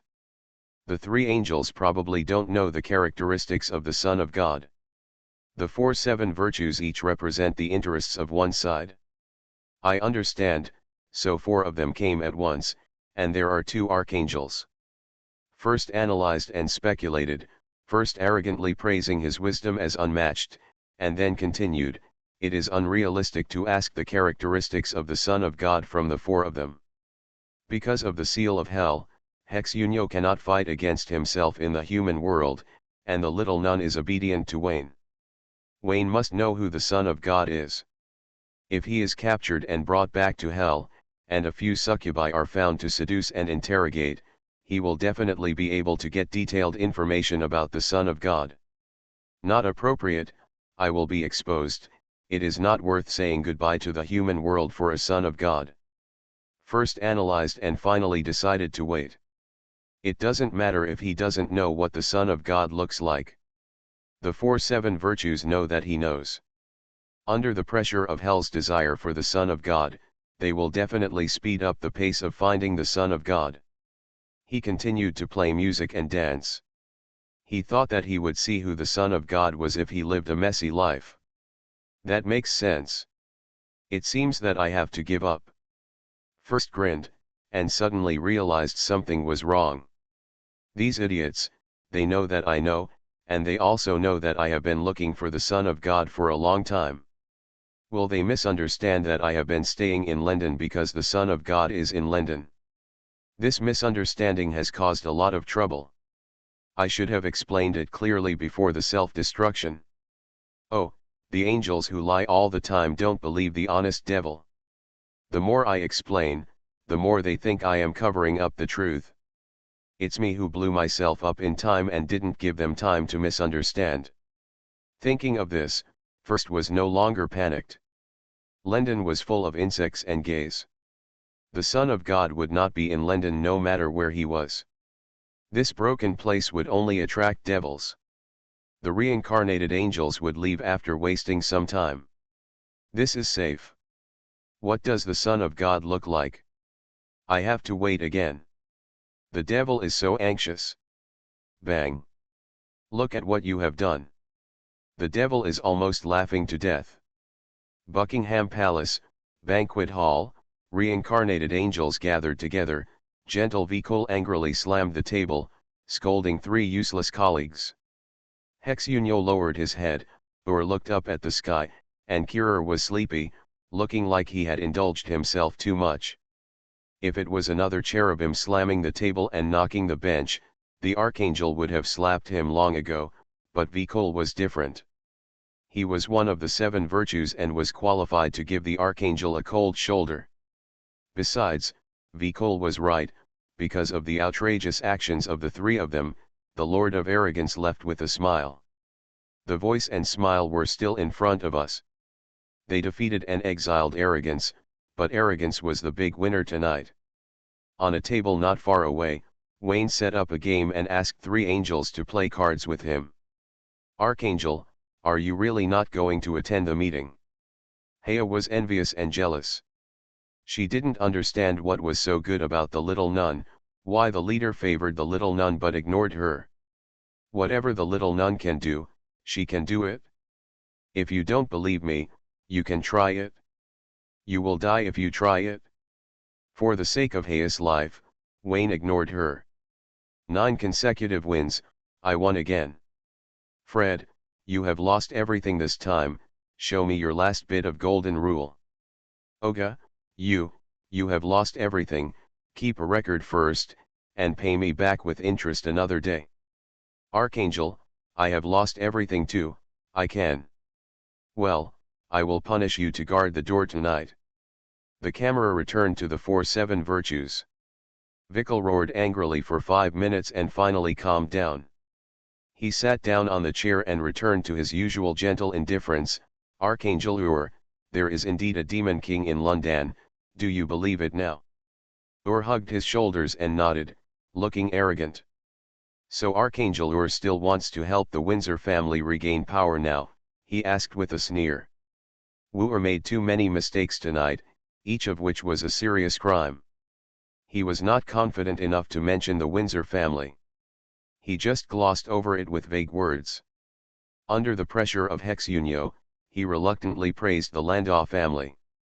From this, it can be seen that Juno and Edward's vision of judging the situation was very accurate, and Queen Sophia's helpless cooperation was also very good. Wooer just used them and never put the interests of the Windsor family first. If the foolish husband bowed his head and the orphans and widows rushed to the front line to overthrow the Landau family, it would be a lot of fun. No matter how unwilling Austin was, he had to lock the queen in the basement. Seeing Wooer bowed his head and admitted his mistakes, Hexunio stopped while he was ahead, and the atmosphere at the conference table suddenly became silent. The 2 archangels did not speak, and Vikal returned to his gentleness. Kirer could only stand up and offend people. Where did Pride get the news about the Son of God? Aren't you 3 going to say something? It's not me X3. The 3-7 virtues decisively distanced themselves from the matter, reiterated their positions, expounded their beliefs, and were loyal to heaven and the Father. They would never be traitors. Ur added, ridiculous Pride, actually said that I was the traitor and has been trying to sow discord. It's not you 3, nor is it me. I don't know the truth about the Son of God yet. In this case, it can only be one of the 2, Kirer murmured. The facts are in front of us. Pride knows too much. The angel who leaked the information is destined to be extraordinary. Lar is the first suspect, and Mikkel is the second suspect. Considering that the devil has more accurate information than Ur and Heshino, Lar can no longer wash himself. I don't understand, what good does Lar do to him? Vikal closed his eyes and sighed. He has a very good relationship with Lar and doesn't believe that he will betray heaven. Is there a possibility that Lar is not a traitor? Think about it, if he is a traitor, why would the Heavenly Father let him keep the prophecy? Kirer also said something nice. What do you mean, is Mikkel a traitor? Ur was unhappy when he heard it. When Lar translated the prophecy, Mikkel, Hexunio, and I were all on the scene. The 3 of us got the same information. Pride determined that the Son of God was in London earlier than us. Lar must have concealed part of the prophecy when translating. Hexunio nodded in agreement. She didn't want to believe that Lar was a traitor, but the Son of God was really in London, so she couldn't help but believe it. If you insist on saying it's a coincidence. Haha, how can it be so coincidental? Do you believe that Pride came to the human world for a vacation and lingered in the world of flowers and fell? This is too much of a contempt for Pride. Hexunio would rather believe another possibility, that Lar concealed the prophecy and told the Lord of Pride that the Son of God was in London, because the Son of God was too sacred and euphemistic, so the devil didn't find it. First, it explains why the Father chose a traitor to keep the prophecy, and second, the Father used this method to remind them that Lar was the traitor. The logic is self-consistent, smooth, and without contradiction, and Hexunio believes it without a doubt. But when he thinks of Lar's indifferent personality and his smile of peace with the world, Hexunio can't equate him with a traitor. What happened? He, who represents tolerance, made such a big mistake. Tolerant, aren't you pure too? As soon as Ur finished speaking, he immediately realized that something was wrong. Hexunyo, don't get me wrong, I don't mean that, I mean, you have always been pure. Hexunyo accepted the apology and smiled in agreement. Well, you are also generous and trust the Lord of Arrogance without reservation. You too, now is not the time to quarrel, Kirer said to smooth things over. X4. For some reason, the four virtues were silent. Purity is not pure, and she doesn't plan to be pure in the future. Temperance is not temperate, and she has been indulging herself. Gentleness is not gentle, and she has a lot of temper after awakening. Generosity. She is not generous to the right place, but she is generous to the devil. According to this routine, the tolerant Lar and the diligent Milia have more or less some problems.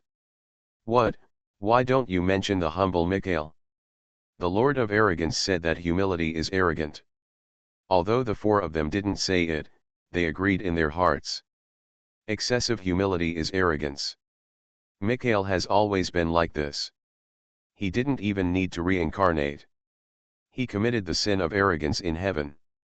Thinking of Milia being diligent in front of people but a lazy ghost behind people, and the tolerant Lar being a narrow-minded, mean, and jealous angel, Hexunyo felt distressed. What's going on? When did heaven become like this? How can I make heaven a good place with you insects? X4. Is there a possibility that heaven has always been like this? Wayne turned around and looked at the 4-7 virtues with a smile. He got 4 cold faces, including Hexunyo, who insisted on political correctness and kept silent and pretended not to hear. Hypocrisy, heaven will never be good again. Hearing Wayne's ridicule, the 4-7 virtues were furious. Hexunyo slammed the table and suddenly realized, I understand, I know why my father left the prophecy of the sun, and the prophecy can only be translated now.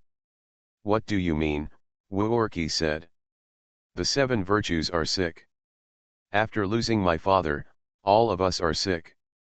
Hexunyo sighed, we who have virtues have all lived in the opposite way. We lack guidance. Only the sun can save us. So that's it? Ur looked gloomy. Yes, we have all changed. When my father was here, we were not like this now. For a while, the atmosphere became more depressing. There has never been a savior, nor do we rely on the Son of God. You angels worship religious beliefs too much. Wayne shook his head and said, I am different. I can only rely on myself. Instead of relying on the Son of God, I might as well redeem myself. Shut up, you. Ur was unhappy when he heard it. Halfway through his words, he thought of Wayne's identity as a representative and changed his words, you, Archangel Hexunyo. Hexunyo. When did the holy name Hexunyo become a swear word? However, the scolding was good. Ur continued to exert his strength, and the Son of God was getting further and further away from you and Mikhail. I have some guesses about Lar's situation. As a tolerant person, he is sick. He is jealous that the Son of God can become a leader after entering heaven, so he leaked the information to Arrogance and provided convenience for Arrogance to reincarnate or analyzed. The 3-7 virtues nodded. Combined with their own illnesses, Ur's words were reasonable. The most urgent task is to find the Son of God. Only by finding the Son of God can heaven return to its original state and we can be saved. Ur continued, it must be done as soon as possible. Pride will not give up easily. I know him. With his pride, he will not allow himself to fail. He must be planning to open the gate of hell in hell. He was afraid of attracting our attention before, so he didn't dare to make a big fuss. Now that he has been exposed, he will only get worse. Lendon cannot become the second hell. We must find the Son of God before pride and stop the gate of hell from opening. The 3-7 virtues had no objection. With the affirmation of the 2 archangels, Kirer finally learned the 4 important characteristics of the Son of God. Resurrection from the dead. Like a human but not a human. God on earth. In Rendon. It doesn't seem to be difficult to find. Such people are very conspicuous wherever they are. Kirer frowned and said, is it because the Son of God is like the reincarnated angels, who is like ordinary people before awakening, and only after awakening will he show the characteristics of a God who is neither human nor human? I think so too. The Son of God has not awakened yet. And Vikal nodded in affirmation. Hexuno nodded after seeing this. She didn't want to make too many comments after finding the Son of God. Too much talk would lead to mistakes, and it would be bad to expose Wayne. Archangel Hexuno, I have been on guard against the Lord of Pride since I awakened. Kirer asked, what about you? You have been awakened for a while and have been staying in London. Do you have any clues? Or looked at Hexuno, praying that she must not have found the Son of God. There are no clues. You also said that the Son of God was just an ordinary human before awakening. There are millions of people in London. Where can I get the clues? Hexuno smiled bitterly and shook his head. Don't ask. I don't know. This is difficult. Vikal murmured, let's prepare for the worst. Arrogance opened the gates of hell in London, and all the people were devastated. We had no way to stop it. The Son of God was resurrected because of this incident, and we knew who he was. Hexuno's face turned pale. Yes, if the Son of God is not taken away from London, the devil will surely come back. Let's prepare for the worst. If all 7 devils come, not only London, but the entire Windsor will be razed to the ground. She concealed the identity of the Son of God for her own selfish desires, causing countless innocent people to die. Is this really good? Hexuno bit his lips. After all, he was a kind angel. He didn't want to see the blood flow like a river. He slowly said, Actually, you are overthinking.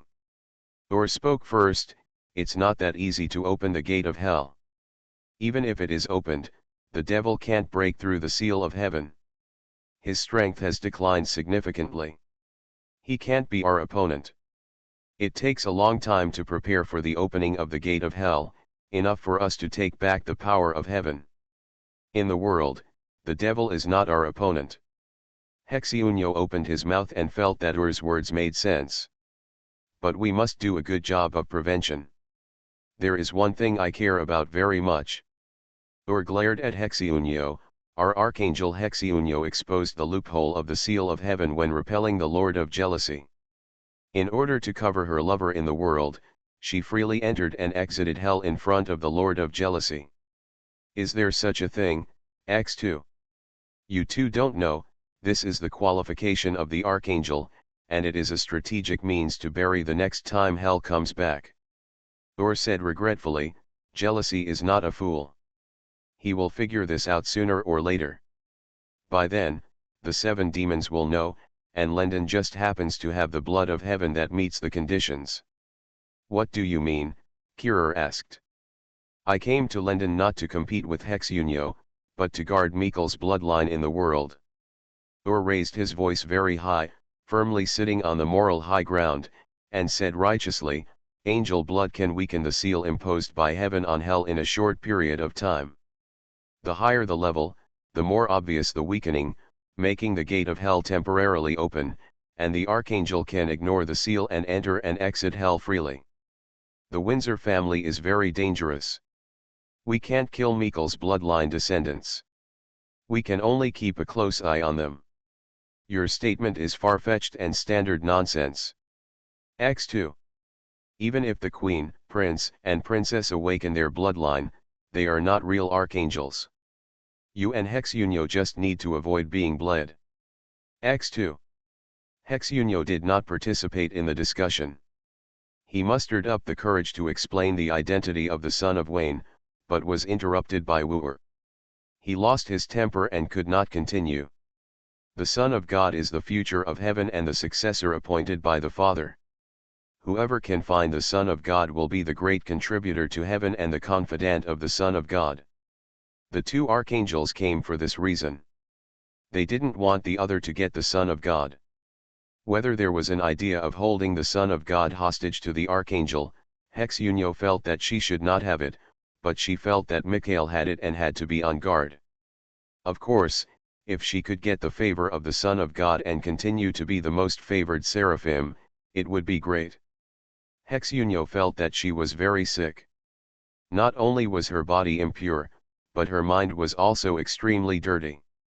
For her own selfish desires, she ignored the crisis of the suffering of all living beings. She was impure and needed the salvation of the Son of God. It would be best to give her a lesson overnight, tell her what to do, and whether she should tell everyone that the Son of God was by her side. Look, the guy who played cards and kept mocking the 7 virtues was the Son of God. After the meeting, and others stayed in Buckingham Palace. Hexunyo and Hea still followed Wayne. The black car drove in the night to the manor of the Moonlight High Priest. Hexunyo drove, looking at Wayne who was gathering his strength in the rearview mirror, and Hea who was trying to get promoted. His mind was extremely complicated. Boss, if you knew about the Son of God, would you tell them? Of course. Wayne opened his eyes and reminded, but first, I will make sure whether that person is the real Son of God, and I can't recognize the wrong Son of God because of my imagination. I understand, I will.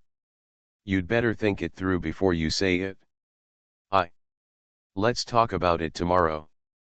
Hea will be on guard tonight. You come into the house with me and I will introduce Mina to you. X2. Damn it, should the angel of the throne stand guard and watch the door? When can the angel of the throne stand up? It makes sense, it should be confirmed clearly, is this guy really the Son of God? Hell. In the place covered by black clouds, 7 figures sat in a row, jealousy slapped the table and screamed, and the 5 demon kings laughed. The Lord of Laziness did not laugh, too lazy to laugh. Damn arrogant, you are leading the trend here again. You guys have to believe me, there is a problem with the seal. I caught Hexunyo and took her to hell through the gate of hell, but she ignored the seal and escaped suddenly. Heaven has tampered with the seal. We are in great danger now. The army of angels may break in at any time. Stop laughing, you bastards, believe me. He. Jealous, stop making excuses. Hexunyo was not caught by you, because the real Hexunyo has not lost her purity. You can't prove your vanity lie, so you can't catch her. Asshole, arrogant, you are too arrogant. Otherwise, believe your nonsense and doubt that angels can enter hell freely. You once had an angel in your hand and successfully made it fall. Why can't he do it? If you can't explain it clearly, it means you are lying. I understand, you are not the Lord of Jealousy, you are the Lord of Lies. Asshole, I want to fight you one-on-one. Bang. Crackle. Crash. On this day, Jealousy was mocked by Pride for lying, and was beaten again in a duel, continuing to dominate the list of jokes in hell. The devils all called the Lord of Lies the Lord of Jokes in hell, or the Lord of Clowns.